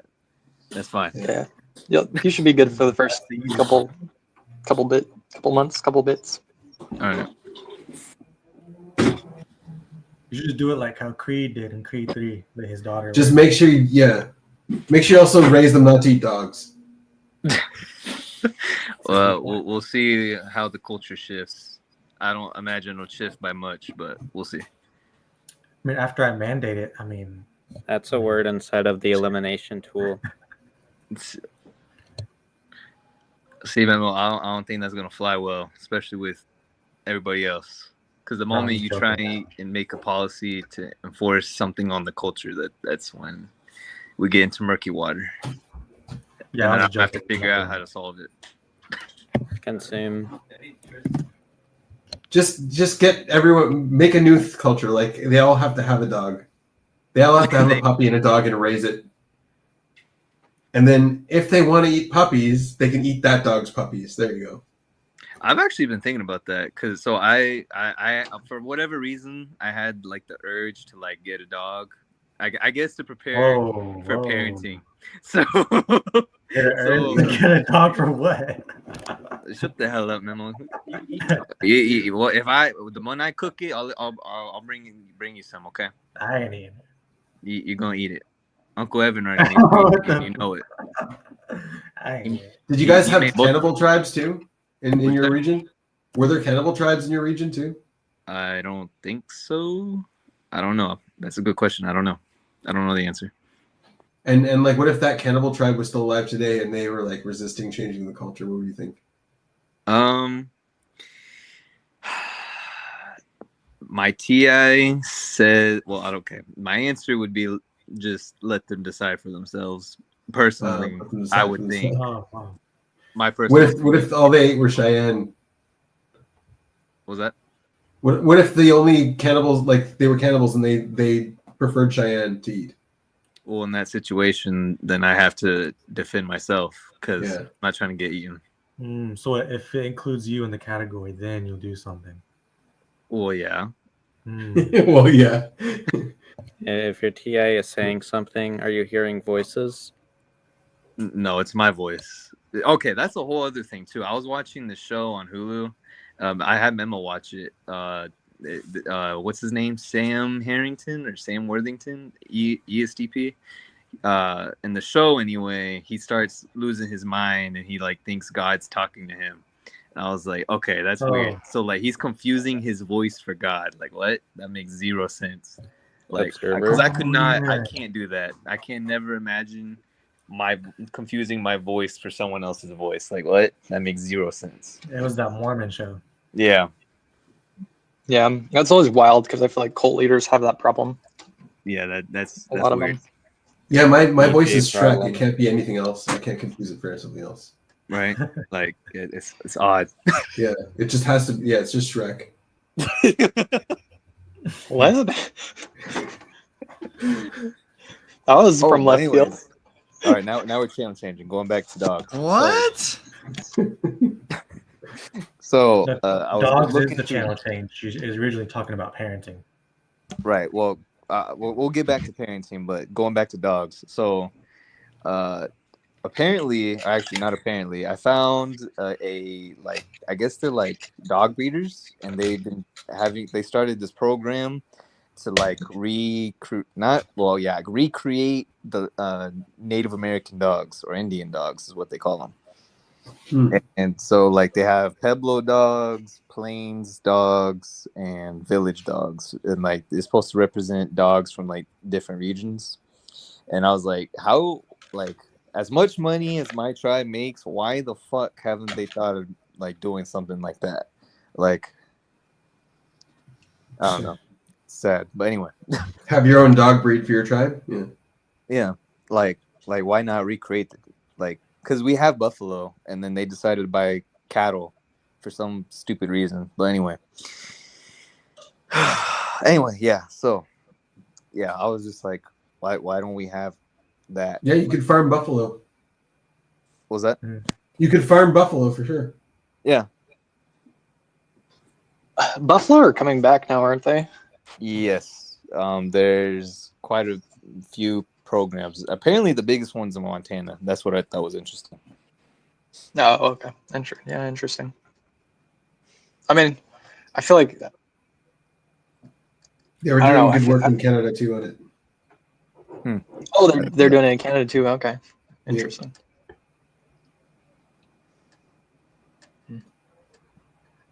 Anyways, going back to parenting. Yeah, so I've just been processing that and like how my parents, a lot of what they put on me was their stress, and so like I've realized that like what I struggle with. Well, I struggle with a lot of things. So like delegating, like that's a hard one for sure. Like I don't know. I don't know if it's the two in me or if it's something that I learned from my dad because he's the same way and he's a one. And then we'll come vouch for that. And then like just the stress and like not being able to deal with it. Because I notice when I get stressed, I prefer to work more. Or sometimes I need to like either I'll work more or I'll like need time for myself. Damn, so you're a triple EP. He's typing you live. Yeah. I'm a straight flush, literally. I'm straight flush ESTP. Consume, play, sleep, blast, last, number 2. Tester. Damn, it be like that sometimes. Wow. It's really interesting. Kind of thinking about you talking, Manuel. I don't know, like I'm meta processing what you're talking about. Because I feel like right now in the culture, a lot of younger people are really processing what it means to be a parent, and like whether they want to be a parent, whether they want to have kids, and like they don't want to screw up their children. And it's just super interesting to me, the shift of what was prior, just you just have kids. It doesn't, you're not thinking about like how you're going to screw up your kids or any of this other stuff, and how the culture has shifted. So I don't necessarily want to change the topic to that, but I found it interesting if anybody has anything to add. I don't really know why that is, why that shift has happened. Observation. I like that. Yeah. Well, wait. Technically, we have two dads here, and each dad is in a different generation. So, well, since you're the one that brought it up, Chris, how do you feel?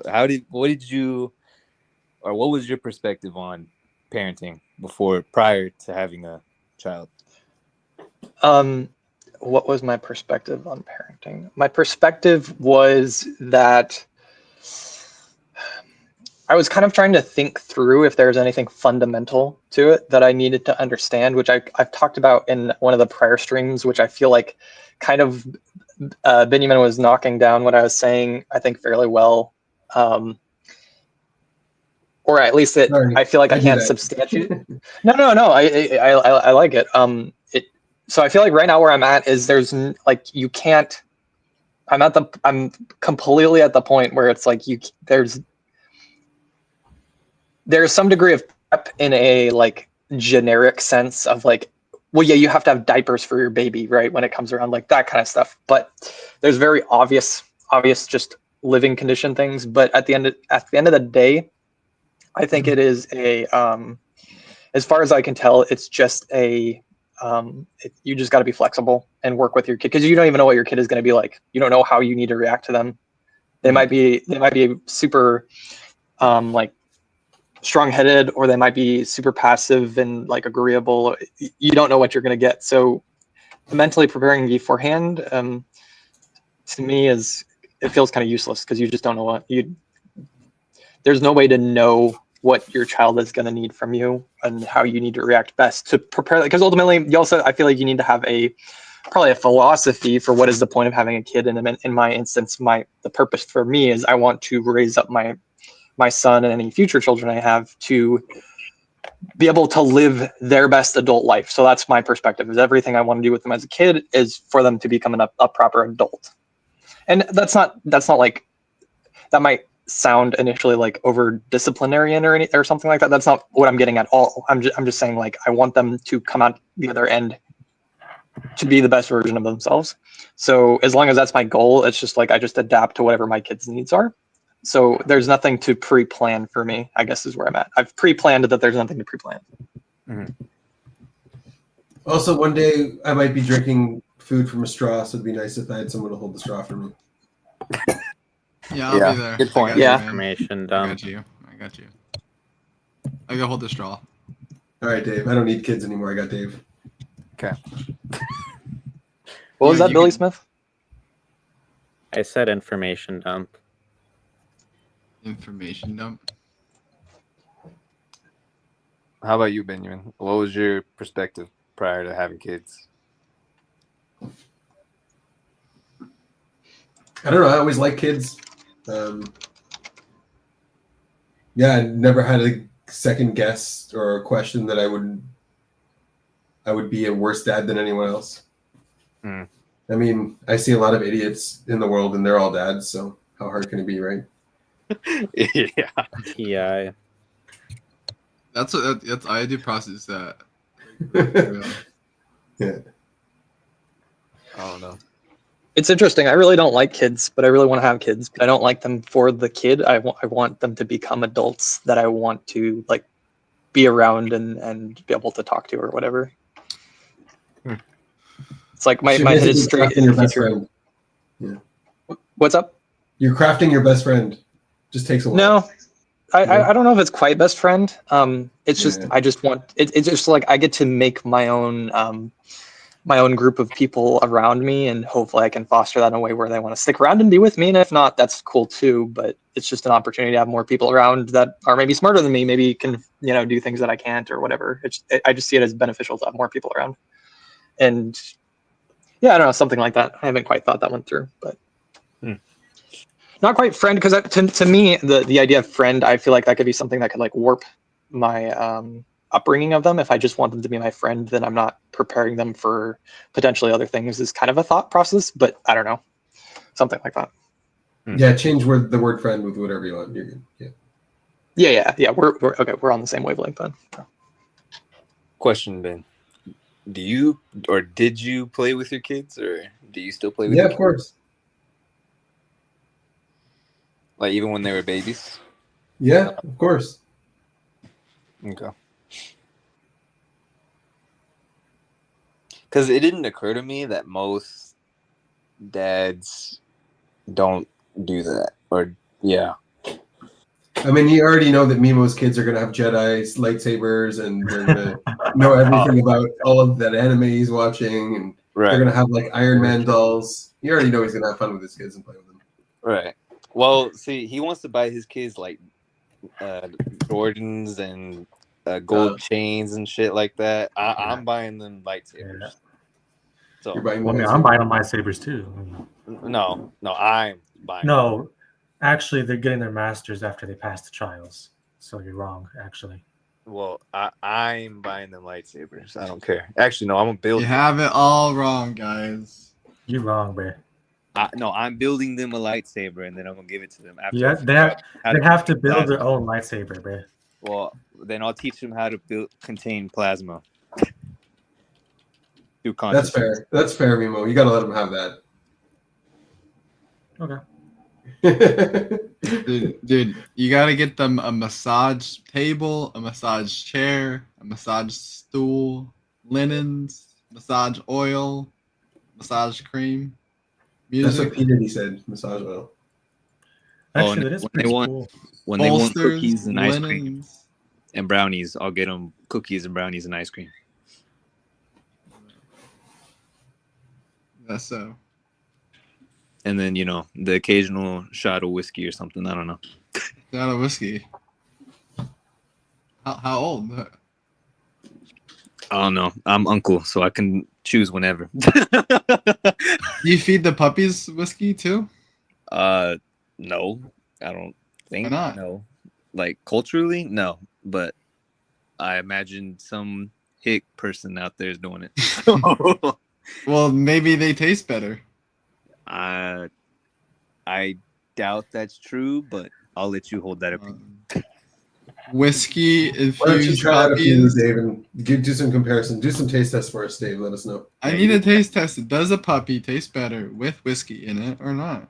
There you go. Then you let us know, and then they'll adopt to do whatever you say tastes better. If that's the case, then I'm down. Because a lot of more puppies, it's honestly just No, your TI is better. sound, man. All the theory is right. Just try it out. let me stack on it. Let me stack on another better reason for why I think it should be propagated that more puppies should be drinking whiskey, is that it makes their death a lot less painful because they're drinking before they died. Screw it. Give them some cigarettes as well before they die. Give them cigarettes. Give them some shots. I feel like you're torturing them before they die. They don't want to drink whiskey or smoke cigarettes. It will. Like, why would you torture them? They're already gonna die. It will soothe their body down, and it'll be a much less painful and much more ethically valuable option. For Dave, I worry about your kids. Dave, you're right. They should just do that with the chicken plants, the cow plants. They should just do that with all the animals. You're right. It'll be a bit more expensive to buy the animals because you have to pay for the whiskey too. Given to dogs. It'll be a cheap whiskey. It'll be a specially brewed dog whiskey, and specially made dog cigarettes. Yeah, they're a lot cheaper. They're not like regular human cigarettes. In fact, we can get Rick and Morty to head over to the dog dimension, or no, we can get Stewie and Brian Griffin. Rick is an EP. I actually pretty sure he's an IJ. Oh. Sleep Blast play. Who? There's a character, Rick and Oh, Morty. Rick from Rick and Morty. Rick? Isn't Rick a decider? I think he's an IJ. I'm pretty sure he's an IJ. It's too much. Isn't he like based around people problems? Isn't his whole character based around people problems? Yeah, but like he still doesn't give a shit. That's He doesn't give a shit. Yeah, he's an IP. No, he's an IJ. At least that's what I see. Apology debate that I started. I mean, hey, I'm an IP, and I'm watching the show, and I'm making him an IP. All right. But like, I just want to be honest. I can't really see an IJ, or I can't really see an EJ. I can maybe see an EP. Yeah. Well, I can't see the IJ. I know for sure. I agree that he's DI, but but I also see the IJism. You know what? You're probably not that far off. He's got what I see. IJ and he's self above tribe. Let's say he's self above tribe. He's got these two things. Can we say he's self above tribe? Yeah. He's self above tribe, number one, and number two, he's extrovert. He's DI plus extrovert. Yeah, I think I'd agree with that. Yeah, that's like what I would talk about. I can't really go farther than that. I mean, probably we can also go NT, NT or ST. He's an extrovert. Even ST. He's open. He's T. Yeah, he's T. Definitely not a feeler. Nope. All right. This is where he's an extrovert. Well, okay. Yeah, I can get 3 coins on Rick Sanchez for sure. I can't go any farther. I'm gonna throw my conclusion out there. Do what you will with it, and I'm leaving it at that. You're 2048. Here we go. I'm pretty sure he's an audio, ISTJ, sleep, blast, play, consume, blast, maybe a 1 or a 3. Oh my gosh, I just had a dream that like Manuel's telling me this guy's type, and it just went on for hours. Martin Luther King.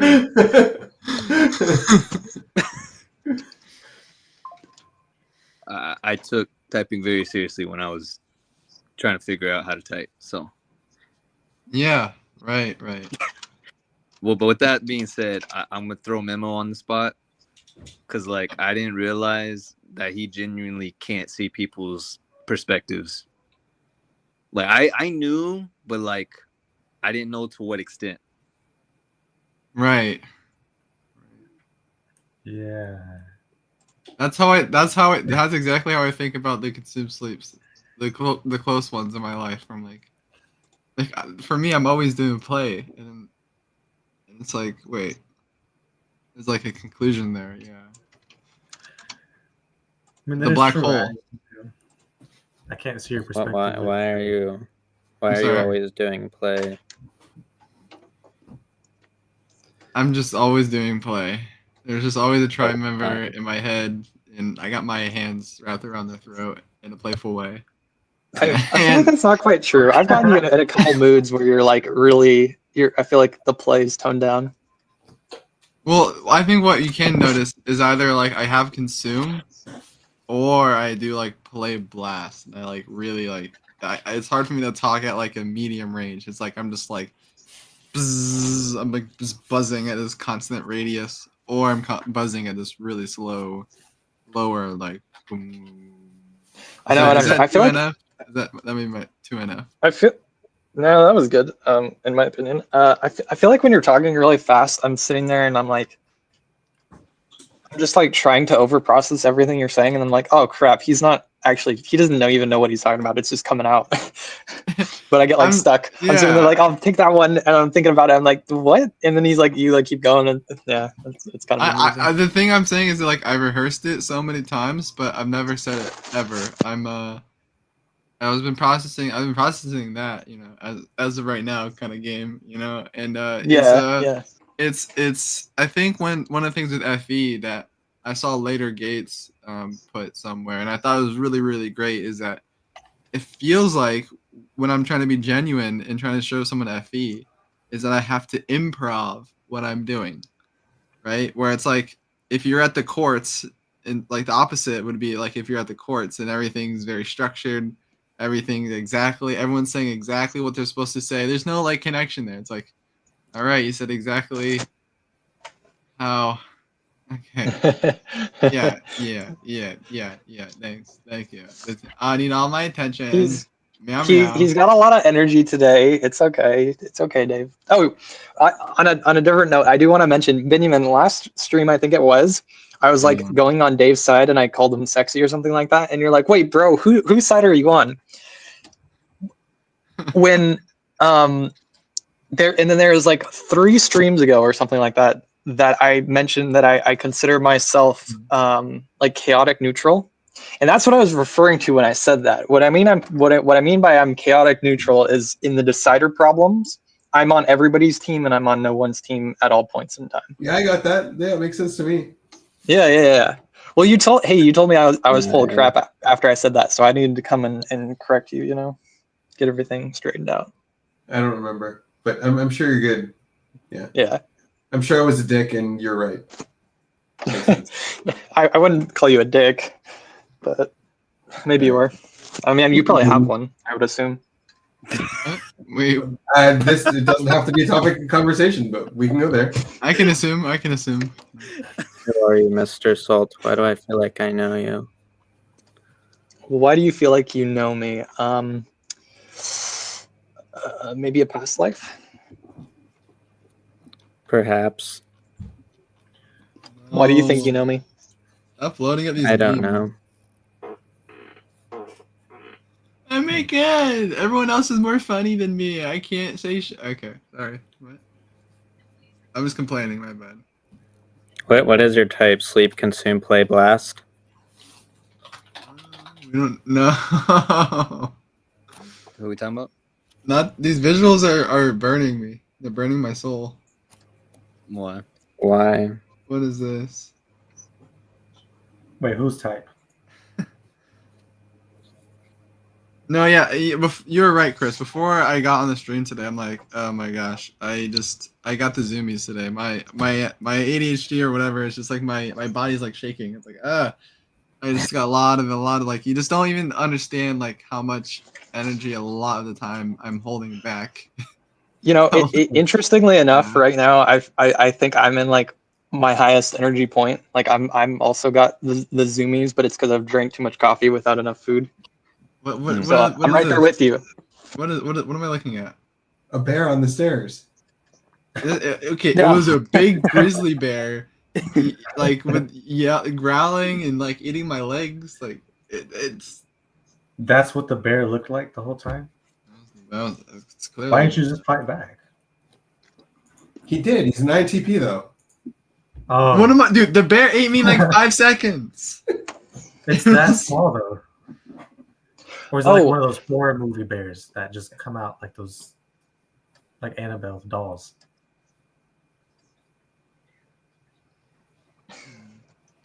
He apparently didn't hear you.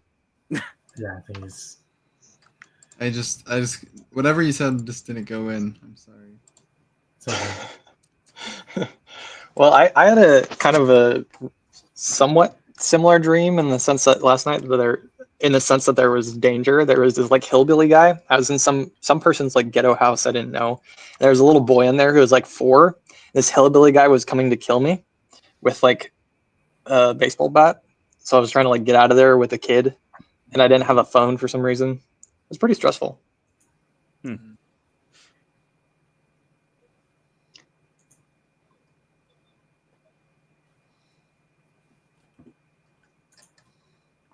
Oh, since we're floating, memo. Yeah. You're on the stairs. What? That's my life. 2009. That's my by life. XXX author. Catherine Harper. Damn, it's over.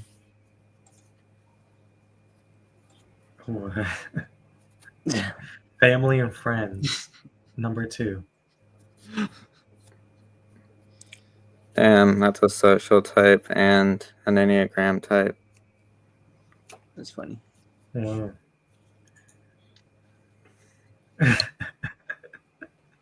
Anyways, what you gonna say, Bray? I don't remember why we were talking about. Oh, we were talking about movies.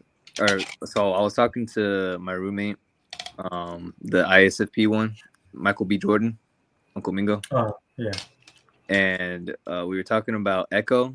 Well, first we were talking about the Penguin because I mentioned something about a movie that I haven't seen, or Breaking Bad, and then we led to the Penguin, and then that led to Echo, and how I said that you told me that it was bad because a grandma starts fighting. Yeah, okay. and then I was telling him how I like in Daredevil.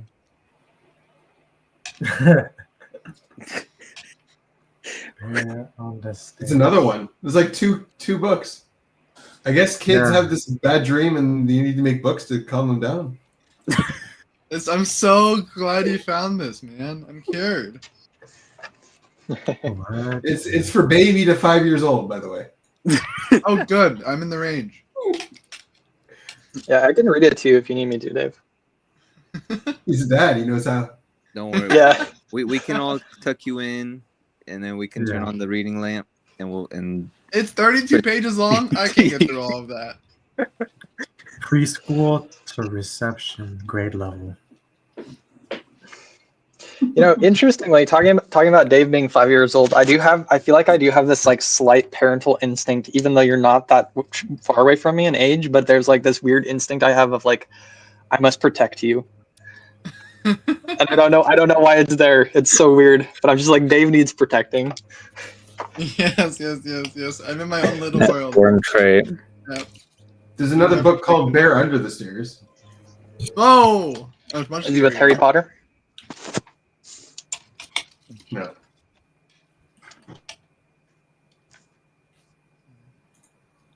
Oh, but anyways, Oh, good. I was just gonna ask what Billy said. He said something. I said inborn trait. That's a polar bear. Polar bear going down icy stairs? Well, it wasn't a polar bear, but he does have some brown on him. Is that just shit? Is there shit on him? Probably. Looks like he got burnt or stabbed. Scars. I don't know. Looks like scarring, yeah. That is depressing if that happened. Well, he had a lot of people that put up a fight, so Dave only got eaten 3 bites. Other people lasted longer. Yeah, I don't remember seeing those when I got killed by him.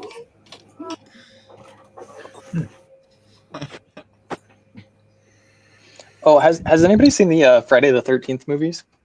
Any of them? Friday the 13th movies? I have not. I think I maybe. Or no. Sorry, not Friday the 13th. Wrong horror series. Nightmare on Elm Street. I watched the first one when The guy who's invading dreams, and is that the joke about me that I'm invading people's dreams? No. I wasn't going to connect No, with that. man, I was just curious. no. It's Not this one. It's been something I've been catching up on. This kind of it's you guys can look up the channel. It's EFAP, and they've been going over the movies, and they're like really awful. I was just curious if anybody had any sentimental memories connected to them.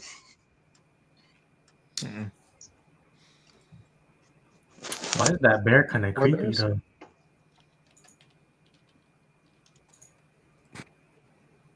Is that how it... Wow. I'm sorry to think it was just a doll that attacked Dave in his dream. Just a little teddy bear. Damn. I mean... But it was one of those horror movie teddy bears, those small ones, but it's like the Annabelle movies. Oh. Guy from the Community. Who is that person? Free Guy, Rod Reynolds, the movie. Guy. You know Guy. You gotta know Guy. Yeah, Ryan Reynolds. Yeah, and the movie. Yeah. The Taika Waititi. No, he's basically the community manager at this point. He's an NPC. Again.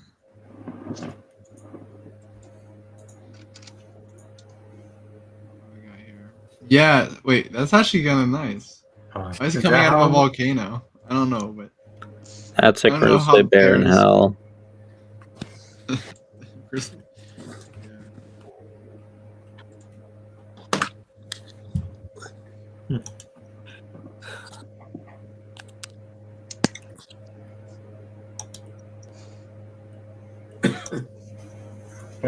I mean, I wouldn't even call it a nightmare.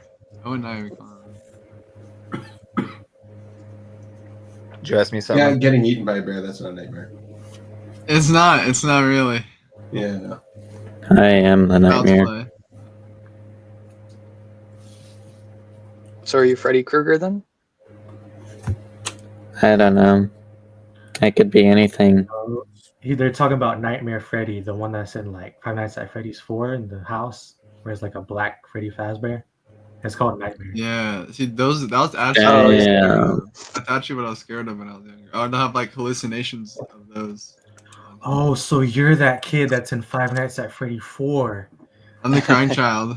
Yeah. Is Okay. four is the one in the house, right? Yeah. Yeah, the one in the house. Bedroom. Yeah. Yeah, yeah. There's this really interesting video by a channel called, I think it's Solar Sands. He goes over the history of the guy who made Five Nights at Freddy's, and he was like grinding for like 10 years trying to make games and make it by. He had like a family and was, I think he was Mormon originally or something like that. Yeah, he has a crazy story. He built like all the games within like 2 years. It's like 6 years or something, or 2 years. I don't remember. It was just some crazy statistic that he did. It was like 6 games in 2 years.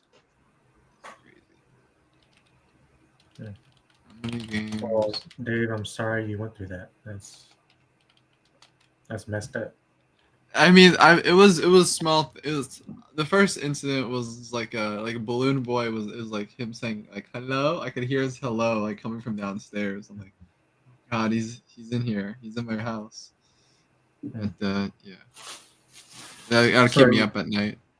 So it really was just a bunch of teddy dolls, but because you have schizophrenia, they managed to become like actors. I do not have schizophrenia. I just have a very, very, very, very strong imagination. He knows the voices. He knows the voice is Shrek and not God. Come on, he doesn't have schizophrenia.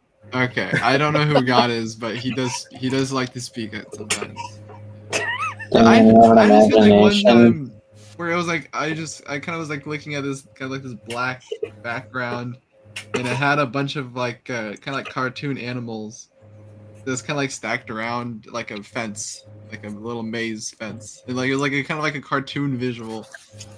And there was something speaking to me, and I was speaking back to it, and I don't know what it was saying, but I was just like trusting, like, yeah, I trust what you got to say, because it's like you obviously know what's going on.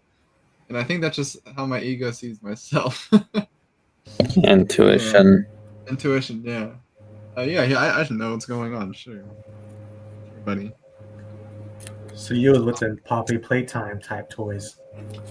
Yeah, no, but yeah. A lot. I sniped the guy with the sniper. It's nice. Random consume is like where you gotta like you have to aim the what is it called, the bullet drag, the bullet drop. Random consume is consume with any. Yeah. I'm just doing my saviors. So yep. What games do you play? What are your specialty games, Dave? I play the first game I really was playing for a lot of time was like random games on Max Games. Well, no, like online sorry. Games. Yeah. I'm going through the whole you mentioned that story. I know. You've mentioned like that you've played like certain online games and like there are people that suck in them or whatever. And I'm just curious, like what's the one you're playing right now? What are some of the games right now? Oh well, yeah, just the top like 3 for me would the first one. I don't even want to say it. I'm done. I have to go on dates this weekend. I can't say the games anymore. Demon feeling. Yeah, because if you talk about these, then that's like, yeah, obviously this guy's a loser. We can't go. We can't date this guy. Okay, I played. Go ahead. What was it, Memo? Oh, I said you're a loser. Says who? Yeah, we're all losers here. I play Tekken 8 and Tekken 7, so I'm more of a loser than all of you. I live under a rock. True. I live under a rock. Here, Benjamin, he can pull up a picture of the game for me, because I'm feminine sensor forgetting. I'm already looking for another picture of animals around a maze fence. I can't find it. So it's like, you're never gonna get the right image for my dream, man. You know, like I want to spend my entire life trying to like be able to just somehow force what's in my head and out into reality so other people can see it. But like I just don't know any way that's ever gonna be possible, unfortunately. Were Just you in give the up. maze? Were you in the maze? No, I was just looking at it from the outside, like almost like a bird's eye view. So the animals were around the maze. So who was in the maze? The animals were in the maze. Oh, they were in the maze. They weren't. Yeah, it was like a brown fence around the outside. So it was like a zoo. A yellow kind of like background. You went to see a zoo. You went to a zoo. I don't know. I don't know. No. Yeah. Because it wasn't. There was no detail. There was no like strong detail. It was like just kind of a black background and then this little like gated area. So it was a bad anime zoo. I gotta can I pull up let me pull up the notes for it. Did you just say it was a gated area? Slave class the interaction. You did not just say that. I don't even know how to find these notes. I don't know what to look up. I don't. What month was that in? More importantly, who did you shoot with a sniper, bro? Just some heads. Yeah. Alright. That's all Damn, he works for the CIA. It's over. Yeah. It's okay. I'll send a space laser over him. Yeah.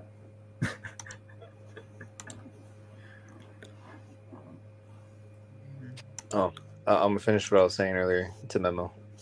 What? So we were talking about Fisk and Echo and how like the whole tribe ends up getting powers and blah blah blah, and then he made the NI connection with the Black Panther and like he thought it was cool how like the Black Panther, but he wasn't. Give the powers of the Black Panther is given to the king, and that in his words, he solely represents the culture. And I was like, oh, okay, that was FI right there. I don't know. I don't speak FI. I don't care about FI, but that was FI. I'm trying to find a better description for it. Daniel, I missed the context. What are you talking about? Like the what of the what? Oh, just talking about FI because like for whatever reason, I've noticed that FI likes the weight of burden on themselves, and so I'm just kind of sharing that with Memo. Yeah, no, but what was like the representation of like Black Panther? What were you saying? What's the what of the what of the story? Like basically, like the Black Panther has to carry the culture of the people on his own. Okay. And basically, that's basically like what Memo loves because he's FI. And yeah, he puts it on himself to do that. Okay. That makes a little more sense. Wakanda, I don't know if I like to do that. You literally went to Israel for the sole purpose of doing that.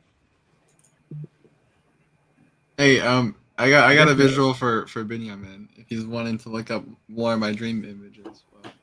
One time the world was ending. Basically, it was giant turtles and crocodiles. They were coming. What? Oh no. Hamster and friends. Vicky, cautious. Damn, that's a rat, bro. All the time. That's a dog. Yeah, Save your it's already a play. dog. You can't eat it. It's too old. No, it's delicious. It's not a puppy. That's a cat. Save your sleep. Consume sleep for sure. I bet Manuel is drooling right now because he saw that dog. Is he like a? Yeah, it was kind of like this. Like it was kind of like paraphilia? it was like this is kind of aspect ratio. It was about like this size of room or like of like ratio. So you were the size of the rat, or you were looking down? I was looking from like about like this angle, like this first angle. Yeah, but Well, like there's so many animals. It's really just one, but there's mirrors, so it looks like there's more. Maybe that was the case. Now, if I could find where it was coming from, I can maybe bring up some of what we talked about. Wow, the dog is much bigger.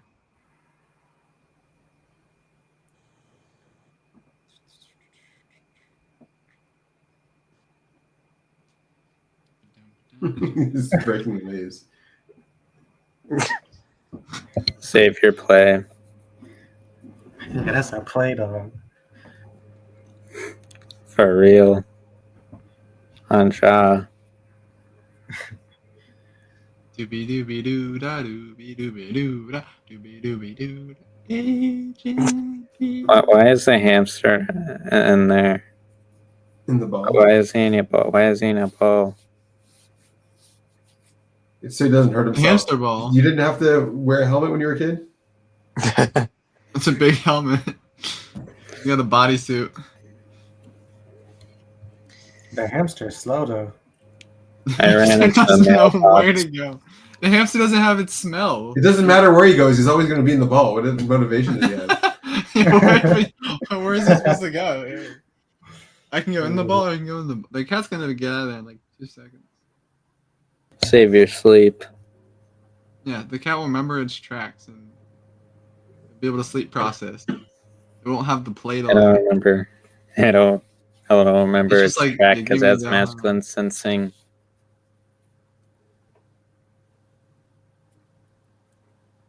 The rat's still faster. House of Mirror's Maze. Oh, the cat's an idiot. I'm telling you, the sleep is not gonna go over its track. It's the Black Panther. I'm telling you, they're just idiots. Wakanda. That's all. That's Alright. what? Doesn't even make any sense. We gotta head out to dinner by 3rd place. Flexing cat. 2nd place. Number 2. Save your friend. Chilling dog. In 1st place with a score of making I'm Ratatouille. just gonna drop it. Dang, I wanted to see it put it on the rat. That guy's a snitch. He's a goddamn rat. But why didn't Chewbacca get a medal, man?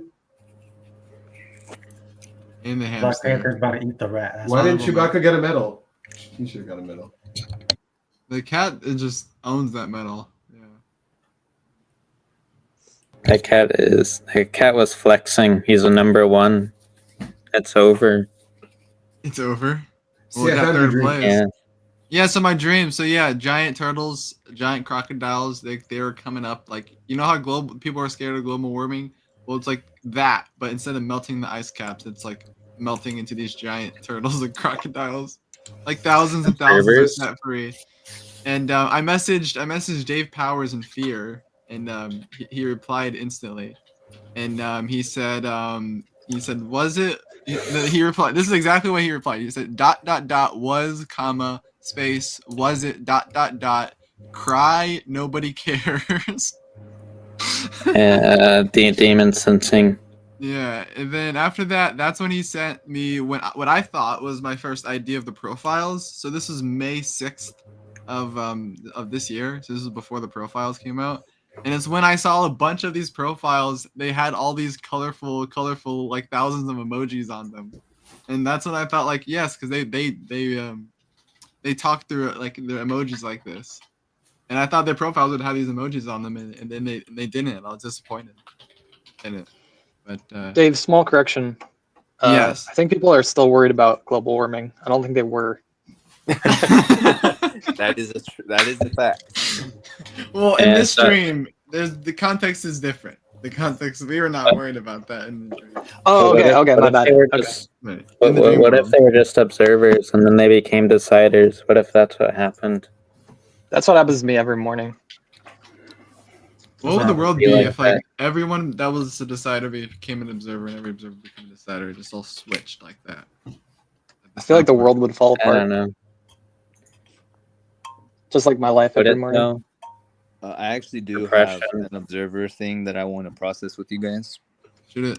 Play. So, Yeah, go for it. So one of my roommates, he's a psychology major, and so he's always talking about. So one of our first conversations was about how he doesn't like that like I guess academia or whatever you want to categorize it as, whatever label you want to give it, they try and like put everything, a personality into a box, and he doesn't like that idea. So then I started telling him about OP, and then I sent him some links. I sent him the YouTube channel. I sent him Subjective Personality because I like how Rob explains it on his website. And then and also he's consumed last, so it took him a while to finally like figure it out. But he's like, oh wait, they charge this company? I was like, yeah. He's like, well, that's not good because companies blah blah blah blah, and they try and monetize personality and psychology, so then it's not actually for the good of the people.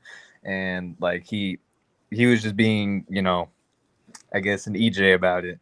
And I was like, okay, but like to me, the truth is real, and it's obviously true that there's something there within objective personality. And so I don't know. I've been wondering, like, should that actually matter in the sense of like OP being quote unquote behind a paid wall and not widely accepted in academia?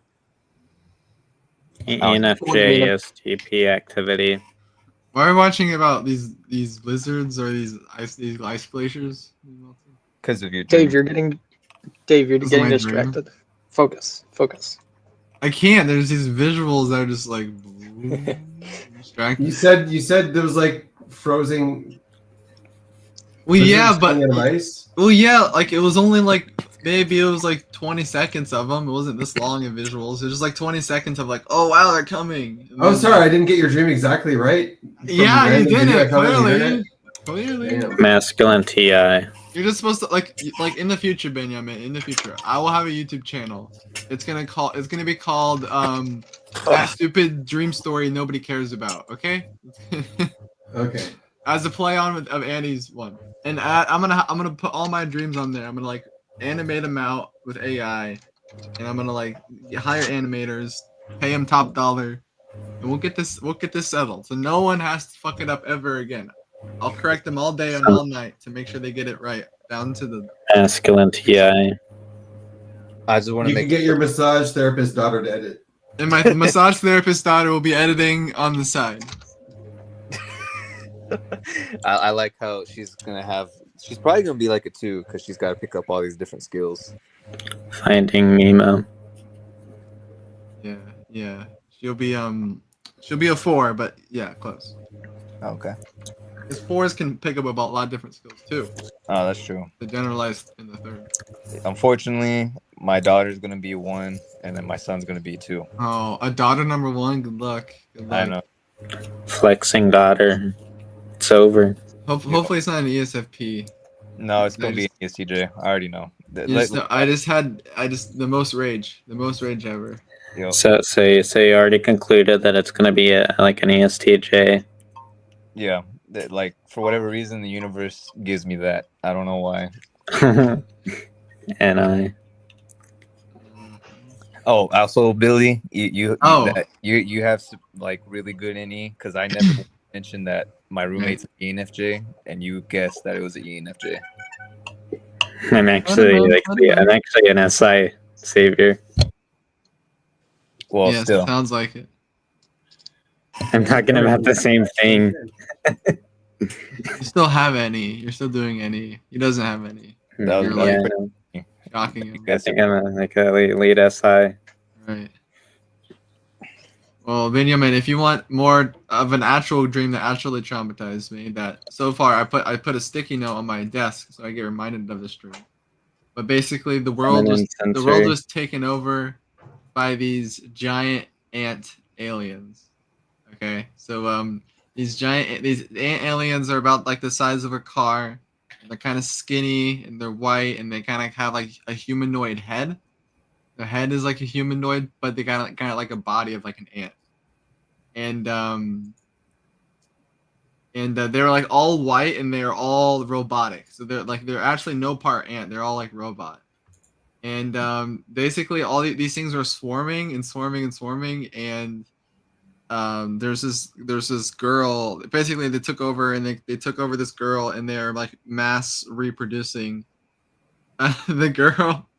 And I could just feel every fucking thing that they were doing to her, and it was just that feeling was that SF to me was traumatizing so much so that like, yeah, seeing these things kind of take over the world and then ending the dream with this intense feeling. I'm just like, yeah, my insides being ripped out. Yeah, was interesting. Yeah, woke me up in a like a racing with a racing heart and stuff. But yeah, no, that I've had when I was really young, really young. I had ants that took over the world that were basically indestructible, like, and they're just like little ants. And yeah, like you try to drink this juice, and they'd be yeah. I played tennis with Sonic. It was great, great. I'm not trying to trigger you, but it reminds me of a tribe in Arizona. Their creation story or something similar to that is that there was ants, like, and well, they don't call them ants, they call them ant people, and the ant it's like people, that. Ant people. The ant people told them to go into the caves that they made, and that's how they protected them from like a great wave or something like that. But yeah, so just throwing that out there, some any for you. No, I feel like I've seen these kind of like these kind of like tall white people multiple times in multiple different like weird visuals. I'm like, huh, these guys show up a little more often than I like to mention. Yeah.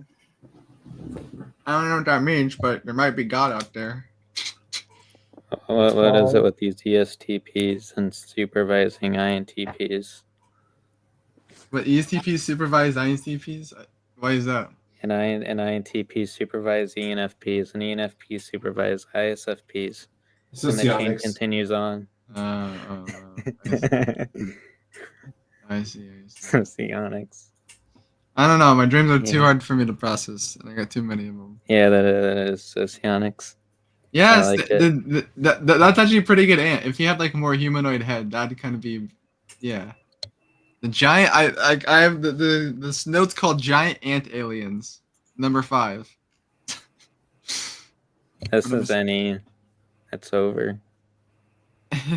This looks an observer. Yeah, that happened. That was over 2 years ago. Over 2 years ago, that I had that dream.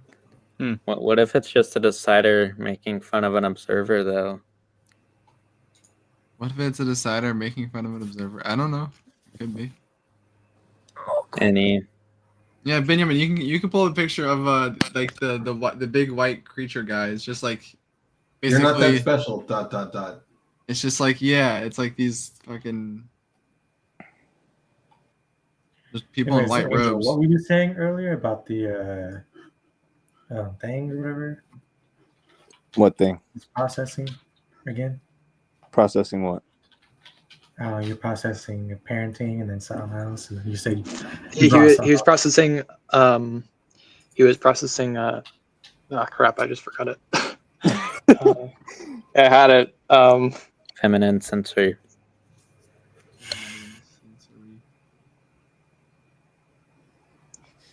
I wanted to get back to that too because that was a real conversation. Yeah. About parenting? No. It was the next thing you brought up after that. Dogs? Oh, the movies thing with Echo and stuff. Or no, never mind. I think it was something you said you wanted to process, and that you were struggling, like observer struggling with. Oh, the observer processing. Yeah. About OP and like how it's. Yeah. Oh yeah. Yeah, because like my roommate, he's an ENFJ, and like that was his whole thing. Is Wakanda. Dude. Someone actually made it. Wakanda. Oh, yeah, that was a meme a long time ago. Yeah. Dang, that was back in like 2019 or something. That was big. Wakanda. Do you know the way? Do you know the way, my brother? You can't do that, Jason. I got a black cousin. It's all good. I got the N-word pass. Benjamin, if you need to go to sleep, you're good to go. If you stay longer, that's also fine. He's trying to make him use sleep. It's over. Oh, why are you trying to make him use sleep when you can't use sleep? Does that make you like a hypocrite, kind of? Or you're trying to give him advice to not follow your life path? No, he's just 5 hours ahead of me in time, so it's like probably 1 a.m. his time. He's probably getting tired. That's what we typically do. that's a long time. I haven't considered that possibility. Yeah, consider it. It's probably the right one. What was that memo? Wakanda. Oh, wait. Wakanda forever. That's a Black Nice. Panther. Your mom forever. But anyways, So- yeah. So Yeah, what were you processing, Manuel? Yeah, so like what you said, should OPS be available to everybody? Is that what you were trying to think about? I guess like what I'm trying to process is like how would you get it to the masses? Because like, and I'm not disagreeing with my ENFJ roommate because like he has a point that like what OP is, it's great. It's obvious we know it's true, or at least I know it's true, and it should be widely known. But the problem with it is that there's no real academic like I don't know how to what's the word I'm looking for. There's no real I have the SI word on it. It's I think of it Scientific like authority? That's also right. It's esoteric. It's not peer reviewed. It will always be esoteric. Yeah, it's there's no peer review to it. There's no actual there's data, but no one has the data except for David Shin. So that's where I'll get it from them. I'll get in there and get the data out to all us good guys. Well, like I it's feel like- funny you say that because I'm 2 hours away from them, so I could just drive up and be Yeah, like, yeah. hey. I'll move in with you here soon, and All right, then bet. we'll plan out something together. I'm dead serious when I say this. I'm holding you to that. Like honestly, like if push comes to shove and I got nothing else to do in life, like that's my last resort is go up there, take their info, and work out the business together with Manuel. Bet. Yeah, we could do the number 4, number 2. We can get the friend energy in. But like, yeah, We'll be a bit like, young, but yeah. But that's what I was processing is like what OP is. It's great, and I believe it should be widely known. But again, the problem is that there's no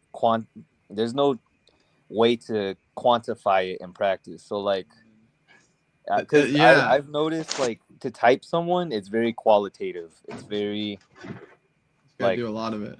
Yeah, and it's a lot of like case building, and it's a lot of context. So like, it was one night we were just walking out in downtown because we're 3 guys, whatever. Anyway, so we were walking, and I was teaching them, and then I was telling them like, yeah. So what I think is the most fascinating is that it's genetic, and so these programs are running all the time, and so everything, even myself, everything coming out of my mouth is already programmed.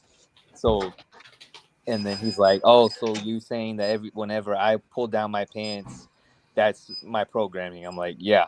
And then he's like, "Oh, so everything." So he's like, "Well, that's not how it works. That means everything." Right. No matter what I see what they're happens, proving doing. your point. And I'm like, "Well, but it is." And he's like, idiots. "Yeah," but he's It's SE. basically just It's like it's I have basically this- just a you have an NI compulsion driven box. from fear. Like I have this NI box. Hey EPs, get in this NI box. Like you can't control me. Not if I pull off my pants. Like you can't control. Yeah, I see a lot of people like when you explain OP to them. A lot of them is like, oh, I don't want to be put. You can't put me into a box. Okay, Right. I don't care. Angel, you talking about Tandro? Yeah, Tandro. Oh, okay. Yeah, and so so it was funny because like he sees me as like this INFJ or like some kind of NI, but obviously I'm not. I just know that the NI is the truth. Right.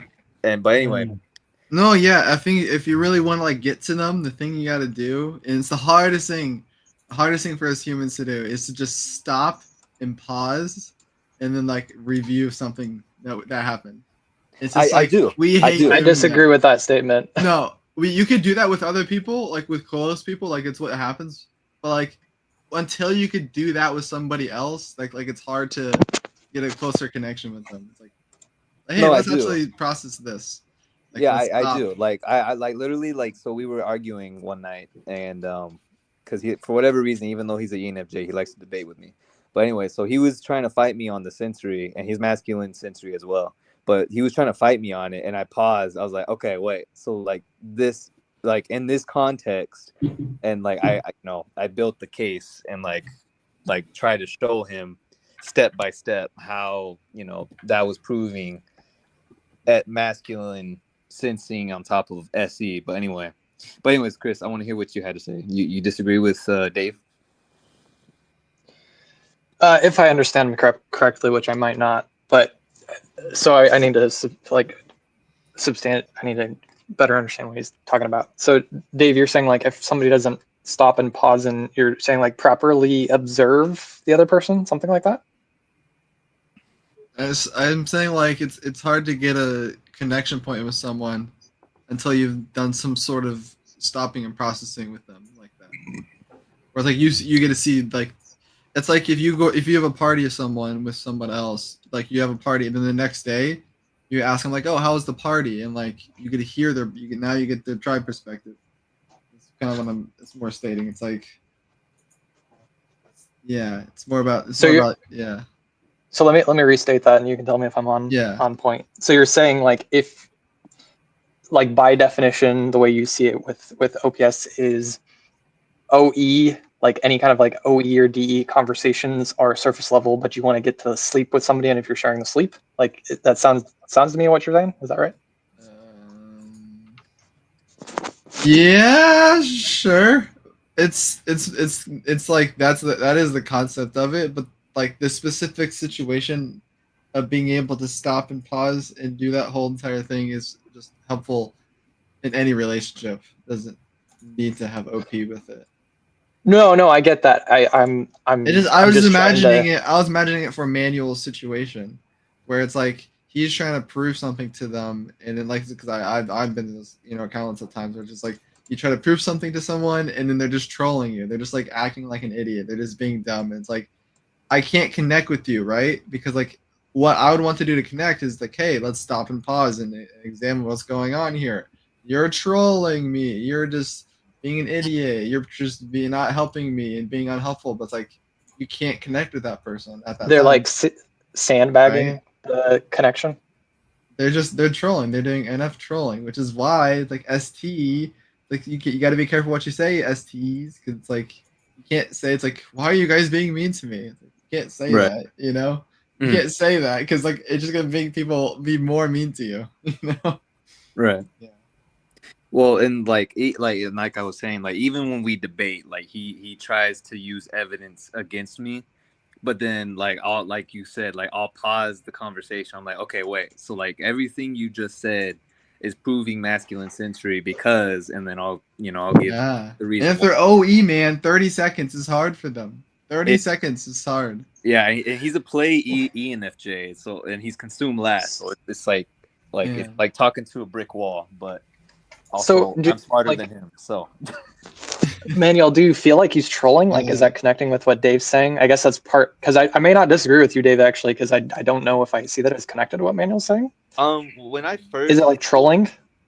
Well, when I was first telling him, he was trolling, but because he knows that I'm actually serious about this, like he'll like we'll like debate about it, and so when we're debating about it, he doesn't troll me, but the first time that I brought it up, he was trolling me. Why do you think that is? Wakanda. That's where I'm going next. Well, I mean, you got a flight, man. It's at 7:30 p.m. That's in 1 hour for me. Oh, you gotta get there. 2 hours. I'm out. Wakanda. Ninjago. Damn, these are memes. I never seen Ninjago, so I can't deny. Memo. Wakanda copied it apparently. No, that's not even close. That's a TV show. Oh. I mean, sure. Yeah. Simply going. That's good.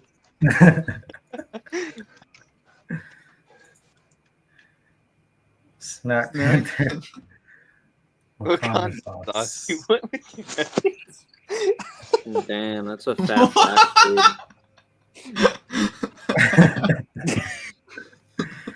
Wakanda. Please tell me you have more Benjamin. So many. Like, bro's been gathering them. All right. this one's on the board. There you go. This one's on the edge.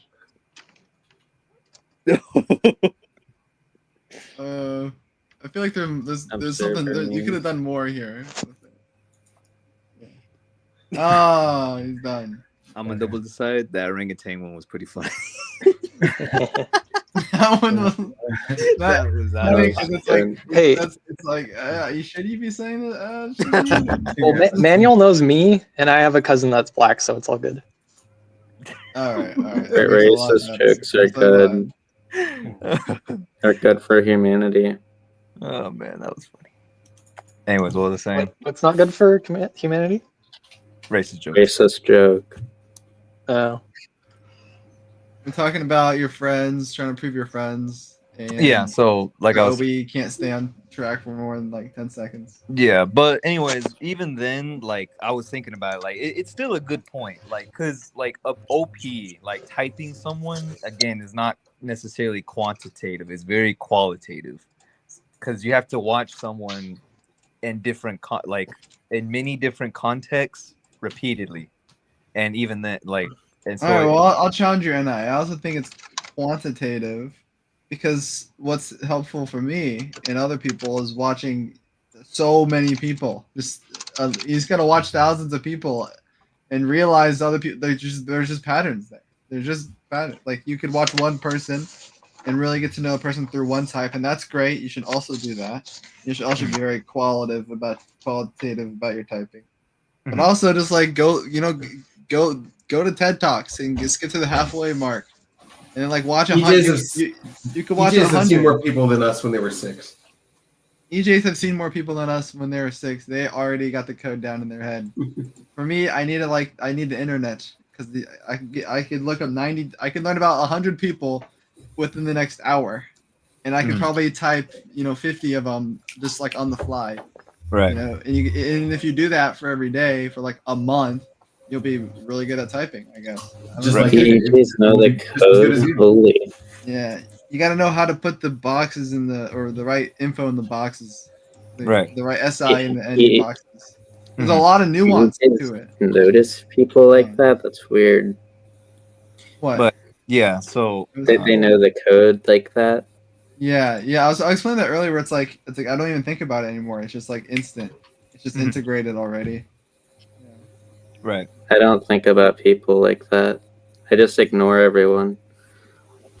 That's valid. All right, fair enough. But that feels a little contradictory being in the chat right now telling us that. Yeah. I'm gonna ignore that. What is this? It's boxes. Dang, I love boxes. It's the same shape, just with different boxes. I love boxes. Man, resolution. I don't know why I asked. I was like, "What is this?" And you gave me boxes. Yeah, gotcha. I 100% understand. Yeah. But that is 3.1415926535897932. I don't even get what's the comparison here. 20 pixels per inch or something. Yeah, pixels per inch. Yeah, it's just resolution. That is pi. What was I saying? Oh, it's approaching pi because it's not continuous. Hey, the boxes theory is developing. I'll give you an update on the boxes theory, Benjamin, but it is developing and it will come back stronger than before. I will get somewhere with it. It wasn't processed. Well, I'm saying like if something falls in the middle of 2 boxes, it doesn't fit squarely in one box. It's like superposition. It's like it has to wave function collapse into one of the boxes. It's like if I'm learning typing and I'm watching all of the ENTJs and I think, okay, these guys are all the ESFJs, and I think every single one of them is FE. Then everything's This is in the OP wrong today. box. This is OP today, and this is the next scam artist that adds like a whole bunch of extra types onto OP. Yeah, I Come on, don't. type theory. Yeah, I can't go that far with the type theory. You had to stay in your own box to actually learn how to shoot the right target. Because it's like you're not learning how to type accurately. You're learning how to type precisely. Mm-hmm. I get that reference. Yes, Benjamin made a very good video about it. He also likes to talk about how it's cutting the cake. You just got to choose which way you want to cut it. But yeah, so I've been processing that though. Like, I guess like how would you get, and like even the terms that they use or like OP currently uses, like animals or like play and sleep. Like, it's good to make money, but it's not good for like, I guess academia. ST. Yeah. Well, but one thing worth mentioning, I mean, you mentioned the one thing you said was that you think everybody should know OP, but I think, and I don't quite know what you mean by that, but I feel like it's just kind of proven that not everybody has an interest in such a thing. Like, we just kind of have people, we have. This is everybody. People know it. People already know it. This one here is DISC. This is MBTI. This is OP. This is the Earth, Air, Water, Fire system that Manuel is developing.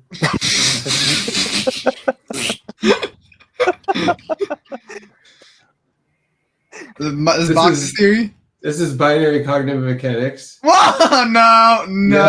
This is cognitive information theory. No.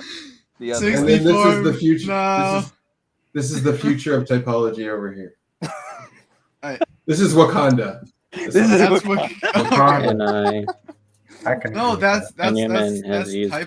That's like 128 type me. That's OP's original 128. Good grief, guys! You're all talking over each other. Energy Toms. That's the NI Wakanda. NI. Well, I think I mean, if Wakanda had a typology system, it'd be the best typology system. No, stop getting distracted. Obviously. So there's people that actually know the reason why not everyone needs to know it is that people already do know it. Like there's people that I will talk to that are older people, and I can see in them that they see in me that like they have talked to other versions of me and my type twins, and that makes me feel connected to them more because I'm like I could, because as an IP, I've trust issues, problems with like trusting people, and through like this, I can kind of see that they're able to cater, and because I want people to cater their advice to myself. And I can see that they've seen different versions of me, and they are catering to me. When most of my life, I'm assuming that no one's doing that, and usually just because I'm not paying attention to it. But I feel like a lot of old people I've dealt with just project themselves onto everyone. They'll be like, "Oh yeah, I didn't know what I was doing until I was 20," and they're just, or like till I was 30, and they're just some EP that was running around with their pants on fire, and it's like. It's just like you're so ahead of the game, man. You know what you're doing. All right, here's my new thought. I've been processing this just as of right now. It's just like they're just like you have. You've been processing this for a long time, right now. No, I have been. I will be processing this for a long time. But it's like older people, like you have so many years. Like you have so many years on this goddamn earth, right? Like I only have like 7 years of conscious energy. And I feel like I could, weave my story into like, 50 different things, right? If you're like 30 or 40 or 50, like I feel like you can just make up your own goddamn story and just like roll with it. Like, cause you just have so much information, like so many different areas. Obviously, like if you're not feminine sensory, you can't really, this is not really an option for you. But if you are feminine sensory, you can do this. This is a way you can delusional yourself into being, more delusional. Myers and Briggs. Right. It's Okay, you're talking about doing what when you're older? Rolling with it? I just rolling with the like story. you just have there's just a story that like has just been rolling over and over and over again. It's just been building over time, and it's just like in my it's experience, changeable. Yeah. In my experience, the average 40-year-old is very unconscious.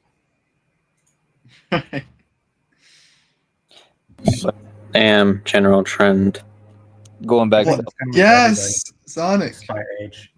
This is your story that you've been building over time because you've been gathering so many stories. This is in my story now. That is YouTube Kids. Well, here's this. Good Here's something grief. from Carl Jung. I have something from Carl Jung, from the man above, from God himself. So listen to the word of God. That picture burns my eyes out of my skull. Carl Jung, where it doesn't include Wakanda, then it's not Okay, true. I'll take it down. Jesus. But what if Carl Jung like- never existed? You just don't mix those things, man. It's like cursed. It Oh feels like no! We can't have that one. Okay. You really want to... What has he got in there that See, you're delusional. You think it's God talking to you. This is what's talking to you. Yeah. You're donkey. You're donkey, Dave. Yeah. Benjamin, did I get you obsessed with Shrek? Did I curse your brain? No. Toxify I'm it? just trolling. I'm just trolling. You got him obsessed with I know, Dave. but you're trolling with the troll that I trolled you with. Like you It held is a on troll. to it. It's literally a troll. So I mean, Yeah, I know. Okay, I need to ask for your very professional advice on this. This is something I've been processing for a long time as of right now. From something from Carl Jung, and one thing he said is, I'm serious about this. Half serious, but he talks about how the older he got, I can't get to my point when there's babies shitting and pissing and farting on my screen. That's Manuel on the right there. And this is the masculine Effie over here on the left. And then which one's a massage therapist? No, those are your kids. Well, no, I'm the Oh, you're the masculine Effie on the left. Okay. Yeah, that's I'm kick ass, man. You did say you're gonna move in with Angel. I mean, it does make sense that you want hair in your dream. No. Is that a wig? Is that a wig? Yeah, that's a wig. I had to get a wig. Well, you can see the middle one has like a doll that it's trying to massage, so it's confusing.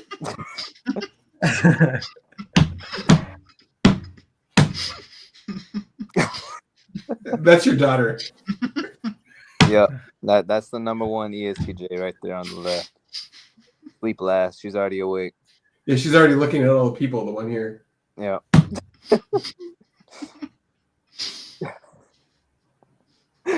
Oh god! And then there's Mini-Me trying to bother me. Yeah, he's like, why won't you let Uncle teach me how to make a lightsaber? That is fair. And then there's me, just like, why did I do this? What's the best way to figure this out? Yeah. Why did I listen to those fools on that channel all those years ago? Why I haven't shouldn't have jumped in on that podcast and they told me Why to haven't I get in become this God situation. yet? Damn, he's gonna get the milk. God. Bro, I forgot what I was trying to say. Carl Jung. Carl Jung, the god of the world. I remember. He was talking about, because kids my age, we're all mad, we're all angry. And I'll tell you why. It's because we're the most conscious we will ever be. Because as the older we'll get, the less conscious we'll become. Because the more, because crazy things just keep happening to me. Things I cannot understand just keep happening to me. So therefore, my life just gets more and more confusing and more I just don't know what the fuck's going on as time goes on. So I think right now is the time I'm the most conscious of myself. I think people our age are idiots. They're on TikTok and stuff. Oh, is that Carl Jung? That's Shrek 5. And they're like old. They're like philosophers now. I don't think that's Carl Jung. That doesn't. The that doesn't resolution look got like better. Carl See? Jung. They're using binary cognitive mechanics for this. No, they're not. They're not using binary. Yeah, Carl They'll Jung never is use Shrek, binary. who is Angel. But no, what I'm saying, I'm repeating this concept. This feels like a Nico directly from conversation. Carl Jung. I'm repeating I it feel like directly. we've entered Nico territory. I don't know what he means by it. Do you think he's right? Do you think he's right? Whereas like he says like the older he gets, the more life, crazy things keeps happening to him that he can't understand. And so he thinks that he gets more into the unconscious as he gets older. And I'm seeing the same thing for myself. Like I was the most conscious when I was fucking like 11 or 10 or 12. You know how easy my life was? You know how little shit was in my life? I can like manage everything in my life at that age. I feel like it depends on how you define consciousness. It does. It really does. I have an answer, but yeah, it's from like just. Fuck no, not no. INTJ. No. So. My eyes are shut. Cannot do that. It is Mr. Salt and INTJ.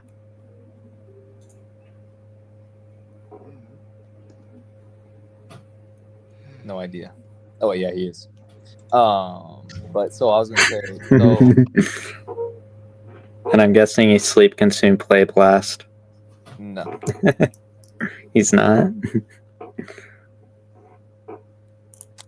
Oh yeah. So the answer to your question, Dave, and my tribe does, but a lot of other tribes kind of have the same like idea as well, or conclusion, which is like as you get. So when you're a baby, you're closest to Creator.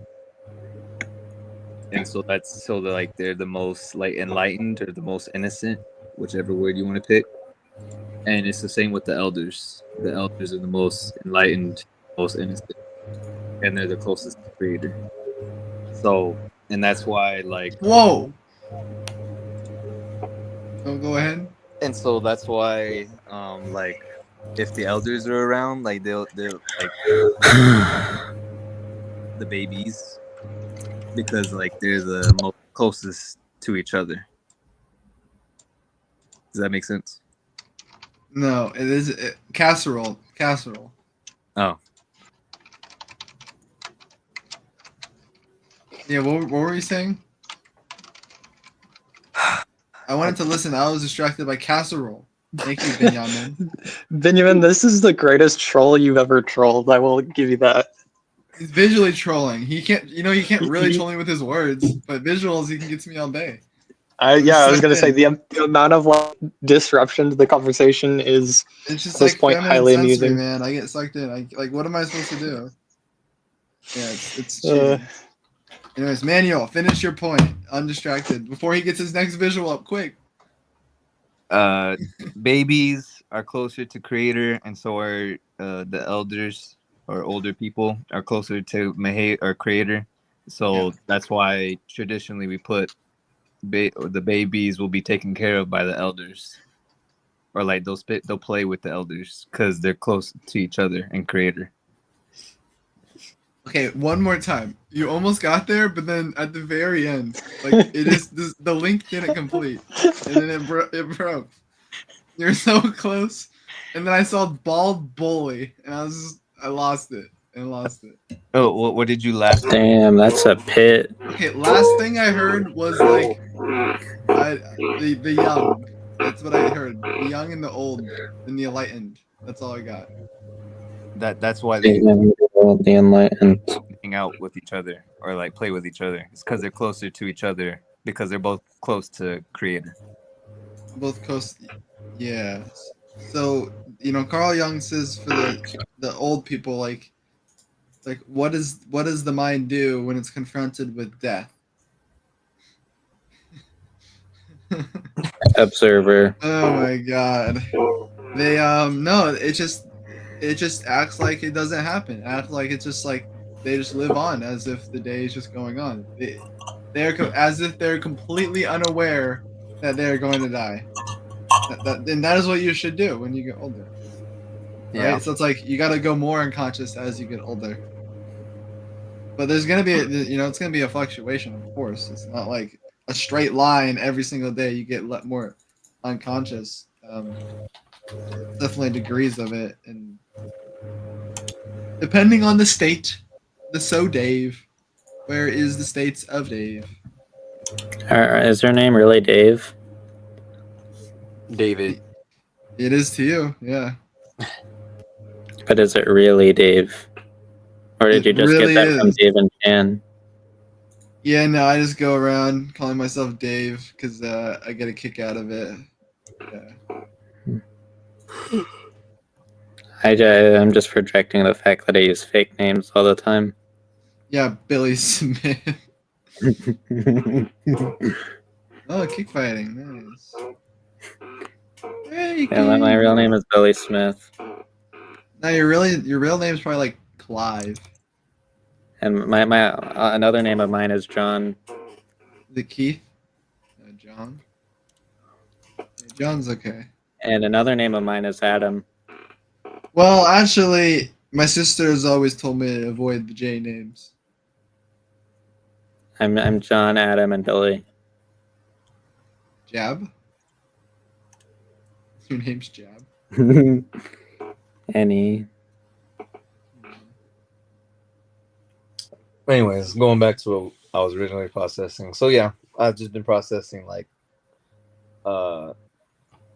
there's a lot of work that needs to get done before play Damia. And then on top of that, like we still got to figure out. So we got to figure out that, and then we got to figure out, or at least Dave and Shan need to figure out how to get their shit together. The reason I'm connecting here is because I like typology. That's the reason. Well, that's great. That's what we are. It's not like or the intentional of these hangouts, but certainly that's where we get most of our people and have most of our talks. So, yeah, you're welcome anytime. Oh yeah. I was just answering Mr. Salt's question from like 5 moments ago. Yeah, I know. I was paying attention. Yes, that's me. Like one. I'm connected. See, everyone. I remind everyone of this guy. Of Aang? Of Aang, yeah. Interesting. I'm not a waterbender, but I am an Aquarius. So maybe that does make me a waterbender. Zodiac signs. It's right. like that one meme with that. Oh my god, I'm such a Gemini. Oh my god, I hate Scorpios. Oh my god, I'm such a Gemini while running over. Yeah, I cannot, man. My sisters and my cousins, they're like all SC, and like me and my ENFP cousin, we just could not. We just like made fun of them for fucking years based on this shit. Because it's like, all the astrology shit, just like all over and over, they're like gathering some fake ass NI. And then forgetting it by the weekend, and then making another one. And they're just like, it's like SE gathering it from people. Like they don't want to understand. They just want to gather facts. They're like, so what's yours? What's yours? It's like they're not gathering understanding. They're just like they just want to know the facts. Because it means something in the mystery world. We don't talk about the abstract. Somewhere. The abstract doesn't exist. Yeah. That's interesting. Cause so Memo, he actually texted me out of the blue. He's like, so you're an EP, and you're demon NI. So what's categorizing you or what's controlling you? And he's like, oh, never mind. God made it to where there's no free will and you're programmed to be who you are. So that's what controls you. Never mind. And I was like, okay. And then I thought about it. Yeah, it's pretty accurate. I guess. I'm curious. Daniel, he just told you what your biggest fear was. How do you feel about doing the same thing over and over and over again? Like, what do you mean? Just doing the same repetitive thing. Like, can you sit down or do you just stand up?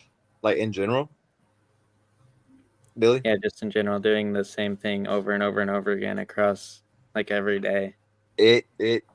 So, I mean, it's something I process like once in a full moon, but like over the summer, that's literally what I did.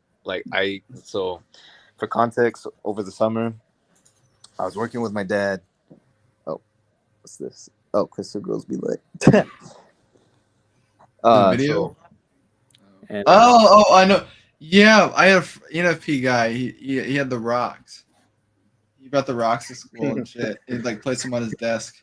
And his ISTP brother He's like thought he was so crazy.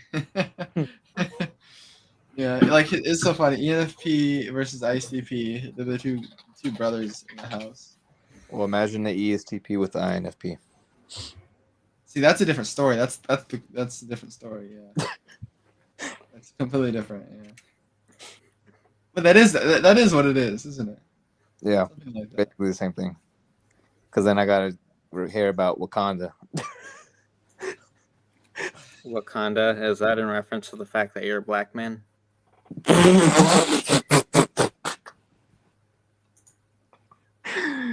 I ain't even gonna answer that. Anyway, so going back to your question. What the hell did I just hear? Yeah, I don't know. Billy Smith. Billy Smith. See why I'm server? Hey, okay. Maybe that's accurate. Yeah. I think that's actually how I type people. That's actually my process. I have masculine. No, I got masculine TE, and then I have feminine FE for the fire and the water types, and then the other two are the other two. So that's proof that you're a process over a result. Yeah, it's resulted me, top 10 typer of the year and other results, and yeah, best.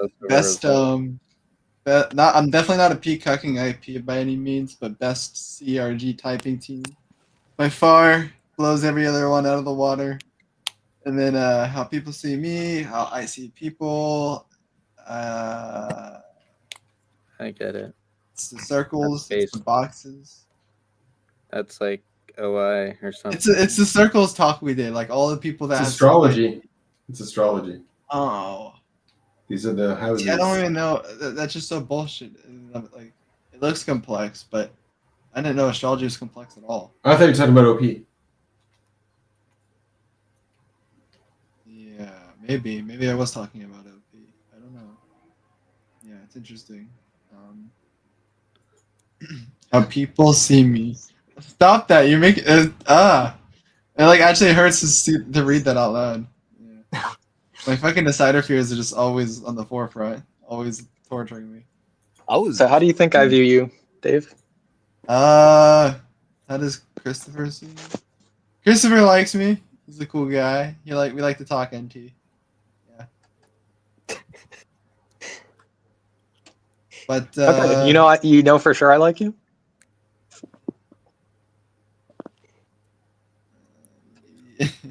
You can't tell an FI what their FI is. You're not allowed to. I can't tell you a lot of, like, your demon FI. I just can't allow you to know that information. I think I've told you it. I called you sexy in the last stream. Why are you I don't need feminine. I don't need censor to prove it. I know. Okay, good. Okay, you know what one tribe member thinks. Remember that. No, or how they feel, rather. The problem is, Chris. Here's the problem with you. All right, you're not a woman. So if I'll get a compliment from a woman that I liked, then I would remember that for years, and then I'll tell them, and they'll be like, "Oh wow, that really you remember that for that long," and they'll like tear their heart apart. Astrology, astrophysics. I'm an astrophysicist. Yeah. So. Astrophysicists, we like to think the world, revolves around the sun. What if the world revolves around the moon?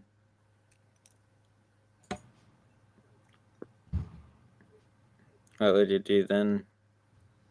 I don't know. What if it revolves around water? The world revolves around the IP. We all know it. Yep. What if it revolves around the atom? What if it revolves You around can't the because it starts internet? with an A. You can't have names that start with A. Oh no.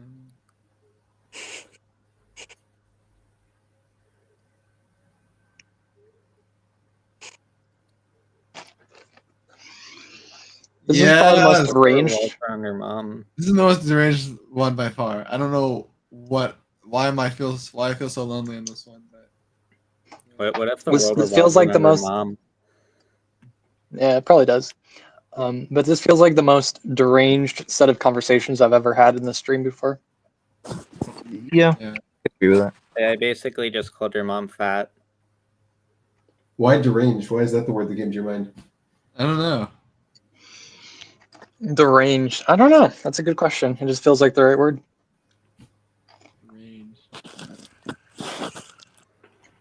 This feels. It's probably because that Pooh Bear's face is in my mind, and that made me think of deranged, and then it's just the first word that popped in my head to describe this stream. All right. Well, I'll be right back from this strange conversation. I'll be right back. Okay. We're getting a conversation reset. Don't end it on me. That's what I'm trying to say. I'll be back. BRB. That is what you just said.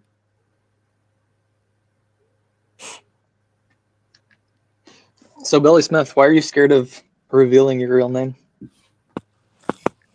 Because I don't trust people with my information.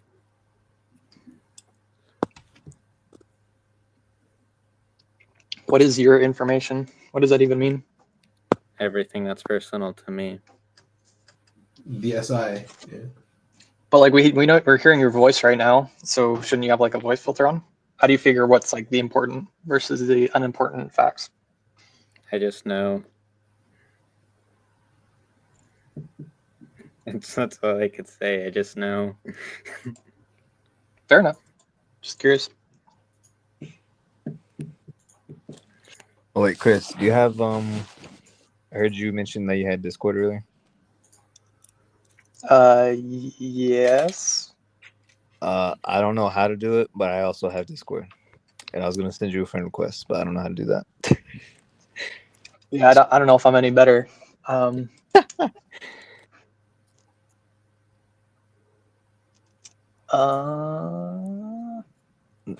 on. I could probably figure something out if I click around enough. You're both in the same. You're both in my server or login server. Oh, that's true. That's true. Yeah. What is your server? I'm curious. I want to see. I don't have a server. You don't have a server. There, guys, sent you. I'll send you. I guess I could have just sent you a friend request. Okay. I sent you one. All right, I accepted. Sweet. Oh, all right, bet.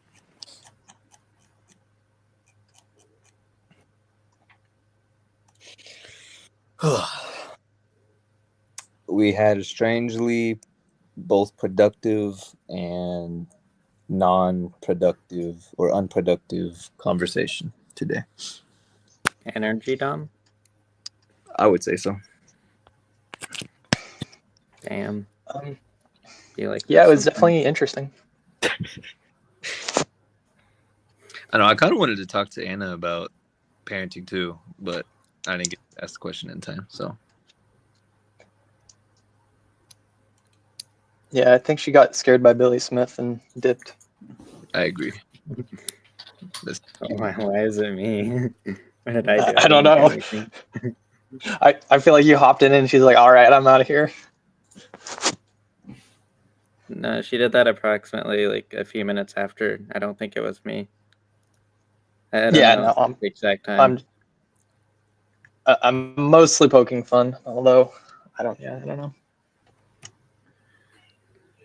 I'm feeling really hungry for some reason. Yeah. then eat food. I don't know. That's your solution. A little too much for. I need some more meat on that. Oh, like that white pug right there? That should be fine.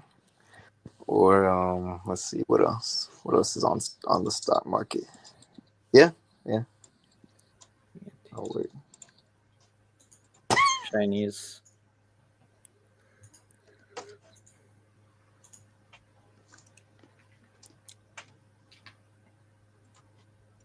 That's save your sleep. That's sleep right there. The dog is sleeping.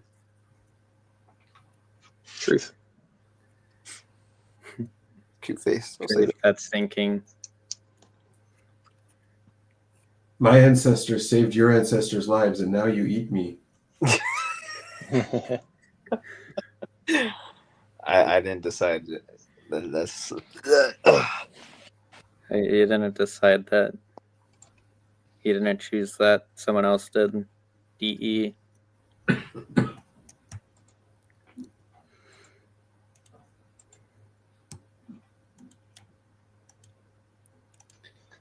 I was thinking about the actually that about during this week is like you have a martyr archetype. The dog is your martyr, or the puppy. The puppy is your martyr archetype. my murder archetype. What do you mean by that? Yeah, like the puppy is your Jesus. Oh, okay. Oh, martyr. I thought The martyr, yeah, the martyr archetype. Oh, okay. Yep. I wonder if Benjamin is a play on words with his real name, Benjamin, which makes me wonder, why did he put his real name?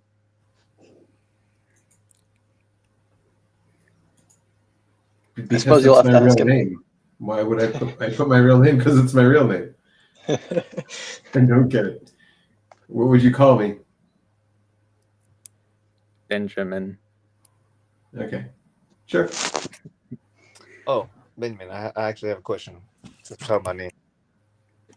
So I know Manuel, like, so I know it means something in Hebrew because I know that it comes from Emmanuel, which is a biblical figure. Is that correct? Mm-hmm. So I was just curious, what does it mean, Manuel? Or Amen. You know what amen means? To believe. Amen. Mhm. Belief. Yeah. And El is God, so belief in God. so so it means to believe in God? Yeah, belief in God. Emmanuel. Are you Emmanuel, Manuel? Emmanuel. With the A instead of the E? Is that what you're asking? Yeah. No. That's sad. At least I don't think so. So you're not easy to read. I suppose not. That would mean you're actually Savior NF, which would make you a blaster. In reality, that's your true type. It's over. You're cooked.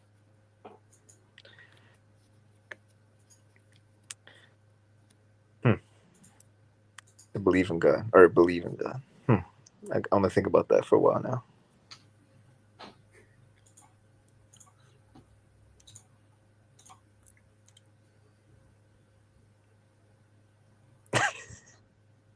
You know what's worse is like see, I see something like that, I'm like, oh, it's just cute, but then I think about like that puppy I ate. I'm like, man, I really hope that wasn't a cute puppy. Like I hope it was Chinese. Like, something like that. Are you part Chinese? That is quite the assumption. He's Chinese and black. Chinese and black. He says so. So He's you're Wakandan. African and He's Chinese. I'm getting canceled in 10 years. Jesus Christ. Yeah, I think I am. Probably, but I'm not gonna be famous. I don't care about that.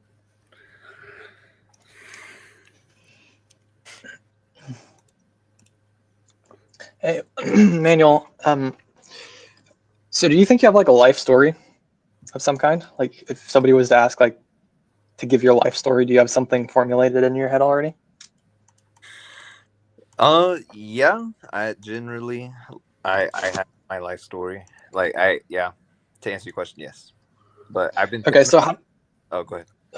No, you go ahead. But I've been processing too, like, because I'm aware, or in Dave and Shan's words, conscious, like, is that even relevant anymore? But anyways, that's a different story. What was your question? I was gonna ask. Well, I was kind of gonna say a similar thing of like, Yeah, how do you figure what that story is? Like, how do you figure what is the relevant information versus irrelevant information to create the story of your life? Well, I guess relevant would be like what has happened and what's the truth.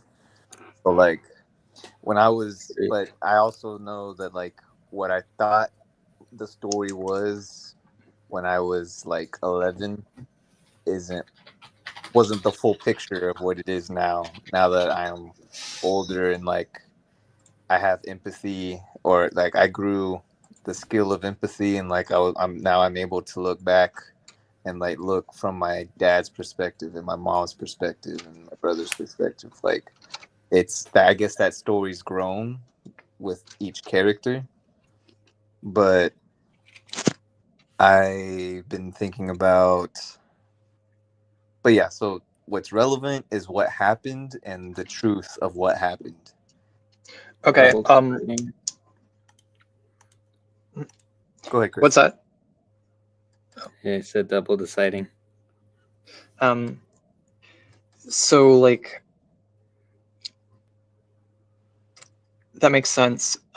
So when you think back of your memories, how do you ever think about the fact that like there's only certain things you remember and other things that you don't remember? And then like how do you figure that you're picking up certain information that you then form into the story? But like what if there's information you just don't remember? Like how do you sort that out? That's a good question. Well, I would see. Okay, well, that's a whole other thing I gotta process, because like I realize that like I have a problem with being vulnerable. So like I could just tell my life story and just get it over with like on live YouTube right now, but I'm also not at a stage in my life, or I guess in my character, where like I can just do that, because I don't know. It's just I'm afraid to do that, I guess. Yeah, But I mean it's all good. You don't have to necessarily share anything right now. I'm not asking for that. I'm just kind of trying to probe how you calculate it, I guess. Like if that makes sense.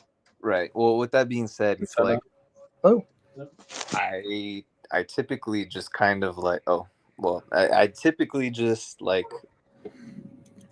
look back on the memories that I do remember, or like just like the emotion of what happened or what has happened, and like how, so like, well, okay, I'll pick like my brother. Like, how do I know the memories and like the experience that I've had with him? And like, I guess I'll go based off that. And I'm trying to remember what you asked. Something like, how do I piece it together? Yeah, how do you calculate or piece together your story? Yeah. Yeah, Something like that. Yeah. like I guess it's just looking from their perspective, and like what's it? I guess like looking at my perspective, looking at their perspective, and then corroborating. The blast last is so real. What'd you say, Chris? Like corroborating? Is that what the word you're looking for? Yeah, I was actually about to say that, corroborating. Yeah, I don't know how you actually say it, but I think I'm saying it right. But yeah, so I'll do that, and like, and then I'll also like look back on my previous perspective on the experience, and like build on top of that and build around it. Okay, yeah, that makes sense. Are you blast, sleep, consume, play, Chris? I don't really know, I would say. It's under construction at the moment. So if I were to ask you like who you are, can you give me like an answer to that? Would it be like a quick, I mean, I suppose it doesn't matter how quick or long it is. Like what would you say if somebody was to ask you like, Manuel, who are you? Is there something in your head like ready to go for that? Generally, well, okay, so like Believe it or not, I do a lot of like public stuff, or like I used to. So like when I go to conferences and I meet, at my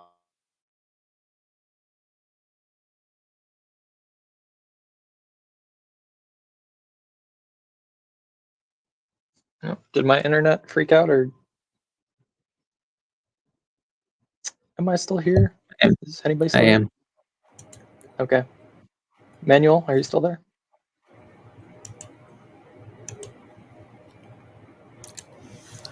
He died. Yep. Rip. Guess we'll wait for him to come back.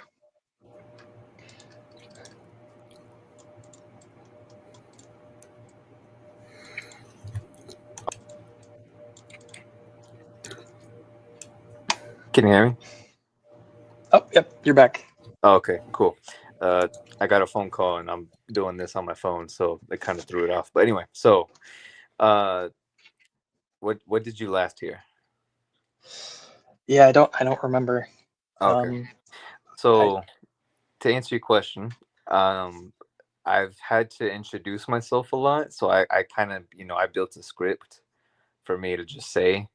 But like if I was like, so like I guess like right now, like since we're not in that context and you ask me, like, Angel, who are you? I'd probably say like, well, Cheyenne. I'm studying neuroscience right now, which is kind of part of my script, I'll admit.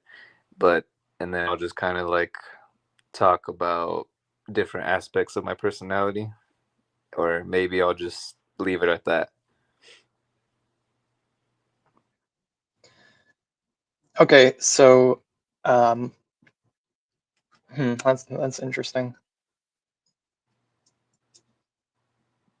So like do you feel like there's a discrepancy between the answer you give yourself and the answer you'd give other people?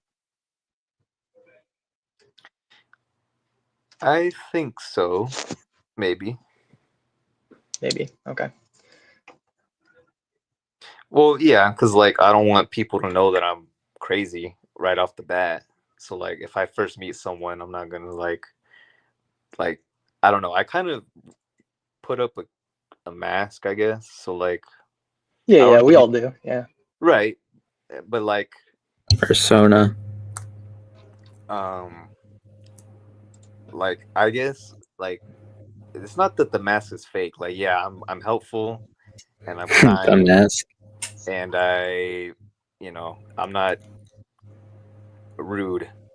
But that's also to say like I don't show other parts of me, like the more fun going part of me, or like the part of me that'll joke and not take anything seriously. Right off the I bat. wonder if the third animal is the persona. I don't know if that answers your question, Chris. Yeah, I don't really know what I'm looking for, so I'm just like I'm just kind of seeing what you bring to the surface. So it's interesting. I appreciate it. No, you're welcome. Do you have any other questions? Probably do. I'll have to think for a second.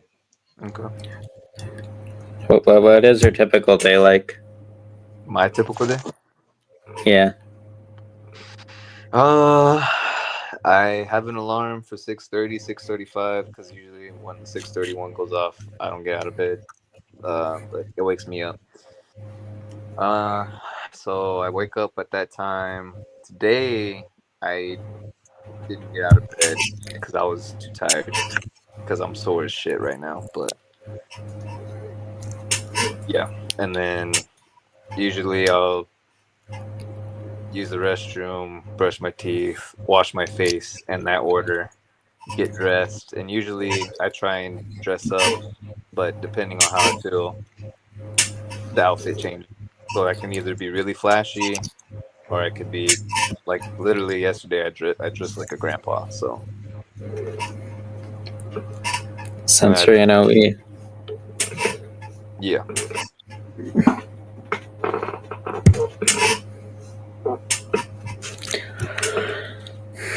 You typically play with your dresses. Interesting. I wear the same stuff every day. I do the same thing every day as well. Mhm.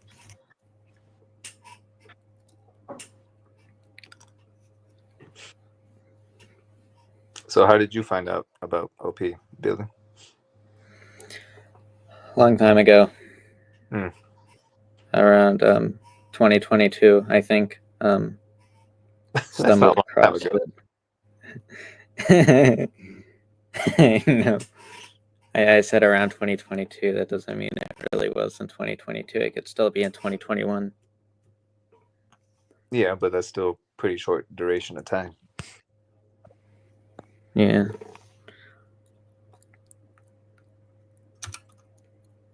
Another security. Jesus. I was just interested in it, and I.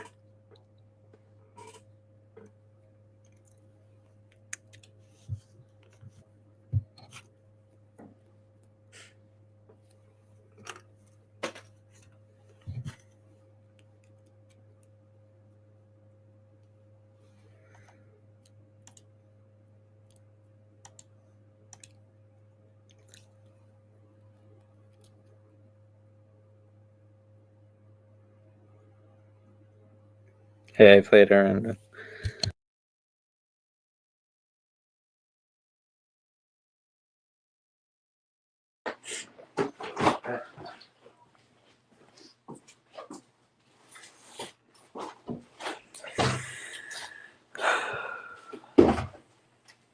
Well, looks like it's me and you, Billy. Hold on. What's going on? Oh, okay, he's back. He just used FE. What was happening? FE. Not FE? much. So I'm actually interested. Why did you John? Why did you start doing? What? When did you start getting OP? Like what's the story? What's the rundown on? Oh, jeez. I The whole joined thing. OPS. I joined OPS because I didn't understand MBTI. It was a weird system. I didn't like it. Yeah. And I wanted to get typed, I guess. I wanted to see what my type was because I was curious. And What did you think of the material? What did you think of OP? I guess it was fine, but in the long term, I think the videos are kind of bad. Yeah, what did you think of David Whoa, Chan? whoa, What whoa. was your first impression? That's of him? unacceptable. Oh, jeez. Dave and Shan. Dave is a little eccentric. Shan, I don't really have any opinions on her. Just a stereotypical person, I guess. Okay. I found out about the Discord server. I wanted to join. Right. Then I got banned for some reason. I don't really know why. You don't know why another server. Yeah, I don't. They didn't give you a reason why. They just said you're banned. No reason. Yeah, I didn't talk in that server. They must have just kicked you out because. No, I didn't. Why? I didn't talk in that server. I wasn't sure about the people there. So, and then have it continued. I didn't want to randomly interrupt. I didn't want praise. So I pretended to be another person. And then I got banned. You had an alt. Yeah. An alt for OP is interesting. But yeah, so you got typed. Did you find the typing helpful? What'd you think about typing process? What'd you learn from it? The typing process. I was never really officially typed. I think I would know what my type is. I have an idea of it. What is your guess? Save your SI. Save your SI. You know, yeah, you have SI any. For sure. Yeah. I think my NE is kind of bad. Yeah, I could can't use really some use help. it. Use some speed. I can't really use any. It's pretty hard for me to generate random concepts. Or whatever the crazy vision, Ennies like, are doing. Yeah, I'll just be tunnel visioned on the same thing. Yeah. And it's really hard for me to continue. Yeah, it feels like you need a conclusion on things. Yeah.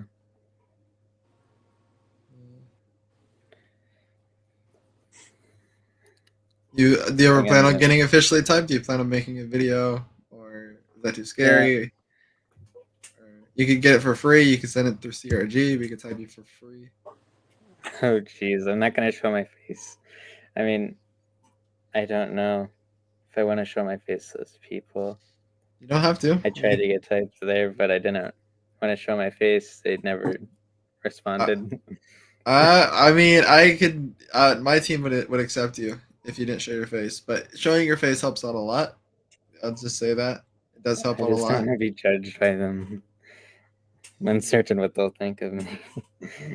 Well, I wouldn't mind. I wouldn't mind, and I'll tell you why. And it's why I love OP so much. Is it that you do have Tide twins out there that are the same version of you, and like when you are starting to see that yourself or other people, it's just like I can only come with love. I can only come with like I understand. Like there's nothing to judge here. It's just how you were genetically made. You know, it's like why would I judge you for that? I can't. So that's one thing I like. I kind of like to spread that message a little bit. Be like, you know, it's okay. You have ADHD or you have a bit of autism. It's like, hey, that's all right. You know. Wait, do you think I Hey, do? Dave. I think I do. But yeah, you Oh, gotta this help. is You gotta jump ideal, off, my friend Chris. I have both of those.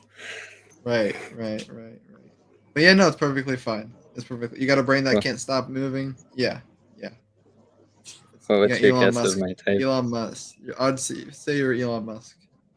Yeah. And Yeah, INTP. Yeah. Yeah, I was gonna say it's kind of interesting that you, Billy, that you hopped on and you said that you didn't like Dragon's Neck. And it's like the same fucking type. Yeah. Yeah, I'm like, oh snap. No, But I anyway. knew the thing is for me is it's like your voice. You sound like one of these sleepy INTPs. Like we sound exactly like that. Like, and I brought that guy, the Daily Dose of Internet. You can look him up. But you and him are probably very similar type. But that's just an audio thing. It's not even a personality thing. But how someone's voice sound is a part of their personality. So it is a personality thing. But it's just like instantly, like I heard your voice. I'm like, oh, it's one of these. It's one of these INTPs. It's like that fast. But yeah, it's interesting. It's like no, yeah, we won't, no judge. There's no judgment there. It's just like I just see what is there, and it's helpful. It's always helpful. And yeah, you'd be interesting guy to type because you probably got a lot of crazy things going through your brain that you want to hide from the world and don't want to share because they're scary. Most likely, I don't know. I'm just guessing. But I only think of knows? typology. I'm not gonna force you. Listen. I'm not gonna force you. I've typed so many people. I don't really care to type more people. I do like to hear some other people's story. Like when I'm too caught in my own bullshit in my life, I do like to do typing to like get outside of my typing. But there will always be a weekly typing for me. There's always going to be a typing for that team. There's going to be a typing for CRG, and there just be my own personal people I like typing. It's like don't Dave, put any stress on it, man. I feel like What's up? your energy has dropped. You're not in play mode anymore. I'm in blast mode. I might be in blast mode. Yeah, I think so. I think so. Maybe getting closer to sleep. Get a little closer Yeah. to sleep there. Yeah. I was seeing some intuition, and I did see some blast. Yeah. So a lot of people do see me as blast savior, which is interesting. Okay. We got Hank. We have Hank. Oh, Hank's here for real? Hank's gonna kick my. Hank has more energy than me right now, but I have more energy than you guys. I don't want Hank to come in here and kick my ass. All right, Hank. Hank, if you absolutely kick my ass, I will have to ban you from the stream. Copy that. What's up, Hank? How's it going, man? Yeah, the only reason I have more energy than you is that I had to take a nap in the middle of the day. after Yeah, eating a nap. steak. Power Yes. nap. Yeah, that's Yes. unfair. That breaks the meta. Power I naps know. Exactly. I do power naps like if I had to read a bunch out of a textbook. I do power naps like 10 minutes. I read 50 minutes and like then I power nap for like 5 minutes. And it just saves me every time. Like I have to process that information. Isn't this so? Aren't power naps like so? Am I the only one that gets like freaked out about power naps and their utility? Because it's like people are like, no, don't rest. You got work to do. You need to do a 10-hour shift. I'm like, yo, if I get a 5-minute power nap, I'm doing like so much better for the next 2-3 hours. Like it is a big difference. And the last job I worked as a server, and we didn't get any breaks. We'd be on our feet for like 10 hours a day. Crazy, and it's just so much just running around and no break for food. Like we're legally required to have breaks, but we didn't actually have any breaks. But yeah, besides from that, if I had a power nap in the middle of that shift, an actual break, man, I would still be at that job today.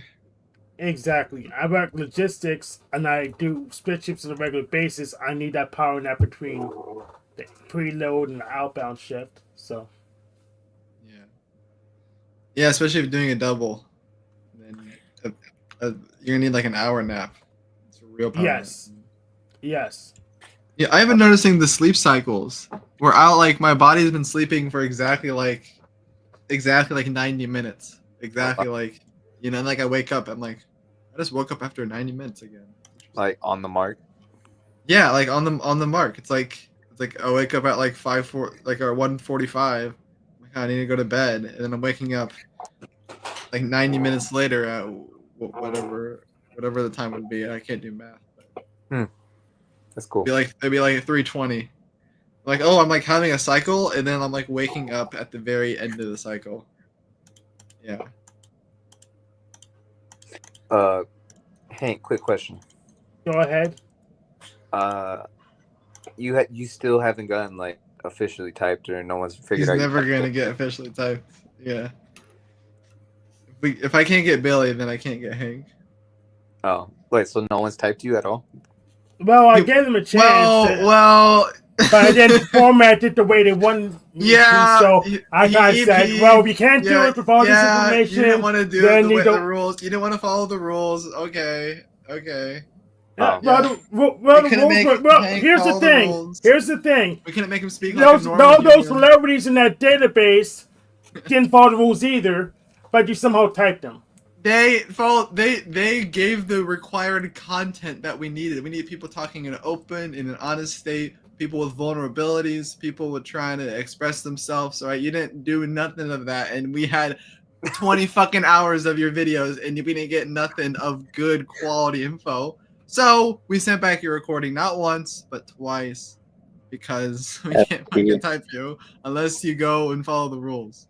Okay, so how did you get all that information from those celebrities? Did you stalk them? How did that work? They have interviews online. They have not countless, but maybe like hours of interviews that you can get where they're talking with people. Now, I know that's fake. The information is fake, right? That's why you got to find good interviews and be able to tell. This is what Manuel was talking about with qualitative data in typing. You need to get the good data. You need to see people in different states. You need to know that they're on the talk show and like, oh, this part's scripted, I can't type with this part's scripted.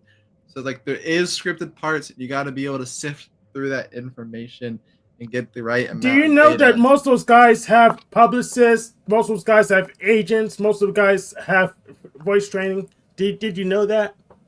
Yes, but there's parts of them that they cannot hide. There's parts of your unconscious that you just can't hide them. There's no agent that could tell you, oh yeah, don't say this, don't date. All right. So these are natural reactions.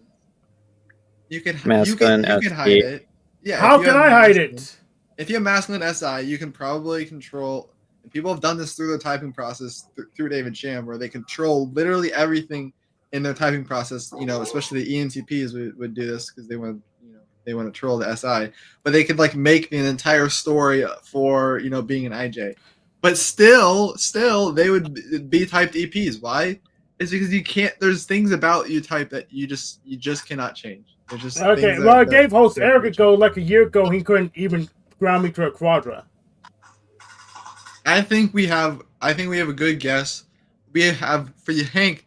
All I not even for Hank, but like for a person, like typing is typing, right? Who cares? I need to get 1, 2, maybe 3 typing observations on a person, then I'm good.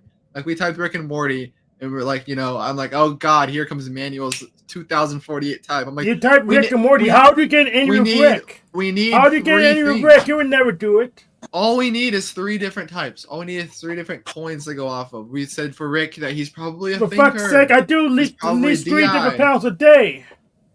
And we can explain. I do 3 different pounds a day, and I put them all on a playlist.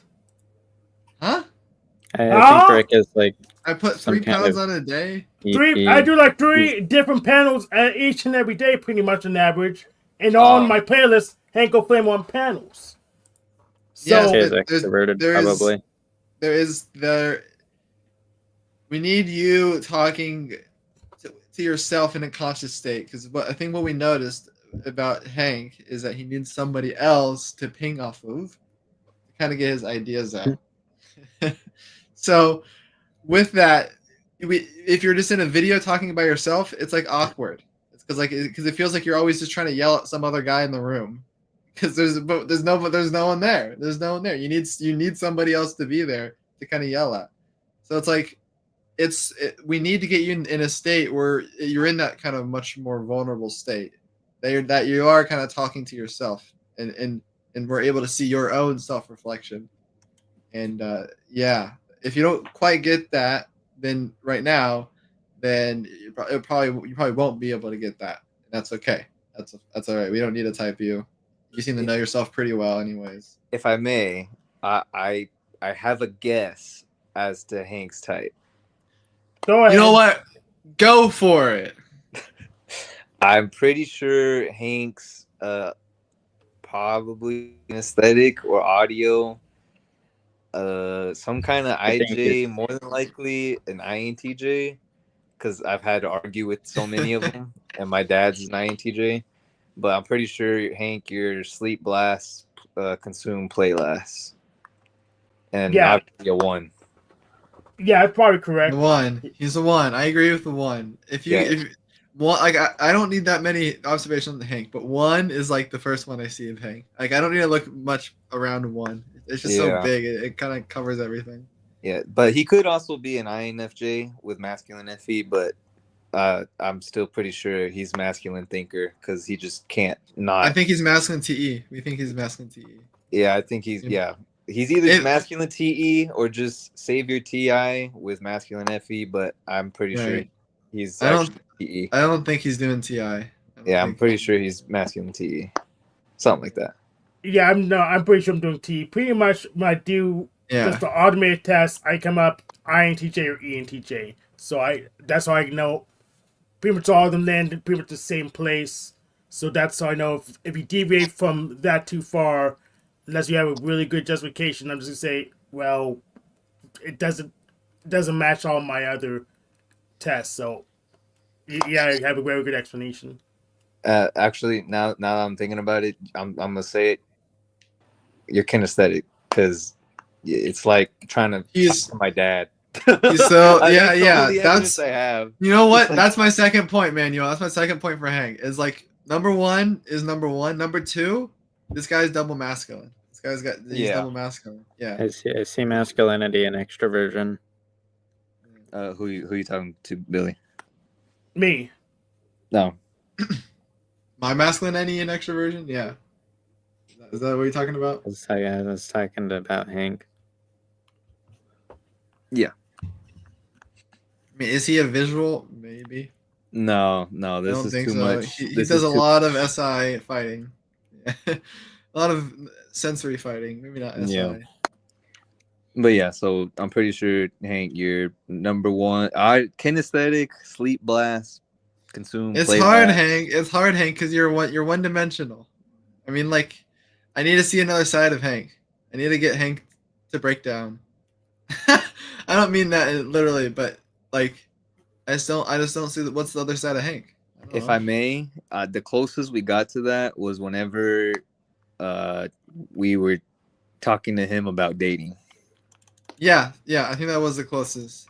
Yeah, And that's what really gave it to me. Like, okay, demon feelings for sure.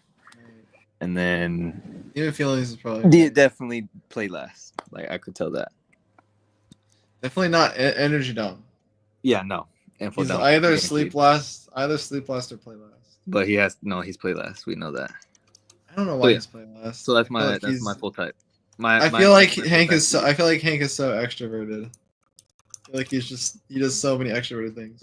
Well, but yeah, he might be asleep. Yeah. But if he's kinesthetic and he's play last and he's an INTJ, then that's if he's a blaster, yeah, on the bottom. So either way, he's gonna. Yeah, to me, Hank, the number three thing I think about Hank, he's number one, he's double masculine, and lastly, he's S tier. And that's all I really need to think about for Hank.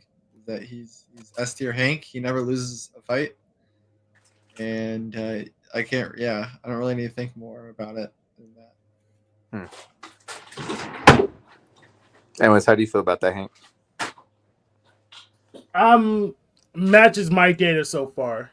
Yeah. Matches my data, yeah. He talks in S. I feel like he's an SI guy. I don't know. No, it's too much NI, especially when it came to the dating thing. Like, it was already conclusion. I need to go back over that one. If we really want to type Hank, that would be the best video to go over. No, like dead ass, like that whole thing was like trauma, like PTSD for me. I was like, this is literally me arguing with my dad. This is right. We're seeing. That is interesting. I don't know if I was seeing that, but we were also seeing like Hank having this weird thing stacked up of like, yeah, no woman is gonna date me. Yeah, and we're like, you don't know that. And he's like, no, data says so.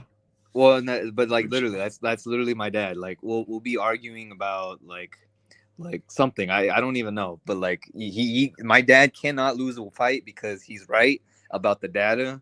And the data can't change. And on top of that, he has masculine TE, and he can find any kind of like different logic that proves his point. I feel like the masculine TE is really strong. Yeah. So it's really hard to break through. Like, how do you get to their feminine FI inside? It's there, but they never share that shit. Like, that's the most hidden one. Like, because people with TI, like you can see people with TI, they're just banging that shit all around all day. Yeah. People with feminine FI demon, it's really obvious when you see it, but it's also just invisible at the same time. They could just like fake their emotions so well. It's like they're doing fake FV. In my experience, the only way to really bring it out is to like literally like stab at it, if that makes sense. Like you have to just shove it over like a cow. Like you literally have to explicitly bring it out. Like. So why would I just show it instead of just disconnect? That's kind of the thing. That's what we're saying is like that's one thing I think I've realized as like not having masculine DE but seeing masculine DE, like trying to like put myself someone masculine DE shoes, like thinking like I need someone to shove on me, like thinking about like I don't like I need myself to shove on me as masculine DI. It'd just be awkward for someone else to shove on me. But to imagine it like from the masculine DE is like. That interaction with the tribe is like more real to them. It's more impactful. Like it's like happening. I don't know how to say it. They're just looking at it a little bit tangible. Yeah, it's much more tangible to me than to you because it actually affects me more because I don't slide into the. And then it's weird because then I think it's because they're very fragile. And that's the thing I can't process. It's like. Why are they being so fragile? Why are they being so movable? Dave, I have a question. Their standard is like changing. I'm like, what? I have a question, Dave. Yeah. Do you personally like? Have you? Well, okay. I know your sister. You said she's a kinesthetic ESTP, but like, how? I'm looking at like 3 to like 5 other kinesthetic people right now, trying to put this pattern together. So like. Well, I think the problem is that you don't know what feminine sleep looks like. I think that's what it is. I know what. Yeah, with my sister. Yeah, she's the little princess, but then it was really weird because it's like she doesn't. you know, if I could share a little about her, she's gotten over this now, but my double masculine ESTP sister growing up had a hard time like reading people's facial expressions, and we're like, did she have Asperger's? You know, like we were really like trying to figure that out. Why it was so hard for her, because like one, she did a sensory report, and then two, it's just double masculine, and then the last thing is that she had feminine sleep, and she would see herself as still to this day as just like this princess. So you go like on her Instagram or you go on her TikTok and you go look at her pictures of her. She's like all these like little fairy feminine princesses, all these like this double feminine sleep like you talk about. And it's funny because my other sister is the opposite. Yeah, she's got double masculine sleep, and she's more of the badass warrior princess kind of vibe, on her. And it's interesting that I feel like I can very clearly see feminine sleep versus masculine sleep just because of how my sisters are kind of portraying their identities a bit. Well, yeah, okay. you had more to ask to that question before I just went off. Well, so like I personally I only know like, hang on, I got to think about this for a second. Hang on. So my dad, my cousin, trying to think of everyone with feminine FI that I know. I think that's it.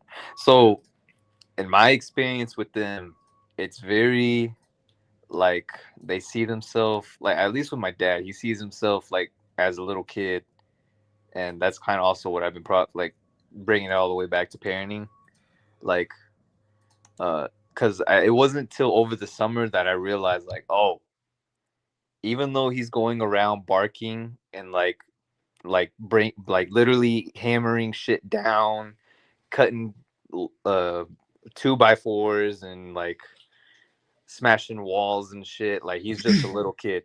Like it's hard for me to like reconcile that with myself, but like he genuinely sees himself as a little kid, and because of that he is a little kid, and I'm like, okay, that's like a huge separation, because like he's this big macho, like think of your like stereotypical macho cholo, and that's him, like big burly dude, but like he's a kid, and I'm like, what? This guy's supposed to kill 1,000 people in a village?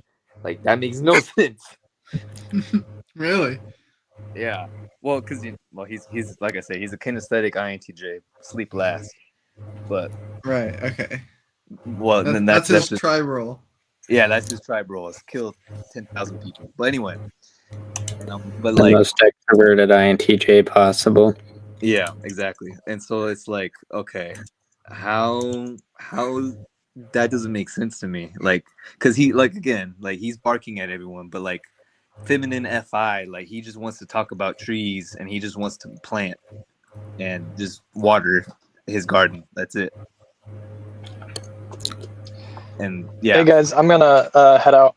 So all right, I'll talk to y'all later. And Manuel, if you wanna, hit me up if you ever got questions or want to chat or whatever, All right, I will. Yes, and please send me more memes. Sorry, I demon blasted you last time. I won't next time. Yeah, my word. Wait, memes? I didn't send you any memes.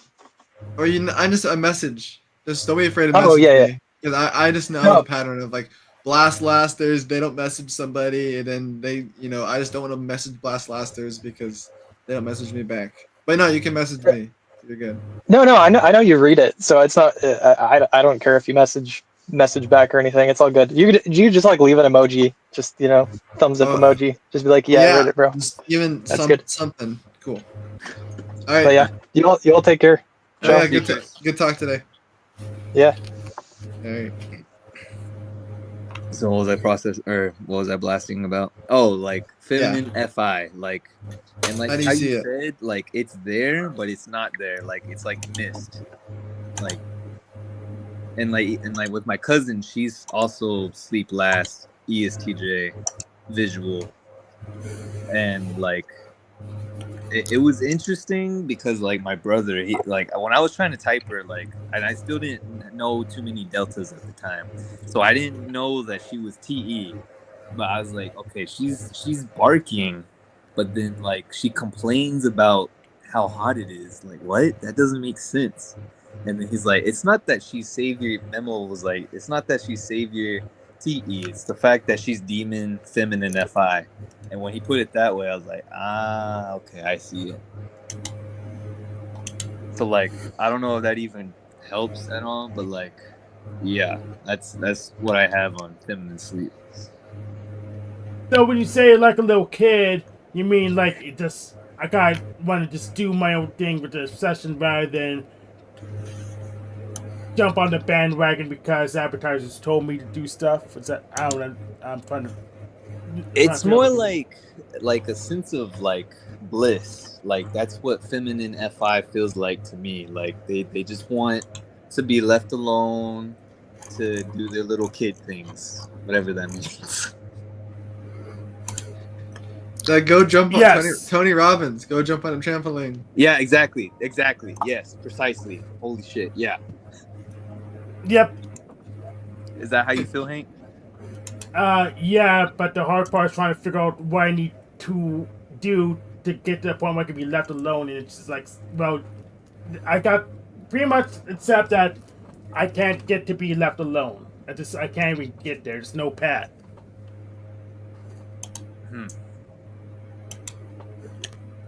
I told my dad this, and maybe it'll help you.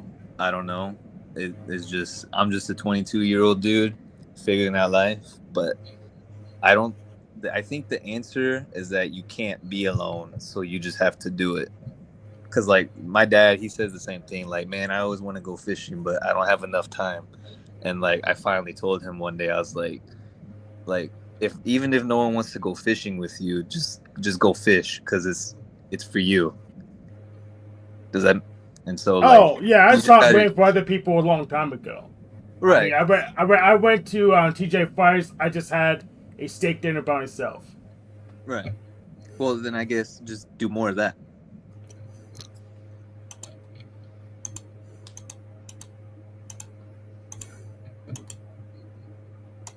That's fine, but the way like everything works, kind of, you have to have connections at the friends, or you have to be like some kind of mutant. So pretty much, I could do more of that, but that's always determined to be wrong. So.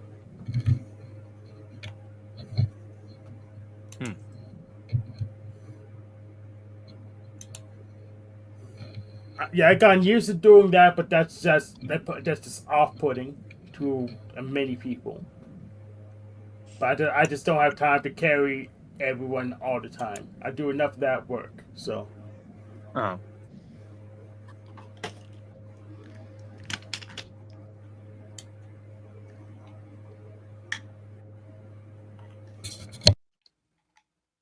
I'm gonna be thinking about this for a while now. All right, we'll figure it out. We will figure it out. It's Yeah, so you're figure it gonna out this year. Yeah. block banging. Block banging, yeah. You like the block banging? I like the block banging. I don't know. I just doze off.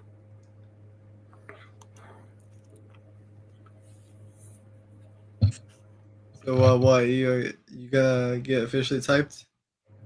Are you Probably. I don't know. You care for the profile?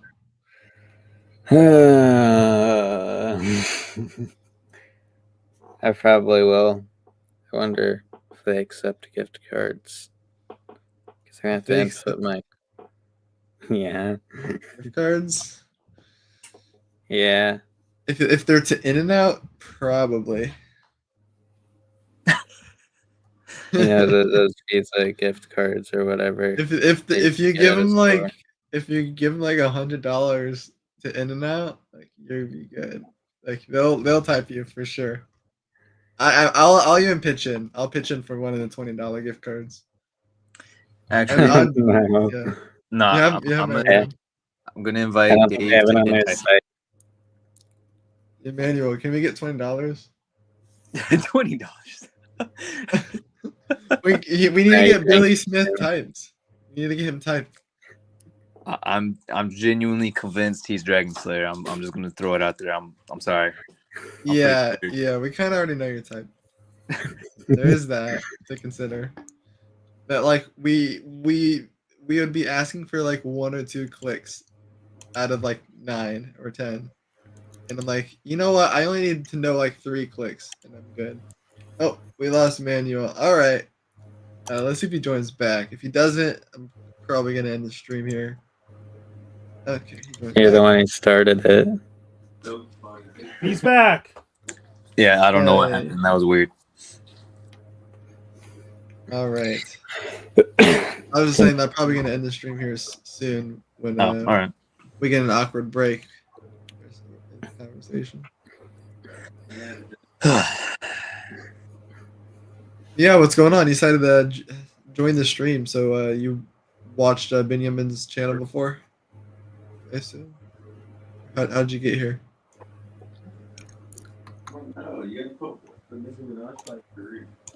You talking to He's me? asking you, Billy. Billy. What? Billy, how'd you get here?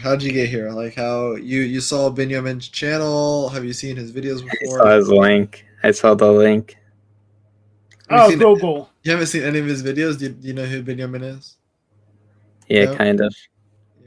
He did interviews with the community and set up other stuff.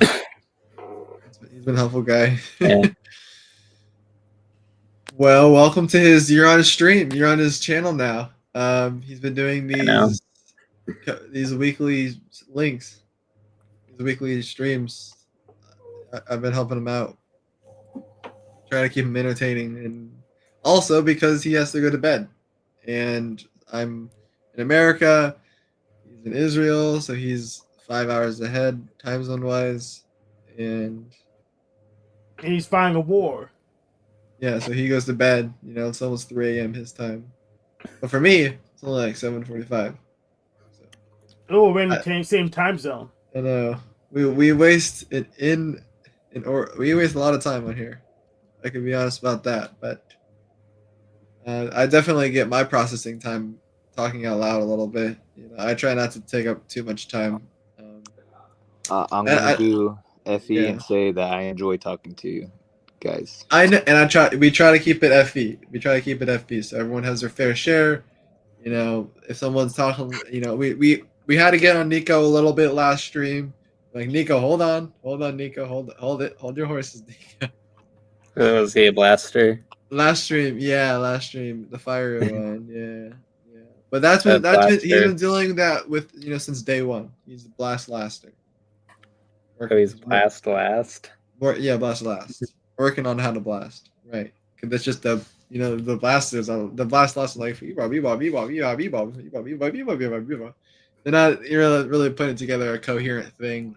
Like, I know I can a little bit with the I don't know, whatever. Screw me, fuck me. I'm not that great at blasting yet. I gotta get better at it. So, but yeah, no, I'm glad that you find it FE appropriate, and I like to celebrate it. I know Benjamin was like, I'm just gonna start these, and I was kind of struggling with them. But then David hops on, and he's with him. It was better and make it more entertaining. So I take his complimenting myself backhandedly, but it definitely takes some energy out of me to do these. I definitely crash out and fall asleep, and I would rather be doing other things, but I wouldn't rather be doing other things. I'd rather be here talking with random people on the internet. So there we go. I'm done. All right. If anyone has another topic they want to talk about or anything they want to talk more on, I can stick around for a little bit, but I really think about gonna end the stream here soon. No, I think this is good. You're gonna keep saying you're gonna end the stream, but never end it. Yeah, I do. So so I'm just wondering. I just want to feel allowed. I want the tribe to tell me I'm allowed to end the stream. I guess that's what's going on. All right, I'll just end the stream. Fuck you guys. That works.